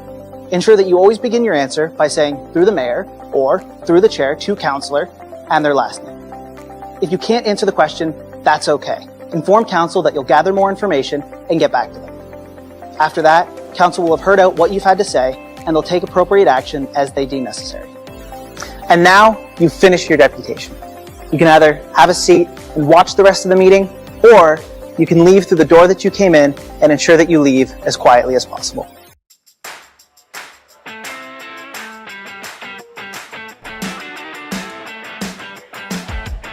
Hey Norfolk County, my name is Anna and I'm here to share some water safety tips to keep you and your family safe around the water.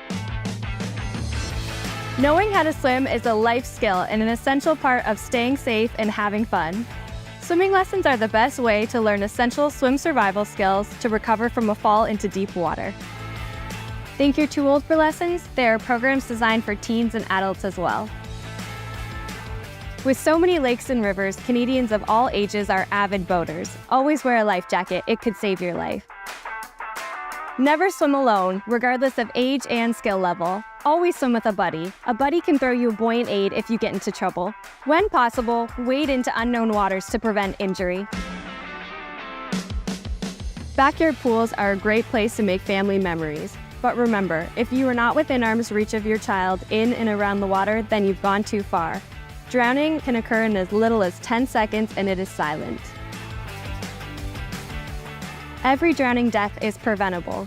Take time to educate yourself and those around you to ensure you're staying safe and having fun around the water.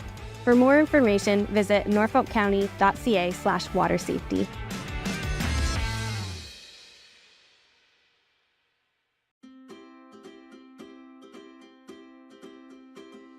We all have the right to feel safe at work, when spending time with friends and family, when participating in activities or attending a public meeting or event. Norfolk County is committed to ensuring our spaces and workplaces are safe. Our respect and responsibility policy outlines the code of conduct for employees, patrons, contractors, volunteers, coaches, and spectators. This code of conduct also applies to phone calls, emails, and virtual and social media platforms. We all play a part in fostering a respectful and safe environment. Inappropriate behaviors such as swearing, name-calling, verbal and physical threats, physical violence, harassment, and vandalism will not be tolerated. Staff have the right to take action when incidents occur. This may include denying service, asking individuals to leave, contacting the police, or, if necessary, suspending them from county programs and facilities. Those responsible for damaging county property will be required to cover the cost of repairs, fees, and lost revenues. We are committed to providing high-quality customer service and a safe and respectful environment for all. For more information about our respect and responsibility policy, visit norfolkcounty.ca/RNR.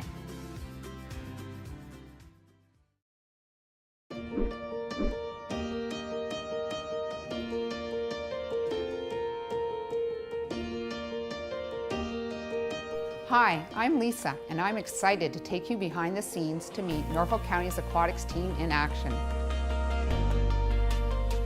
I think the people are what make the job. I think working with the people that I do, we're a great team. We work really well together. That makes a positive work environment. That makes a positive work for the public as well. They see that we work well together, and I think that benefits them as well.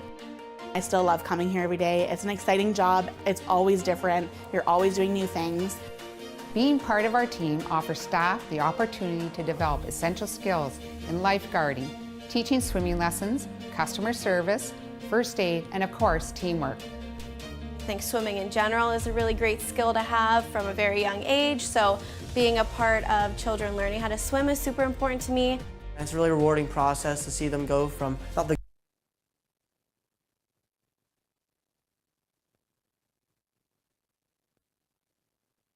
We're live, so here we go. On to 8.2.2. Dredging report, Port Dover and Port Rowan Harbor Marinas, CDS-25-074. We've got, I'm going to throw it over to Bill, I guess, to introduce our new director. Take it away, Bill. Thank you, Mr. Chairman. Yes, to the Chair and County Council, I'd like to take this opportunity to introduce Mr. Brian Gertz. Brian is our new Director of Parks, Rec, and Culture, and this is a new position to Norfolk County through the last reorg. So Brian is so far our only Director of Parks, Rec, and Culture. So I'm pleased to have Brian on staff. He has hit the ground running. He's been with us a matter of weeks and tackled a number of complex issues already, and Brian and I co-authored the report here on dredging tonight, but Brian is going to do the presentation. So after the presentation, both Brian, myself, and Janet Blackburn, our Marina Manager, is online as well for any questions you may have. So with that, I'll turn it over to Brian. Thank you, Bill. Through you, Mr. Chair. Thank you for the warm welcome. It's been a pleasure to meet everybody on council and all the staff so far.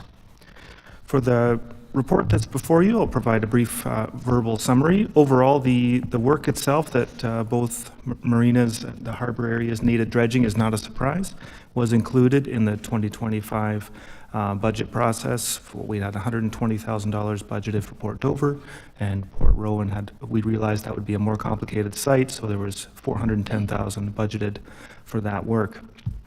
Now, dredging is, for those who are not familiar with it, it's simply removing sediment from the bottom of waterways so the water is deep enough for boats to travel. So depending on the types of vessels that travel back and forth, the depth of dredging changes. So we've done some initial work we engaged Riggs Engineering, and we did an initial review of both harbors. And the results that came back were quite a bit more, there's much more work anticipated to be done than what we had forecast last year during the budget time. So there is quite a bit of detail involved in the report for those who'd like to dig into it. Overall, Port Dover, it's a larger harbor marina. It needs a deeper depth. The harbor mouth is got quite a bit of sand accumulated in there, and there's drawings in the engineer's reports attached to the staff report. Port Rowan, it's more of a small fishing vessel marina, so it doesn't require the same depth, but there's still significant sediment in both areas. So we're looking at, say 5,000 to 7,000 cubic meters for both sites. So it's a substantial amount of sediment that needs to move out of both of those sites. So on page 3 of the report, it does outline some of the costs that are forecast currently. But there are a lot of unknowns that are highlighted in the engineer's report, particularly Port Rowan. The first question, often when we have to move sediment, is there any contamination in there? So that testing has been done and revealed that certain procedures are off limits based on the contents of the sediment there. So there is more exploration and more options that we need to explore and price out so we can come back with some more concrete answers and recommendations for council's consideration. So there are a couple simpler options. Overall, we saw from the delegation at the beginning of the meeting that there is some urgency to the work that needs to be done. It is literally dangerous for larger vessels to pass through these shallow areas, especially when it's wavy and the boats can tip over or take on water. So appreciate the urgency of the situation. So needs to be a kind of a short-term fix and a longer-term approach, because dredging is a normal maintenance activity for any harbor. Because of the still water, they slowly fill in. Exactly with what and how fast, that's all site dependent. So for there's several different impacts, but staff are looking for some direction from council on further exploratory work using the approved funding that we have for dredging already, so that we can have a tighter timeline and we can come back in December with some much more accurate options and costing for council's consideration through the 2026 budget process.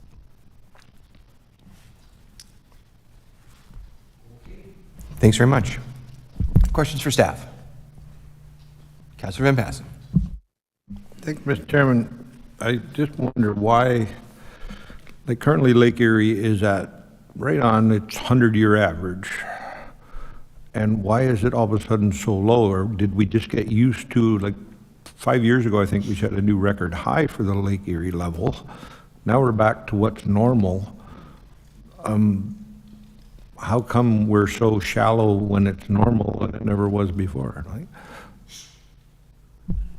Through you, Mr. Chair, the scope of work that you see in the report isn't specifically for this year's exact water level. Through the navigational standards, they pick an average low, and that's the same as what you'll see on navigational charts that ships use as well, so that you can have safe passage no matter where you go, no matter who's working through those areas. So the forecasted work and the volumes you're seeing here are based on that average low, not today's exact conditions, because if it's historically low or historically high, we can still plan out what those typical depths need to be. Councilor Columbus. Yes. When do you expect the actual dredging to take place? Staff are hoping to come work with the engineer. We met 2 weeks ago. We're hoping to have recommendations back in December, and ideally we would dredge as soon as possible. So before the season opens next year would be ideal, but it is subject, because we're working in some environmentally sensitive areas. Some of the permits that we receive might have dates and times for restrictions that we'll have to follow. And dredges are few on the Great Lakes. I know most of the private marinas have their own dredge, but can you, how are you going to market or advertise that there's these 2 harbors to dredge? Is there an easy way to attract a lot of bidders? So the work that we'll do with Riggs Engineering will be focused on the results that we need and not necessarily the particular equipment that it would take to get it done. In that way, it'll open it up to as many vendors as possible. You know, if it's mechanical dredging where they're scooping the sediment or vacuuming it out, either way, we can get our needs met. But for those private operators that have already invested in equipment, we can have an expression of interest or a request for proposal or the mechanics of the purchasing process that could help us through that process. Councillor Breton. Thank you, Mr. Chairman. I guess my question on the Port Dover Marina, and I apologize if it's in the report, and with the Coast Guard being there, is there any kind of financial assistance we can get from the feds on dredging in Dover? We do have a lease with the Coast Guard, so in connection with the federal government. There is some general language in the lease that the municipality commits to maintain access to the land, to the site, through air and water, or through land and water, but there isn't a specific cost-sharing detail in there. Certainly nothing preventing us from asking, but there isn't a mechanism in place right now. So you will be asking? We could. Okay, thank you. Yep, Mayor Martin, and then Councillor Michele. Thanks, Mr. Chair. Through you to staff. When we had earlier discussions about the marina, specifically user fees, among other things related to the capital works, we knew that we needed to dredge. We were criticized for having incorrect numbers, potentially even inflated numbers, I believe was what we were criticized for in our budget for various marina-related activities. How did we get our dredging numbers so wrong? Through the chair, maybe I can take that from Brian. I think a few things came into mind. We took previous costs of what it was, and that was 10 to 12 years ago, and we put an inflationary number in that, and we based it on the scope of work to be done. I think some of the issues we've had are obviously the salt loading and the contamination in Port Rowan. That's the big one in Port Rowan. In the past, we've taken that soil and we've hauled it up the hill to where the water park or the water tower is, and it was clean fill. We were allowed to level it out, let it dry further, bulldoze it off, and grass seed, and that's where this elevated cost for Port Rowan is. For Port Dover, we had hoped to do what we call a prop wash, which is just a larger boat with props on to blow the soil out. A lot of that, it looks like a lot of, or some of Port Dover can still be a prop wash, which can be a cheaper one. However, there are a couple pockets to the report that are contaminated, and those will have to be removed. So I think it's soil conditions, and I think volume of sediment probably was underestimated if staff had any error. Okay, so we did take a known figure and add inflationary pressures to it in our budget. No, that's correct. That's how staff based it on. Okay, excellent. Thank you. Thank you, Mayor. Councillor Michele. Thank you, Mr. Chair. I guess through you to Bill and Brian, welcome. One of the, I guess the report really kind of does again reveal, as we've talked about this several times, how fundamentally different the Port Rowan Marina is from the Port Dover Marina, and even in this dredging question, quite a bit different circumstances. I am wondering and hoping that when the plan is to bring all of this with a little bit more information, a little bit more consultation with experts, and a little bit more time to kind of examine some options.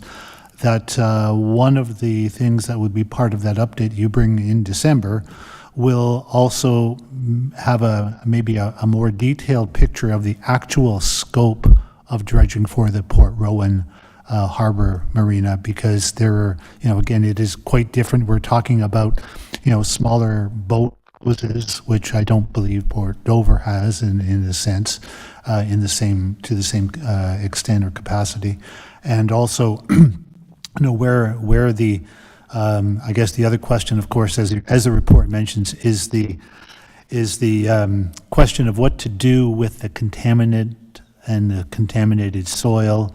I think there was a bit of a hope among people in Port Rowan that we might be able to use that soil to enlarge areas of the park and do that kind of thing. And perhaps, I don't know, there may still be opportunities for some of that to happen. I don't know. We'll have to wait and see what you find out. So I guess, will you be able, do you think, because some of this, as we know, is a question of some urgency, in both locations. Currently, the one thing I guess both marinas have in common is that neither of them can get boats to where they belong very easily. So, will you be able to provide some idea, at least about the scope of the dredging in Port Rowan, when you bring that other information to Council in December? Through the chair, yes, we will include that. Quite a bit of the focus will need to be on Port Rowan and figuring out some of those details related to clearing out the channels, and then additionally, quite a few of the boathouses also have quite a bit of sediment in there, and there needs to be different techniques or options for those areas. Thank you. Councillor Van Passen. Thanks, Mr. Chairman. I've had a few calls over the summer from Port Rowan. The boathouses themselves, seems that quite a lot of them are silted in, and that's not our problem, but is there potential to do like a joint contract if the individual leaseholders would be willing to pay for it? And sometimes you get the larger contract, you end up getting a better price from both ends. So is that something to look at? And also in Port Dover, if we talk to the feds on the commercial harbor, whether there's a possibility to do a joint contract, you might have more vendors who are willing to come down with different types of equipment if they can do a lot more work at one time. So I wonder if you might want to investigate both of those little options, please. Noted. Thank you. Thanks, Councillor. Councillor Huffman. Thank you, Chair. Through you, I would like to accept the staff recommendation, make that a motion. Okay. I have a seconder. Councillor Van Passen, very good. Okay, any other questions or debate? Councillor Michelli. Thank you, Mr. Chair. I guess a question and part of a comment. I just, want to clarify perhaps an area that I think is possibly a little bit contentious. I am not sure that Councillor Van Passen is correct to say that the silt in the boathouses is not our problem. I can tell you with a great deal of certainty that the boathouse owners collectively and unanimously do not feel that way. And I think, and I don't want to get into the whole, semantics of you can't, if one person dredges their boathouse, that they can be separate and apart from their neighbor who doesn't dredge his boathouse. And sand and silt doesn't work that way. So I'm hoping that you will also address that when you bring back your findings. Thank you. Okay. Any other questions or debate? Okay, I got a couple. So Brian, thanks very much for the work there. In the report, it says that you're going to be bringing recommendations for funding sources down the road. So it says staff will recommend a funding source or any budget amendments to projects at the time, et cetera, et cetera. Sorry, what? Well, okay, fine, or it could be a finance question, whoever, it doesn't matter. I guess my question is, I understand there's no sources identified yet, but you must have a sense of what those might be. And so I'm wondering, what are our options that we're going to be looking at as potential funding sources? Just because while we're waiting till December and this is circulating in the communities and people are talking about it, I'd like to have a sense of what the financial impact is that we're going to be talking about here. Through the chair, thank you for the question. So our first goal with any of these marina projects would be to utilize the marinas reserve for whatever, for as much funding as we possibly can. And then debt would be the follow-up if the marinas reserve is insufficient. And so the marinas capital plan has undergone a significant amendment, and that is coming forward to council in November. And so should these dredging projects be ready in time, we'll have those updated values in that November capital plan review for council. If they're not ready, if that doesn't come back to later or early next year, then we'll have to amend the budget at that time. And so while we may recommend a funding source in November, it may change if the budget amendment comes back in the fall. So we would look to utilize reserve funding where possible, with debt as a fallback if the reserve is insufficient. Okay, and just so I'm clear, are those the only two options, or may there be others that we might be surprised by later? I'm not trying to put you on the spot. I guess what I'm wondering is this going to be a levy increase potentially, is where I'm kind of going with this. Through the chair, it will not be a levy increase, as council has directed that any surplus from marine operations be transferred to the marina reserve, and likewise any deficit in marine operations would be funded from marina reserve. So we would look to keep these projects, whether debt or reserve funded, specific to the marina budget and not be impacting the rest of the levy. Beautiful, thank you very much. I appreciate the clarification. My other question, this one is for Brian, I think. The CAO tells me differently again.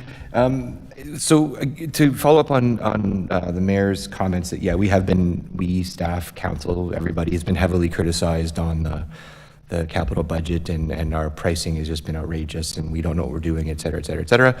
How are we doing with some of the other, not to get into specifics because it's not the report, but have you had a chance to look at any broad strokes, high level, any of the other capital that's in there, and how are we looking on that, just as a projection? No? Through the chair might be more suitable for me to answer. Okay. So as far as present projects that are ongoing for 2025, there are no issues. Everything seems to be within budget, but there are a few things I see coming with the marinas. If I can, you will see in the capital budget, I believe it is this year, there is a dollar value of about $25,000 for a pier inspection for Roan. It is a wooden and concrete pier that's been there for decades, and it's never been physically inspected, so I'm not sure what's going to come out of that. And there also is, presently, if there's not, there will be an expression of interest out for lifting services at Port Dover. As you know, we have our present contractor will be finished next year, and part of moving forward with the management of the marinas, and especially in Dover, is seeing how do we get a lifting operation in there? Do we hire another staff member too and buy the equipment, do it ourselves? Are there other third parties that can be out there? So those are the two biggest unknowns that I see now on the radar for marinas. Thank you very much for the clarification. Oh, and the CAO wants to jump in. Through you, Mr. Chair, just to set expectations properly. So council has made a decision that Norfolk County is going to retain ownership of the marinas, and that's great. And what we've been doing is trying to develop an operational plan and a governance model that will make these marinas sustaining as possible. Every time there is a surprise on our capital budget, like the report in front of you, that's perhaps a $2 million unbudgeted expenditure, that puts more strain on the financial plan to achieve council's goals. And so while we are sitting here saying, well, we can, we'll try to find money in the reserves, and we might have to do something with fees and whatnot, if the goal continues to be to try to isolate the marinas, so that we don't have a levy subsidization of the marina operations and ongoing capital requirements, every time there's a dollar added to our capital budget that wasn't is more of a strain. Apologies. Every time that there are surprises on our capital budget, or there's a surprise in the operating budget in terms of unbudgeted expenditures that we need to find money for, that puts additional strain on our financial plans to try to make the marinas as financially sustainable as possible. And so, yes, we might have a strategy to find some money, and that might be from our marina reserve to try to find the $2 million plus that might end up for the dredging. That just means there's $2 million less in the marina reserve for identified capital projects as well. And so that is something that we continue to be struggling with. And so I just don't want to raise the expectations of anyone who's listening or of council members that we won't be in front of you sometime in the future as dredging costs come forward and they're well above what we had budgeted. If the current outside service providers that we have, and we got to go out to the marketplace and find some alternative service delivery models, if that comes in well above what we have budgeted now, these are all pressures that have not been identified in our capital budget and perhaps our operating budget, and we will have to find some money to continue those operations. So I just don't want to overpromise and underdeliver so that we set expectations properly. Thanks. Mayor Martin.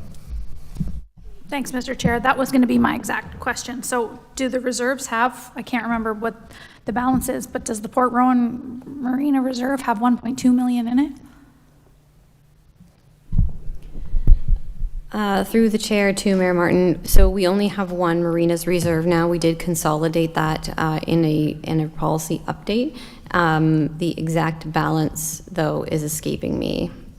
In a moment, I can find it. It was more of a rhetorical question because I think at the end of the day, we are adding it onto the levy regardless. I know your answer didn't directly say that, but whether we sit with a reserve in a deficit position, which has not been the practice of this term of council or the one prior, or staff,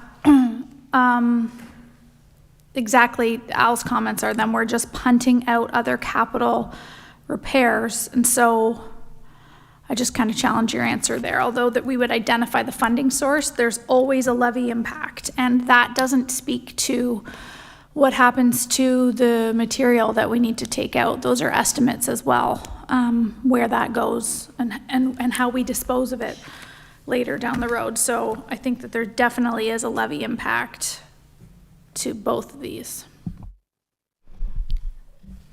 Councillor Van Passen. Thank you, Mr. Chairman. For as long as I've been on council, the Port Rowan Marina basically loses the same amount as what their payment is to pay off the debenture from 10 years ago from the last capital project we did there. So we're just going to start the whole system over again, right? Councillor Michele has a counterpoint. Thank you, Mr. Chair. Yeah, and my counterpoint is, and I'm going to defer to our finance staff on this one, but one of the big topics of discussion about the Port Rowan Harbor Marina is that we have, as part of that process, been including a road and the cost of that road, where there is now has been some discussion and contention about whether or not that road should be included in the Port Rowan Harbor Marina's budget, which makes it appear as though all we've been doing is paying the interest on our capital. So, but I know that we are still working on better understanding of that. Thank you. Okay. So we do have a motion. Is there any more debate or questions before we call the vote? Or I call the vote, I guess. Okay, so can we just get one more review of that there, Clerk, and just make sure we're all on the same page? Yes, thank you, Mr. Chair. So it was the motion that was in the package, so it's a staff recommendation, and we have that moved by Councillor Huffman and seconded by Councillor Van Passen. Very good. Just a couple more seconds to read it one more time, and I'm going to call the vote. All those in favor? And that's unanimous. Thanks very much. Thank you very much, Brian and Bill, and thank you, Amy Payne. Okay. We go to 8.3, corporate services. We have a procedural bylaw update, 8.3.1. It is CS-25-117, and our clerk will present the report. Thank you, Mr. Chair. So earlier this year, Council provided staff with direction to go back and review the procedural bylaw that had been in place now for a couple of years in this term of Council, and they felt that there were some opportunities for some minor tweaking or some amendments to that. So as part of that process, councillors were invited to send into the clerk's office any kind of changes or questions that they had around the procedural bylaw. We did get a number of comments and questions and suggestions from council members that have been incorporated in this draft. Staff also provided a number of suggestions for fine-tuning the bylaw itself. Recently, Councillor Van Passen met with the Deputy Clerk and pointed out a number of small housekeeping, tweaking that makes a lot of sense from the draft that you have in front of you today. So to make a long story boring, we're probably going to ask that Council sends that back to us to incorporate some of those changes. But before we do that, Councillor Van Passen also identified an issue that he would like to get feedback from the Balancing Council before we make that change and incorporate it within the next draft, the next version that you're going to see. And that's in the event of a longer-term absence of the head of council, the provision to appoint an acting mayor as opposed to having a deputy mayor that's assigned, assume those duties over a longer term. Did I get that correct, Councillor? But through you, Mr. Chair, if I want to turn it back over to Councillor Van Passen, if he wants to elaborate on that. We'd like to get some feedback and direction from Council before we go back and make our final additions. Take it away, Councillor Van Passen. Yes, thanks, Mr. Chairman. The way the current procedural bylaw is, the mayor gets to appoint a deputy mayor. Currently, we're using the rotating system so that the chair of CNC becomes a deputy mayor. And I think that's a great system. When the mayor is sick, absent from the municipality, I don't know if the mayor ever gets to go on vacation, but gone for something like that, yeah, the deputy mayor can step in. But if the office is vacant or there's a long-term sickness where the mayor is going to be missing, I don't think it's the same as just being out of the county, and I don't think it should just automatically, like there are members of council who couldn't do the full-time job of a mayor and their own full-time job or have the time to do that, and I think it should be up to council in that case where we're going to be missing the mayor in for a longer term, that we appoint an acting mayor rather than just lay it on whoever happened to be going through the rotation at the time. And if that's a direction that council would like to go, then I'm sure that staff can reword that section accordingly. And if not, then we leave it as is. There's still a couple of little wordsmithing to do on it, but I prefer that we sort of separate the appointment of an acting mayor in the long-term absence of the head of council as opposed to just leaving it to whoever happens to be the deputy mayor. Councillor Michelli. Thank you, Mr. Chair. Yes, and maybe just to add to Councillor Van Passen's explanation and suggestion, I think whenever it's possible for any of these, as he says, long-term appointments or vacancies, that we always attempt to include some element, and in fact maybe a large element of a democratic process. So I would definitely support that. Okay, thank you. Any other comments? Okay, so what are we, is this a motion, I guess, that Councillor Van Passen is making, or how do we do this? Well, if I'm hearing consensus from council, we can take that away as direction and incorporate it with the minor wordsmithing that we have to do. Okay. If there's a motion, that's great too. Then it's definitive and we can deal with it, but I'm good with either approach. Okay, Mayor? Thanks, Mr. Chair. My silence is not consensus. There's a lot to unpack there. What is an extended leave? What is the process that council is going to take? What if council engages in that process and the mayor doesn't seem to be on board with that. They're democratically elected. So no, my silence is not consensus.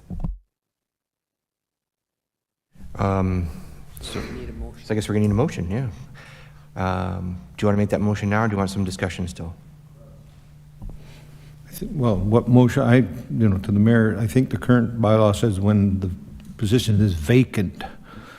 That's even more extreme, but anytime that, like, it wouldn't be a matter of the council being to vote out the mayor, it would be the mayor actually making that decision that they need to step back, or they resign, or whatever. There are cases like that, and if that situation comes up, then I think it'd be best if council just appointed one of its members to be an acting mayor, which is different than a mayor. An acting mayor doesn't get strong mayor powers, it doesn't get any of those things.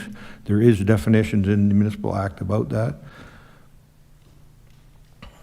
But if you want a motion, we just refer the issue back to staff, and they can make the little tweaks, and they'll bring back a draft number 2 at some point, and we discuss it in more detail at that time. So. Okay, so are we gonna, because I have a couple questions also, so are we gonna do one motion where we just send everything back to staff, or this particular issue? Yeah, I wasted an hour of the deputy clerk's time yesterday going through a bunch of little comments that I had, and I think that's what the clerk's looking for. If there's other members of council who have suggestions for changes, then they'll take them all back and they'll review it and bring us a new draft. So. Okay, so here we'll put them all on the table, and then we'll just have a motion to send it all back. Is that fair enough? There's no motion yet.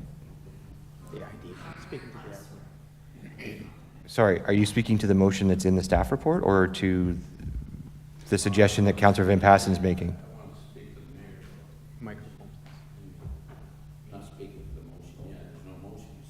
No, there's one in the report. That's why I'm clarifying. Did you want to speak to the one that's in the recommendation, or do you want to speak to the hypothetical one that you're thinking Councillor Van Passen was making? Okay, you're going to wait. Very good.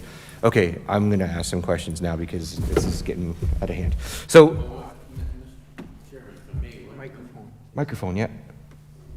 So questions, when we make a motion, or just you're saying speaking to the motion that's already on the floor? No, there is no motion, is there? No, I'm asking, sorry, Councillor Brunton, I'm asking, I was just trying to clarify whether you were speaking to the motion that's the recommendation or something different. That's all I was trying to clarify. Well, I'll speak to the motion in the paper. Okay, please go ahead, Councillor Brunton. All right, I first of all, the policy we have now where we each take a turn, was that the mayor's suggestion? Is that something you made, Mayor Martin? Okay. I personally, I think everybody deserves a shot at doing it around the table. I was fortunate or misfortunate to do it when our mayor was running for the provincial government, but I just think it's a great idea the way it's laid out. It's her prerogative. If she wants it that way, I support her on it. So anyways, thank you.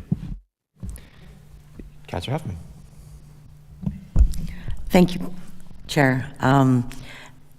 I just think this is totally unnecessary, and that this would be something that would be the mayor's decision to make, and I can't support anything like this. It feels icky to me. Okay, thank you, Councillor. So now we have a whole other issue that doesn't have a motion that we're sort of talking about, but there is the rest of the changes or whatever else there's in front of us, the policy. So do we want to solve this one now and get it done and then talk about the rest of the policy, or get it all done at the end? How do we want to do this? Because we're really focused on one thing now. So I would like some direction from councillors, suggestion. Yes, Councillor Van Passen, yep. Thank you, Mr. Chairman. I'll just try to be very simple and clear, right? The current process for the appointment of a deputy mayor would stay exactly the same. If the office becomes vacant, then council appoints a member of council to be the acting mayor until such time, there is a process when the office is vacant, and we have to declare it vacant, call a by-election within so many days, that kind of stuff, that's already all there. But just for that 60, 90-day period, that council would appoint an acting mayor that could or could not be necessarily be the current deputy mayor if we worked on the same rotating system, right? It's there, like I said, I think there's a difference between general day-to-day stuff and when the office is vacant. So that would be the change that I want to make. And, you know, if the clerk would need to wordsmith that properly and all that sort of thing and bring it back in a draft, and then we get to look at it again. So. Mayor? Thanks, Mr. Chair. Through you to the clerk. Can you elaborate on just that, the system that already exists under the Municipal Act if there's a vacancy? Yes, thank you. Through the chair. So now with strong mayor's powers, if there is a vacancy in the head of council, automatic by-elections required. There's no decision to be made by council anymore. If the community has strong mayor powers and a vacancy occurs, council is obligated to hold a by-election to fill that position.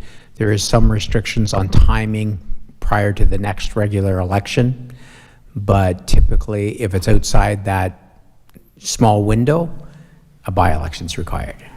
So it could be based on the timing, you could be looking at 3 to 6 months between when the vacancy occurred and when the by-election and the results are known. So our procedural bylaw could kick in for 30, 60, 90 days prior to us hosting a by-election, but regardless, the procedural bylaw, if we make this change, would not trump strong mayor powers, and the by-election would need to be held regardless. That's correct. Thank you.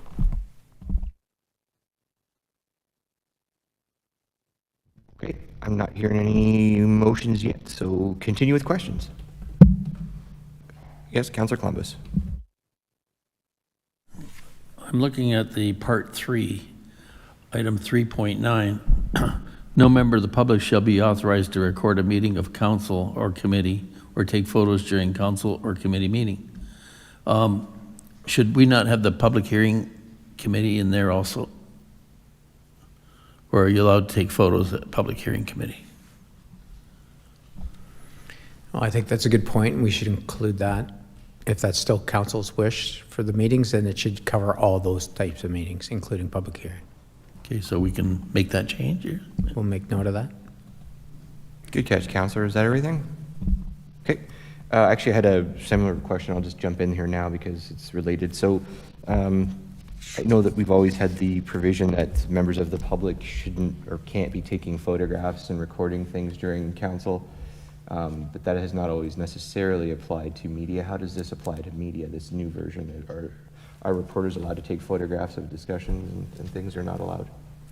Under the current policy and the one that was proposed, that would include media, and they're not allowed to take photos or audio recordings within the council chambers without council's prior permission. Okay, so is this something that we can grant them once, or does it have to be every meeting? Well, if it falls within the procedural bylaw that it's a blanket exemption that they're not allowed, then you would have to do that at every meeting. Or you should amend your procedural bylaw. Okay. I can't put a motion out, but I'm going to ask you, what is the rationale for that being in there, just so I'm clear on it? Because I understand why the public can't come, because it becomes sort of an intimidating thing or whatever else, but I don't know why the news media who covers us and reports on us wouldn't be allowed to do that. So can you please just clarify that? I can, through you, Mr. Chair, to the council. Although I was not part of the original drafting of the resolution, it's my understanding from other municipalities that that is a provision that's put in place to protect the integrity of the council and the council meeting, and that opportunities do not present themselves where unflattering or inappropriate media is generated from the council meeting to put a disparaging light on the activities at council. Understood. seems a little overkilly for me with we have the same 2 or 3 reporters every week. I don't know. Is there an alternative that you like? I just feel like it's cumbersome to ask our newspaper reporters that come in every week to file a form every week to ask us for permission to take a photograph every week. Like, can we just not do that? So through you, Mr. Chair, and the CIO can comment on the procedural bylaw is council's rules. It's roadmap. It's not for staff to determine whether this is a good policy or a bad policy. Council has to come to that. See, I get the sense you're asking me, is this a good idea or not? This is a decision that council made. If council thinks that that decision is too onerous and they wish to change it, that's within the purview of council to do so. But until it does so, those are the rules that we're supposed to follow. Yeah, I understand that, and thanks. I appreciate that for clarification that it's our document, but I mean, I'm asking you for advice, I think. I mean, if that's fair enough, but I'll ask Al for advice. Like, is this? Through you, Mr. Chair, my experience working with municipalities, this is not uncommon. This is quite commonplace in terms of procedural bylaws, and don't reasonable if there's a contentious issue on an agenda, a meeting goes up to a council meeting that they ask in advance that they be permitted to take some throughout the meeting or throughout that specific agenda item. I don't think it's that onerous. I think you're right. We currently have the usual suspects that arrive at our council meetings on a regular basis in terms of current media, but that can change at any time. And I have had experience with the situation that the clerk had depicted its ability for the rationale for this being included in the procedural bylaw to start with. Okay, thank you. Any other questions yet? Councilor Chalmers. Just page 26, item 9109.12 says, should a member of council wish to not adopt a recommendation within an item pulled from a set of council committee or public hearing committee meeting minutes, a motion must be put forward to not adopt said recommendation. If a council member intends to put forward a motion to not adopt a recommendation, advance notice must be given to the clerk and the balance of council. Is that different than what we've been doing in the past? Through you, Mr. Chair. So that is one of the items that we wanted to tweak a little bit. So there's some alternatives for council to do that. They could rescind the motion, they could offer a substitute motion, or they could offer an amendment to the motion that's brought forward.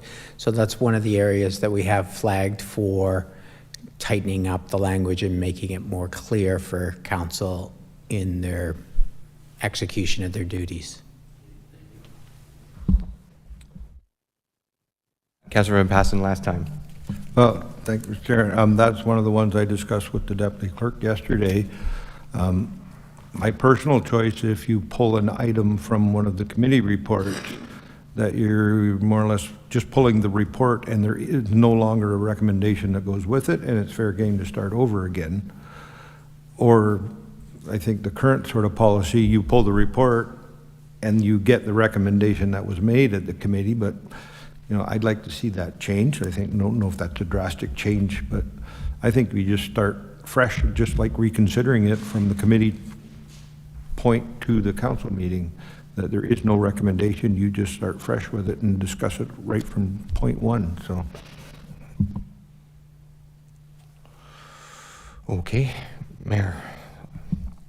My feedback, I disagree with that. I think if we spend 2 hours on a discussion and create a motion and it's in the minutes, that motion should still stand. However, I don't think it should, and it's not in our procedural bylaw, it shouldn't be cause for reconsideration at that point in time, but it should be given another kick at the can. That would be the motion you are pulling out from the minutes, and that is what's on the floor.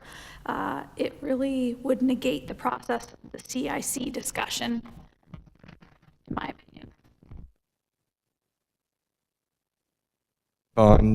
Quickly. and that's exactly what the clerk's department is looking at.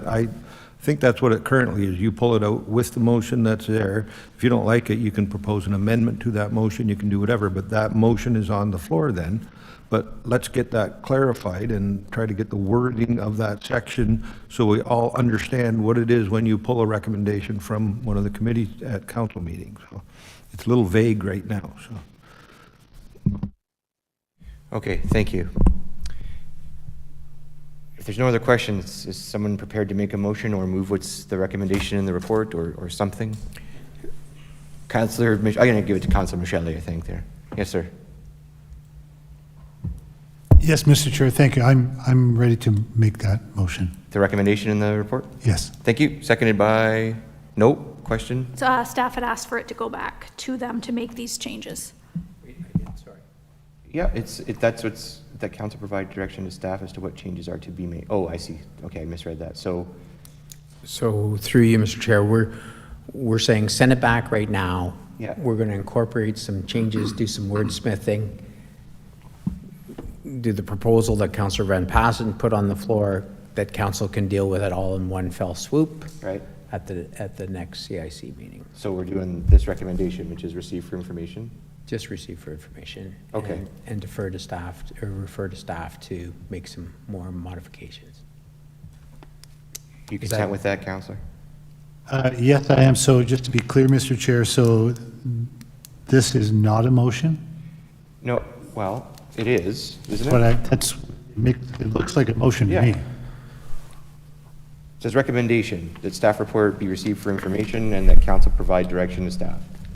Yes, thank you, Mr. Chair, but I prefaced my comments with saying that we were moving away from that recommendation, asking for council to send it back so we can consolidate, make some wordsmithing changes that were identified, also provide a last-minute opportunity for council with any other changes, and deal with the major issue that was presented to council this afternoon. So we're not looking for to receive it or adopt it at this stage, but send it back to staff to bring back a clean copy for final deliberation. So there's no motion at all?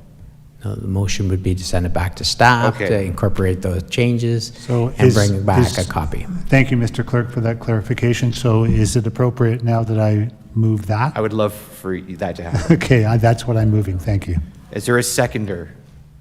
Councillor Columbus, thank you. Any more debate? No. All in favor? Thank you. Through you, Mr. Chair, I was just to strongly encourage council to take one final look. We've been sort of kicking this around for several months. Any other recommendations that anyone, please don't wait for the last minute to provide. If you please make any recommendations as soon as possible so that we can bring this a month from now and have this finalized for the final year of this term of council. And since we've already voted, we're not going to do that now.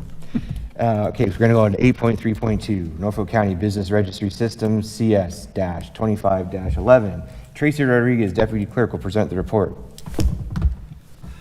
Thank you. And through the chair, before you use the follow-up report regarding the potential switch from a business licensing model to a business registry model. Municipalities in Ontario have the authority under the Municipal Act to regulate businesses through licensing or alternative mechanisms. Considering a transition from a traditional licensing model to a business registry system could potentially improve efficiency, reduce red tape, and enhance business engagement. However, as usual with all pros, there are some cons. Under a business licensing model, Norfolk County has the ability to regulate regulatory controls and enforcement, generating revenue through the fee structure controls in certain sector-specific businesses, such as taxi cabs, as well as general public trust that a business is in legal compliance and legitimate. There is, however, a higher administrative burden for staff, and it may deter some businesses, and there's also the burden of annual renewal requirements. Under a business registry model, improvements to data collection and communication would support economic development initiatives. There's potential for minor reductions to the administrative management of a registry, and it's potentially a simpler system for business owner. A registry model, however, could lack those sector-specific controls, and it may not capture all businesses, and it is not a cost recovery system for Norfolk County. Either option would still require each business to pay a fee and register with the county on an annual basis through the current online payment system that's available, and depending on the direction from council, that'll be in place for the 2026 year. While the registry system is not a common practice in other municipalities within Ontario, recently there have been some municipalities that have stopped licensing certain businesses altogether. If you have any questions, staff are available to answer. Thanks. Thank you, Tracy. Questions? Mayor. Thanks, Mr. Chair. My favorite question on this subject is, what does this license do?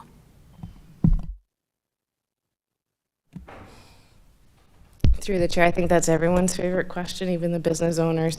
So when you license a business, essentially you're making sure that they're in compliance with all health and fire regulations. Puts the onus on the business owners to have their businesses inspected when they're required to be inspected.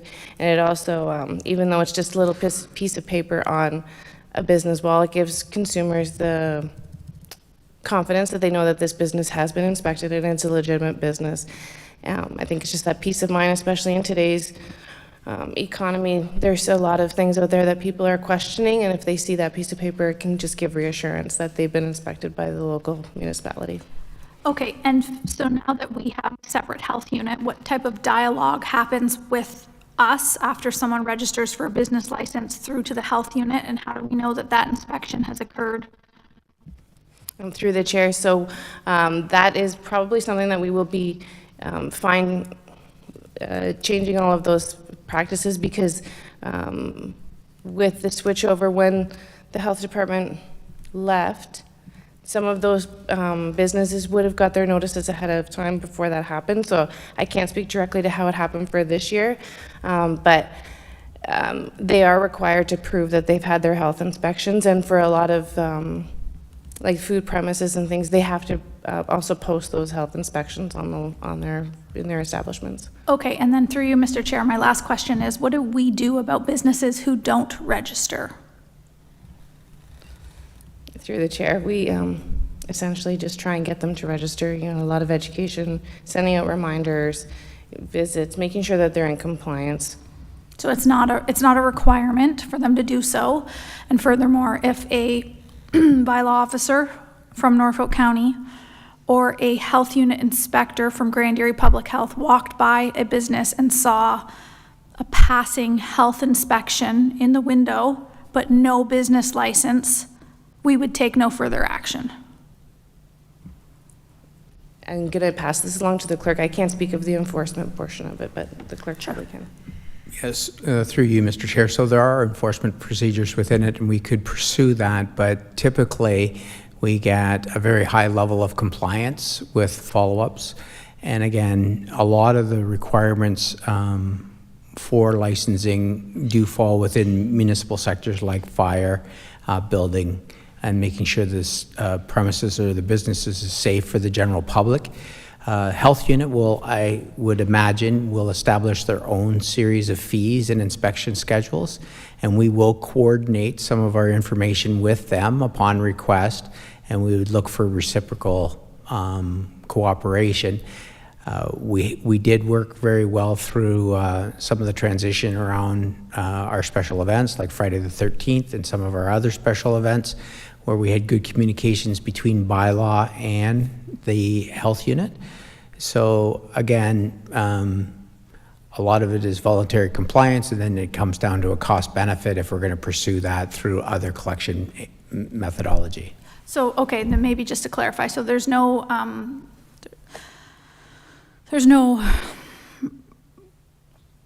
I don't know what I'm trying to say, like fee or charge that would happen if a business owner does not have a business license. However, I'm sure there would be if a restaurant or a salon did not have their inspection. So they can have part of what we're looking for under the business license, but we wouldn't go out and penalize them for not purchasing. It's not mandatory. Oh, it is that correct? mandatory. The business license. It is mandatory. And we do charge a late fee. We set a deadline for when businesses have to apply for their license, and there is a late fee if they don't comply with the requirements under the legislation. Any other questions? Councillor Columbus. Yes, so in the report, page 4 of 6, talks about the fee increase from 2024 rate of $18 to $155. Has that been floated out publicly to the business owners, that $155 figure? That's a significant increase. Through the chair to Councillor Columbus, so that was based on a full cost recovery review that was completed in 2024. That was recommended to go into place in 2025. However, Council revisited that and discussed it again, I think in February of this year, and reverted back to the 2024 fee. So yes, that was floated out and it was reverted back. So for 2025, we did not charge those increased fees. Okay, thanks. So I want to jump in to clarify, it wasn't floated out, they were invoiced. Like, it wasn't like an idea we kicked around. They received an invoice for that amount. That's correct, through the Okay, chair. thanks. I apologize for the poor choice of words. No, I just wanted to be clear on, it wasn't at you. It was just clarifying that it wasn't like an idea. It was the bill that went out, yeah. Questions? Okay, I have a couple. So this has been something that's been under my skin for a decade or whenever it was put in initially, close to a decade. And to go on, what the mayor was started with here is that this really doesn't provide much, if any, service to the businesses. I can tell you when I was chair of the Board of Trade, and now no one's ever said to me, man, I really need a piece of paper on my wall that will inspire consumer confidence in my business. This is purely administrative.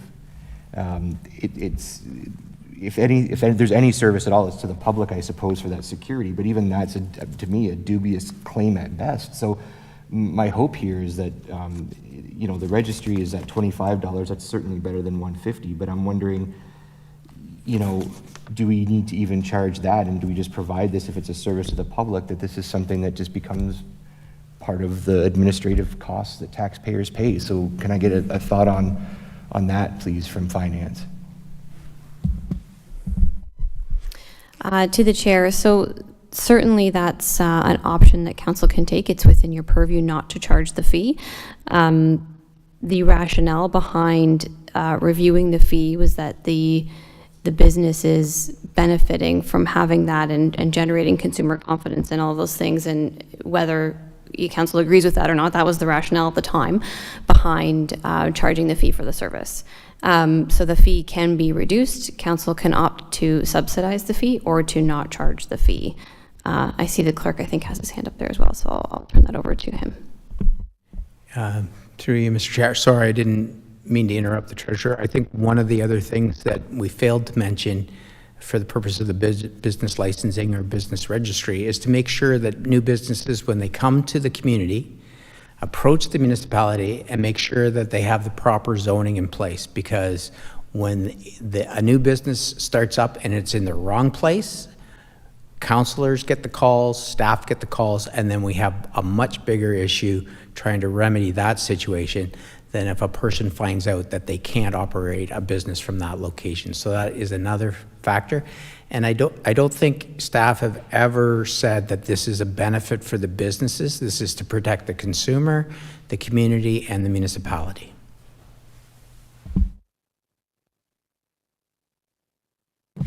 Okay, I thought the consumer confidence was meant to be a business benefit, but fair enough. I guess then my question would be, if this is no benefit to the business, why is it a fee to the business? And I may defer it back to the treasurer, but this council and most councilors that I've been associated with try to determine things that can be removed off the levy so the general population doesn't pay for a requirement that the municipality has on a specific sector. Okay. Councillor Brunton. Thank you, Mr. Chairman. I guess based on what the clerk has said, if we go with the option of not recovering it, I guess there are some hidden costs then, aren't there? Like, okay. That's interesting. I didn't look at it that way, so thank you. Okay, any other questions for staff? Is there a motion? Councillor Van Passen. Yes, thanks, Mr. Chairman. Currently, we have a business licensing fee that I think some people question that, and it's all over the map on depending on what business it is, and they charge you this and they charge you that. Now, certain ones, the inspections and the fees, like the health unit charges a fee for that inspection. You got to pay that no matter what it's called here on our system. If it needs inspections from the fire department, that's going to be there, and the fire department will charge you that. TSSA will have to come in and inspect certain things. All of those things will still be there. And when we discussed this last year, like, all I really want to know is that the business actually exists, and does it have the right zoning for it? So we're not licensing that business, we're just getting it registered in Norfolk County. And the token fee of $25, if you gave it to them for free, people tend to not think it's serious, so you got to charge them something, and $25 is not going to hurt anyone. And we just got to make sure there's teeth to it, because it is we are legislatively allowed to do it. And you put in the penalty for those businesses that don't pay the $25 and register their business. And I'm hoping that, you know, we can update the technology in our system, so once they're in the system, that every year they get an automatic pre-populated form to say, are you still here? Everything's still the same. Check the box. Good. Send us $25. You're done again. Because that was a problem we were having before, that people were driving from Long Point all the way to the office to pick up a piece of paper, to take it home, to fill it out, to bring it back and drop it off again, to get their business license, as opposed to just having a registry. So I'd be happy to put forth the staff recommendation, and I think that it is option B that calls for the registration fee. So fill in the option B and put forth the staff recommendation. Thank you. Is there a seconder? Councillor Huffman. Any more discussion or debate? Mayor. I will just add my 2 cents of debate, because I've vacillated on this one quite a bit over the years, but I'm now more bothered that we're losing $130 of staff time per license we process. That's bothering me more than the entire concept of having the license. But you sold me on the zoning, actually. Just a quick look online: Toronto, London, Brantford, Hamilton, Cambridge, Mississauga, Leamington, Burlington, Ottawa, Kitchener, Kingston, Vaughan, Waterloo, Chatham, Kent, Markham, Guelph, Sudbury, and Mississauga, which I already said, all have a business license. So thanks for that, staff. Prompted me to do a little bit more research on it, but I'm supporting it under the premise that staff, we can't be hemorrhaging $130 per business license.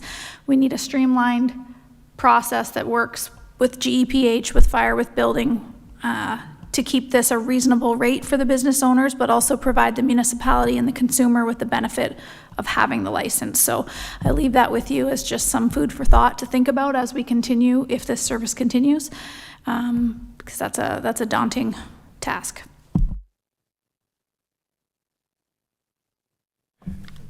Pardon? Yep. Any more comment or debate or questions before I call the vote? Okay, then seeing none. The recommendations in front of you, we have a motion for option B, so we can cross out A there. All those in favor? And that is unanimous. Thanks very much.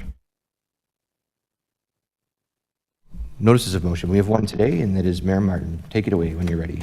Thanks, Mr. Chair. Very briefly, this is coming out of a public meeting we had with the province of Ontario, MNRF, and Norfolk County staff. As the next steps, we have, from our September meeting, brought on the consultant that's going to pick up the work and move forward with the Forestry Farm Road gas well work. It is a task that we would be sending to the province to help us with some documentation that we would upload online in a transparent manner on our website. discussing some of the recommendations that have come forward previously. The province has confirmed that they would be able to do this work, and I spoke with our CAO about making it available publicly online for everyone to not only see that we are tackling this issue, but also that this council's been making progress. So I look forward to introducing that next week, and it is something that's very easily and manageable for the province to complete. Very good, thank you. We're going to move on to other business. Any other business? Okay, seeing none. Any announcements? Councillor Huffman. Thank you, Chair. Through you, just wanted to let all of Norfolk County know that Waterford's open for business this weekend for Pumpkin Fest. We have fireworks on Friday, parade on Saturday, the Pumpkin Bowl on Saturday, all kinds of crafts, car show, vendors, and it's a great, lots of music. So it's a great community event. So I hope to see everybody out in Waterford this weekend. Very good. Any other announcements? Mayor. Thanks, Mr. Chair. The Clerk's Department has reminded me that Norfolk County is proud to join in with many other municipalities celebrating Local Government Week, October 19th to the 25th. Every day, local governments work hard to make life happen, from taking care of necessities like roads, waste, water, to creating diverse arts, culture, and tourism experiences. Local government is closest to the people, as we know, and the work done here provides for our quality of life to our residents and our visitors. And there's an abundance of opportunities to get involved and give back to the community. So on behalf of council, I'd like to thank each and every one of our volunteers, our community builders who dedicate their time, invest in Norfolk County. And I'd also like to thank the staff here at Norfolk County for your professionalism, your dedication, and ensuring that we remain an accountable, transparent, and responsible government. So happy Local Government Week. Okay, thank you. Any other announcements? I have, Councillor, yep. Yeah, without trying to steal anything from Pumpkin Fest, Norfolk County's official grand opening of the disc golf park in Windall Park near Wyndham Center is on Saturday at 10 a.m. So anybody wants to, public wants to join that, and they still got time to make it to Waterford. So. Okay, and I just wanted to quickly mention that we're doing, the Port Dover Board of Trade and I are doing a municipal accommodation tax meeting at the Harbor Hideaway in Port Dover. It's at the Erie Beach Hotel next Wednesday at 7. If anybody wants to know about the municipal accommodation tax, if you're an accommodation owner or business owner or resident and you want more information, you can come and we will explain everything to you there. Thank you. And with that, I guess we're going to head into our late closed session. Yeah, let's go. Active mover, sorry, I'm sorry. It just says late closed session. So that committee enter closed at, I can't see the glare, 6:13 p.m. to discuss an item pursuant to Section 239, 2B and K of the Municipal Act 2001 as amended as the subject matter pertains. Personal matters about an identifiable individual, including municipal or local board employees, and a position, plan, procedure, criteria, or instruction to be applied to any negotiations carried on or to carry on by or behalf of the municipality or local board. Moved by Councillor Michelle and Councillor Van Passen. All those in favor? Okay, thank you. Greatest swimmer to a better or great swimmer. It's a really good stepping stone to what I want to do in the future. It's just a nice variety, and everybody brings something different and special to the team. Our aquatics team is dedicated to educating the community on water safety and drowning prevention. You might be a quiet student coming in, and this job is really going to push you to find your voice and be like an impactful member of a team. I love that it's different every day, and you get to meet new people every day and see some of the same faces every day as well. But my job is different every single day. I don't do the same, so it's amazing. As a proud Norfolk County employee, I'm honored to be part of a team delivering life-saving skills to our community. Thank you for joining me on this behind-the-scenes tour. I hope this video gives you a glimpse of what it's like to be part of our aquatics team. If you're interested in taking advanced leadership courses to become a lifeguard and instructor, visit norfolkcounty.ca.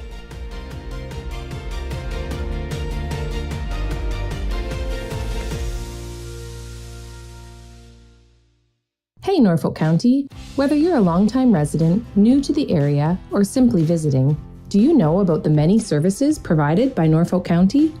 As a single-tier municipality, we provide services that our community uses every day, including water and fire protection, curbside garbage and recycling, road and sidewalk maintenance, and so much more. We also provide services needed at unique times in life, such as a marriage or business license, or a dog tag for your new companion. And the unique geographic features in Norfolk County, from farmland and forests to lakes and wetlands, means we also provide specialized services ranging from drainage applications to tree inspections. Wondering how to contact Norfolk County? Start with Service Norfolk. Our friendly team of agents is here to help. Reach us by phone at 519-426-5870 or 226 Norfolk from 8:30 to 4:30 Monday to Friday.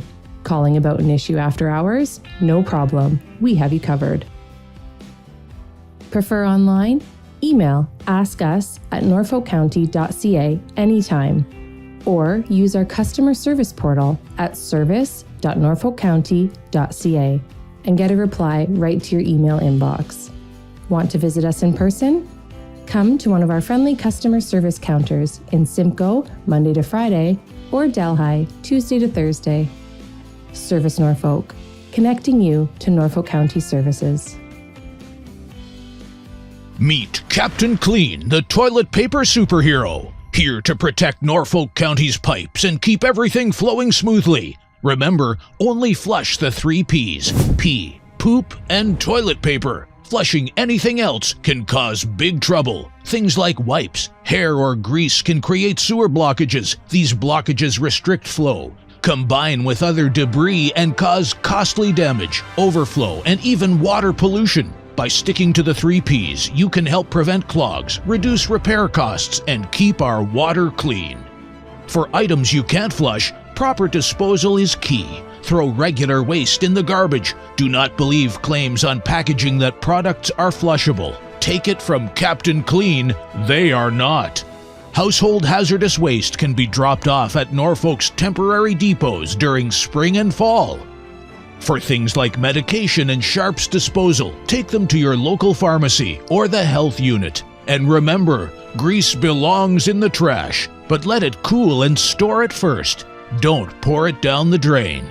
Be a flushing hero like Captain Clean. Together we can protect our pipes, our homes, and the environment. Remember, only flush the 3 Ps. Norfolk County is counting on you.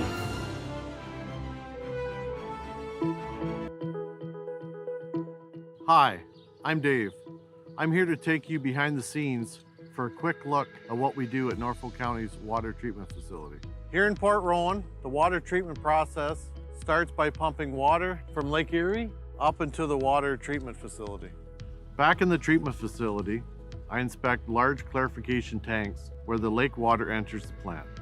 Here we add coagulant, a chemical that attracts dirt particles together. These form into larger particles called flock, which eventually sinks and is sent to waste. Next, the water enters the filtration system where any remaining dirt particles are trapped by the filters. The water is then chlorinated and sent into a 113 cubic meter underground storage chamber. The water is then taken to the granular activated carbon filters that work like supersized 10,000 pound Brita filters to remove taste and odor. The final step is disinfection, which includes UV and a final dose of chlorine, ensuring safe, potable drinking water. Water testing is an important part of the job. Throughout the day, we take water samples at different stages of the process, up to 9 tests depending on the treatment facility. As a Norfolk resident myself, I am proud to serve the community I live in.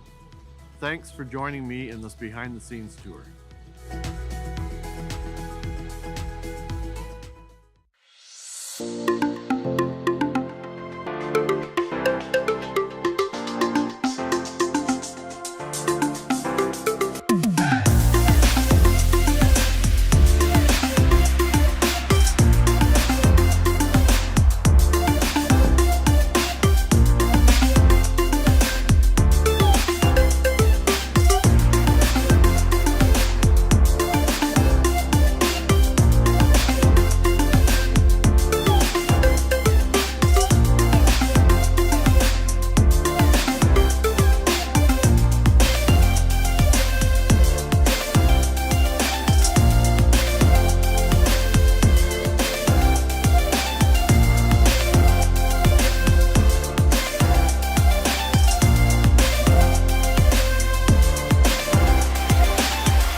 Did you know that Ride Norfolk is now on demand? This means you can schedule Norfolk's public transit service to pick you up for appointments, shopping, school, or work. Ride Norfolk has partnered with Blaze Transit to offer on-demand pickups at all 95 stops across Norfolk, including this one. I booked my trip earlier today and my bus is here right on time. Since there are no fixed local schedules, you can easily book Ride Norfolk over the phone, online, or on the Blaze Transit app from your smartphone. Thanks, Charlie. You're welcome. Ride Norfolk's customer service team can help answer any questions you may have, get you started with the app, or book your next ride. By moving to on-demand, Ride Norfolk is helping more residents get where they need to go. To learn more, visit norfolkcounty.ca/transit.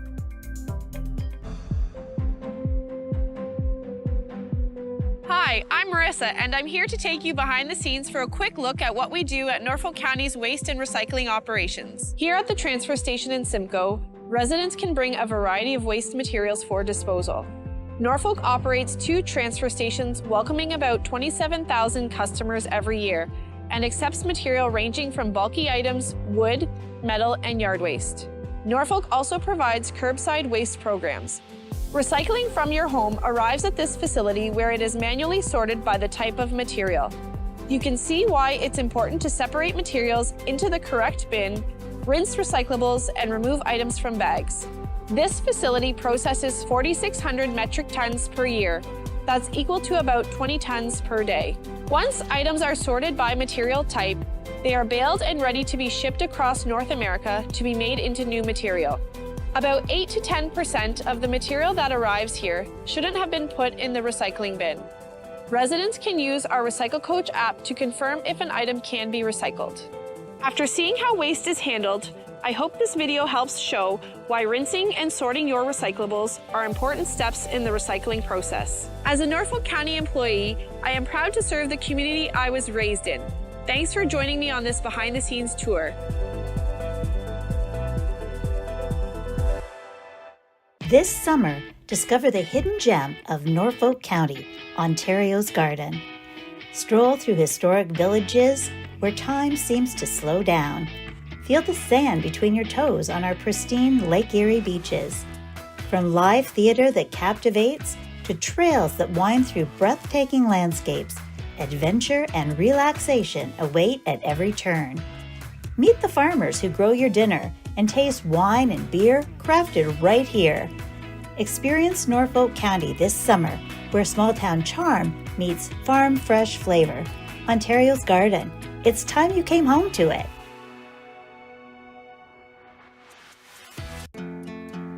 Welcome to Norfolk County, where land meets lake and opportunity grows deep and wide.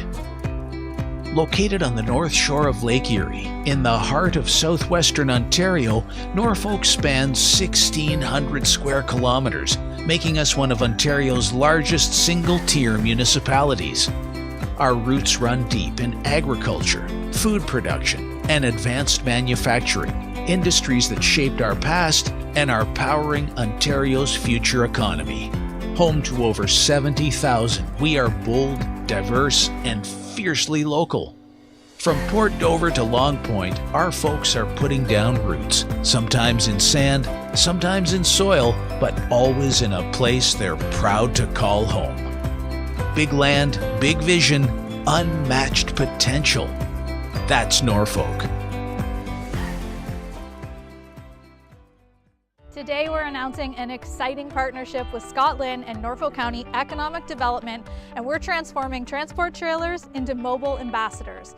We're showcasing Norfolk's story of opportunity, excellence, and quality of life across all of North America, and Scotland is the ideal partner with an amazing logistics network and will help us share our story all across North America.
Hi, I'm Jacob, and I'm here to take you behind the scenes on a capital project in Norfolk County. We begin planning capital projects by analyzing our infrastructure needs related to roads, water mains, storm and sanitary sewers, as well as bridges. We assess their overall condition, age, and servicing requirements. This provides a solid foundation to ensure Norfolk has the hard infrastructure for current and future needs. Once a project is determined and approved by Council, we retain an engineer to complete the design. During this stage, we engage the public through public information centers or postings on the county website to inform them of the upcoming project and provide an opportunity to share feedback. After the design is completed and all approvals are in place, we hire a contractor through a public bidding process. During the construction phase, we track progress, budget, and continue to engage with the public. We also work with other departments to ensure the overall success of the project. Once complete, we report and track any warranty issues for 2 years. We measure a project's success by its ability to enhance infrastructure and positively impact residents. As a Norfolk County employee, I enjoy building the community that has given me so much. Thank you for taking the time to join me on this behind-the-scenes tour.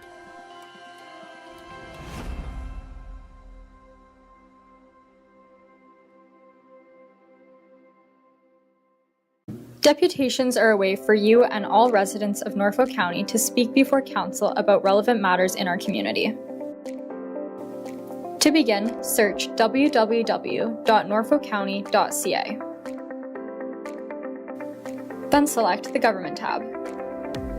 Under the Government tab, select Provide Deputation/Speak at a Council or Committee Meeting. This page provides general information regarding deputations. Under the subheading Register to Speak, click the Public Hearing/Deputation Form link to pre-register your deputation. Notice of Collection. By checking the Notice of Collection box, you are agreeing to the above statement. Selecting the type of meeting you want. There are several types of meetings that allow deputations. Please listen closely as we explain each option. Council meeting. Council deputations must pertain to a matter listed on the upcoming meeting agenda. For the remaining meeting choices, you may present a deputation if the topic pertains to the committee you are presenting to. Once you select the type of meeting you want to deliver your deputation, you can complete the rest of the document. Now choose whether you will attend the meeting in person or virtually. Finally, select if you will be providing materials during your deputation. If you have materials for distribution during the council meeting, please bring 15 hard copies for council and staff. Now click Next to move to Step 2. In Step 2, please fill out your personal information. Once your personal information is completed, click Next. Lastly, review your information and select Next to submit your form. You have now completed the deputation request form. You will receive a confirmation email from the Clerk's Department that they've received your request.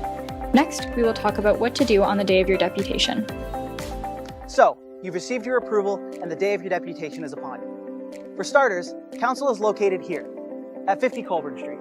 Now there's 2 entrances you can use when you arrive. One is here, located off Colburn, and one located off Talbot Street. When you arrive, you'll have 3 main options to park. The first is to park at the Simcoe Town Center Mall, which is where Food Basics is located.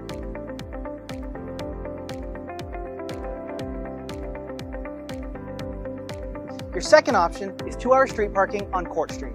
And your third option is 2-hour street parking on Lott Street. If you can't find any parking in any of those 3 options, don't worry. Downtown Simcoe has plenty of street parking in all of the surrounding areas. If you enter through the Colburn Street doors, you'll have to make your way through the building to get to Council Chambers. But don't worry, if you require any assistance, you can feel free to ask Service Norfolk at the front desk. Make your way along this path and you'll end up in the main lobby. To your left, there'll be an elevator. You can either ring the bell or go ask the people at the front desk for assistance. If you don't need to use the elevator, you can head on up the green staircase and go up to Council Chambers. If you enter through the Talbot Street doors, the elevator will be immediately in front of you, or the green staircase will be ready for you to go up and deliver your presentation. Once you reach the top of the stairs, you'll have made it to Council Chambers.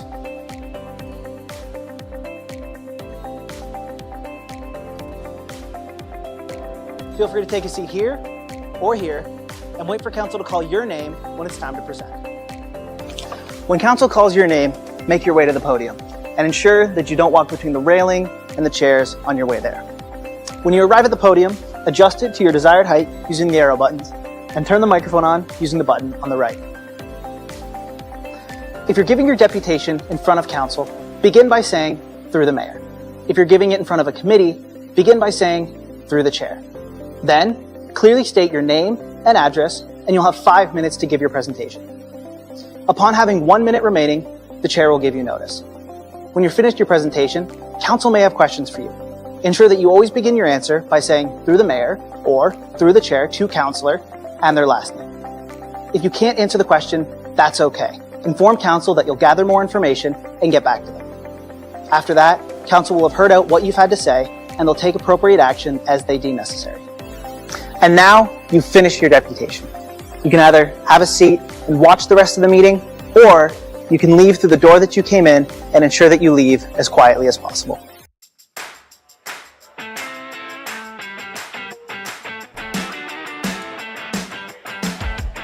Hey Norfolk County, my name is Anna and I'm here to share some water safety tips to keep you and your family safe around the water. Knowing how to swim is a life skill and an essential part of staying safe and having fun. Swimming lessons are the best way to learn essential swim survival skills to recover from a fall into deep water. Think you're too old for lessons? There are programs designed for teens and adults as well. With so many lakes and rivers, Canadians of all ages are avid boaters. Always wear a life jacket, it could save your life.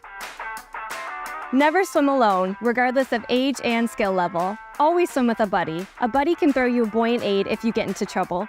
When possible, wade into unknown waters to prevent injury. Backyard pools are a great place to make family memories. But remember, if you are not within arm's reach of your child in and around the water, then you've gone too far. Drowning can occur in as little as 10 seconds and it is silent.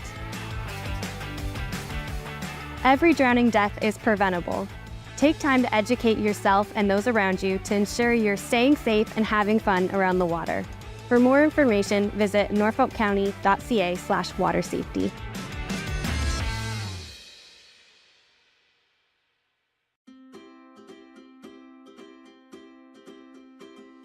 We all have the right to feel safe at work, when spending time with friends and family, when participating in activities or attending a public meeting or event.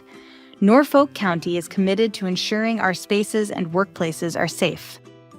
Our Respect and Responsibility policy outlines the code of conduct for employees, patrons, contractors, volunteers, coaches, and spectators. This code of conduct also applies to phone calls, emails, and virtual and social media platforms. We all play a part in fostering a respectful and safe environment. Inappropriate behaviors such as swearing, name-calling, verbal and physical threats, physical violence, harassment, and vandalism will not be tolerated. Staff have the right to take action when incidents occur. This may include denying service, asking individuals to leave, contacting the police, or, if necessary, suspending them from county programs and facilities. Those responsible for damaging county property will be required to cover the cost of repairs, fees, and lost revenues. We are committed to providing high-quality customer service and a safe and respectful environment for all. For more information about our Respect and Responsibility policy, visit norfolkcounty.ca/R&R.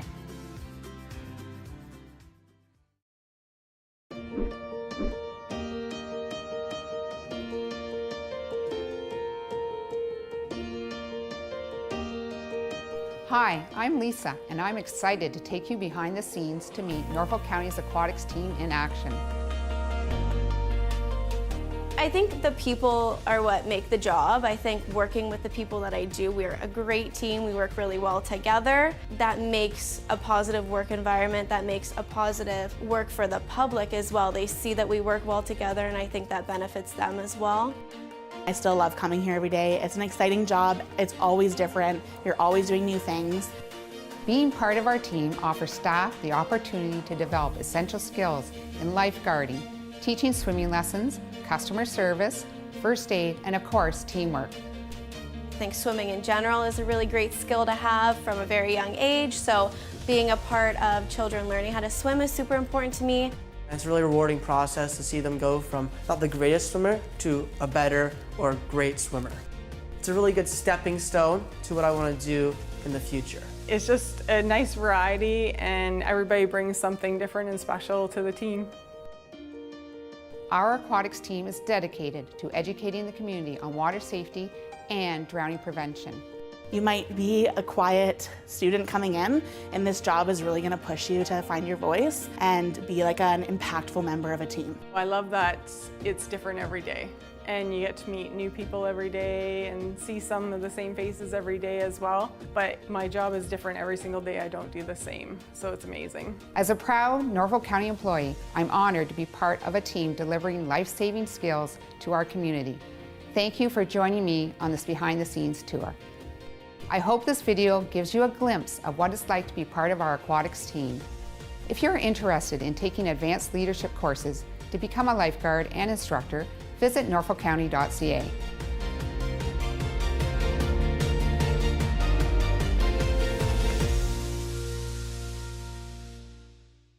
Hey Norfolk County! Whether you're a longtime resident, new to the area, or simply visiting, do you know about the many services provided by Norfolk County? As a single-tier municipality, we provide services that our community uses every day, including water and fire protection, curbside garbage and recycling, road and sidewalk maintenance, and so much more. We also provide services needed at unique times in life, such as a marriage or business license, or a dog tag for your new companion. And the unique geographic features in Norfolk County, from farmland and forests to lakes and wetlands, means we also provide specialized services ranging from drainage applications to tree inspections. Wondering how to contact Norfolk County? Start with Service Norfolk. Our friendly team of agents is here to help. Reach us by phone at 519-426-5870 or 226-NORFOLK from 8:30 to 4:30, Monday to Friday. Calling about an issue after hours? No problem. We have you covered. Prefer online? Email askus@norfolkcounty.ca anytime, or use our customer service portal at service.norfolkcounty.ca and get a reply right to your email inbox. Want to visit us in person? Come to one of our friendly customer service counters in Simcoe, Monday to Friday, or Delhi, Tuesday to Thursday. Service Norfolk, connecting you to Norfolk County services. Meet Captain Clean, the toilet paper superhero, here to protect Norfolk County's pipes and keep everything flowing smoothly. Remember, only flush the 3 Ps: pee, poop, and toilet paper. Flushing anything else can cause big trouble. Things like wipes, hair, or grease can create sewer blockages. These blockages restrict flow, combine with other debris, and cause costly damage, overflow, and even water pollution. By sticking to the 3 Ps, you can help prevent clogs, reduce repair costs, and keep our water clean.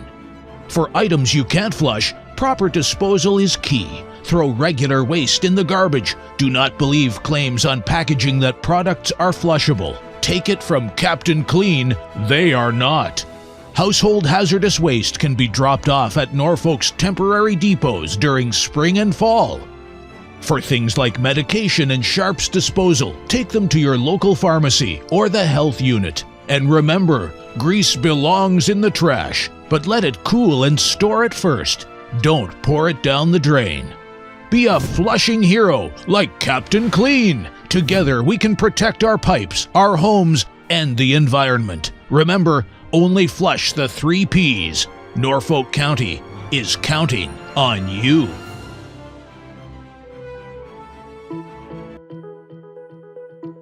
Hi, I'm Dave.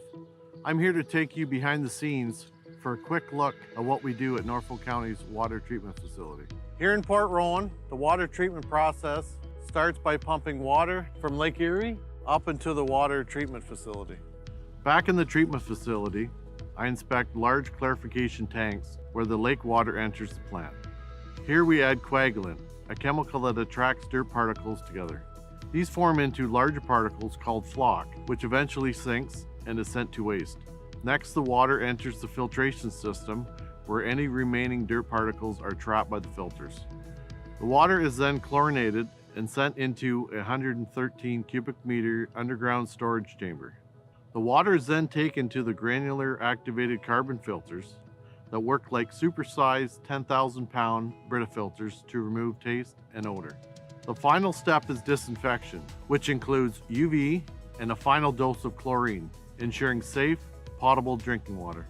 Water testing is an important part of the job. Throughout the day, we take water samples at different stages of the process, up to 9 tests depending on the treatment facility. As a Norfolk resident myself, I am proud to serve the community I live in.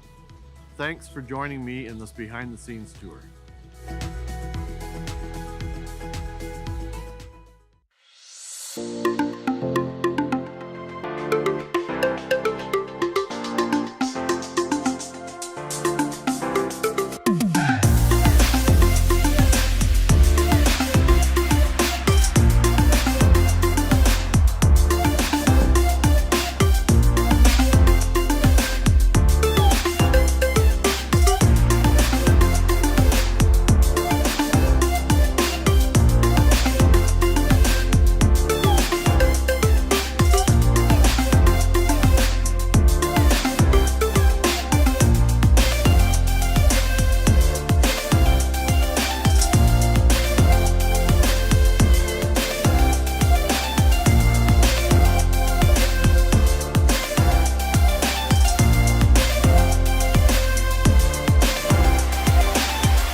Hey Norfolk County, did you know that Ride Norfolk is now on demand? This means you can schedule Norfolk's public transit service to pick you up for appointments, shopping, school, or work. Ride Norfolk has partnered with Blaze Transit to offer on-demand pickups at all 95 stops across Norfolk, including this one. I booked my trip earlier today and my bus is here right on time. Since there are no fixed local schedules, you can easily book Ride Norfolk over the phone, online, or on the Blaze Transit app from your smartphone. Thanks, Charlie. You're welcome. Ride Norfolk's customer service team can help answer any questions you may have, get you started with the app, or book your next ride. By moving to on-demand, Ride Norfolk is helping more residents get where they need to go. To learn more, visit norfolkcounty.ca/transit.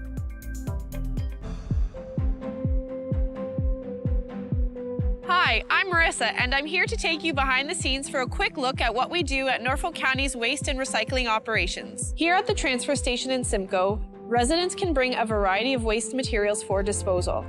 Norfolk operates 2 transfer stations, welcoming about 27,000 customers every year, and accepts material ranging from bulky items, wood, metal, and yard waste. Norfolk also provides curbside waste programs. Recycling from your home arrives at this facility where it is manually sorted by the type of material. You can see why it's important to separate materials into the correct bin, rinse recyclables, and remove items from bags.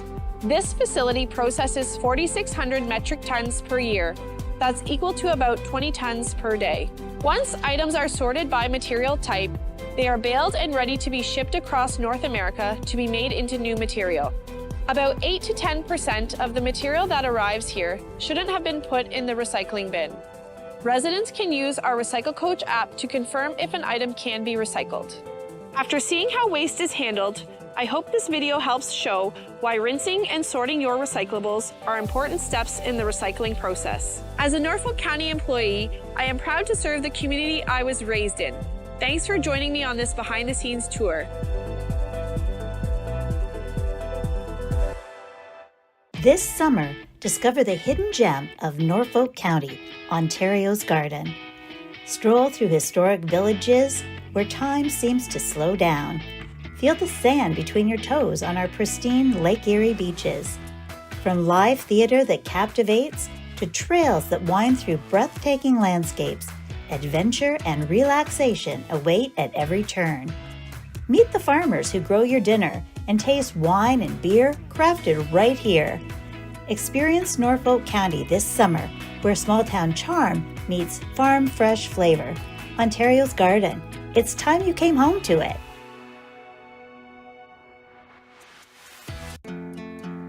Welcome to Norfolk County, where land meets lake and opportunity grows deep and wide. Located on the north shore of Lake Erie, in the heart of southwestern Ontario, Norfolk spans 1,600.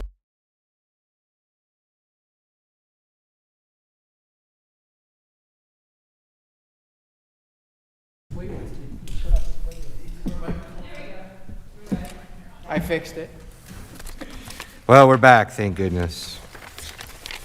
Okay, so we have a motion, I guess, here to close session items, receives information, and staff were provided direction. Can I have a mover for the staff recommendation? Oh, we have to reconvene. I'm so sorry. Motion to reconvene. All in favor? Done. Okay. Pick whoever you like. They'll put their hands up. Recommendation, okay, so can I get a mover on the recommendation, please? The closed session as we received information, staff provided direction, Councilor Michelli, seconded by the mayor. All in favor? Okay, great. Can I have a motion to adjourn, please? 6:48. Oh, okay. Did we not? It's Councilor Huffman, I think. What? To adjourn. Yeah, but sorry. To report out from council? We did. Okay. Yeah. Councilor Columbus with the motion to adjourn. Seconded by Councilor Huffman? Seconder. Councilor Michelli, yep, very good. All in favor? All right. Play no favorites.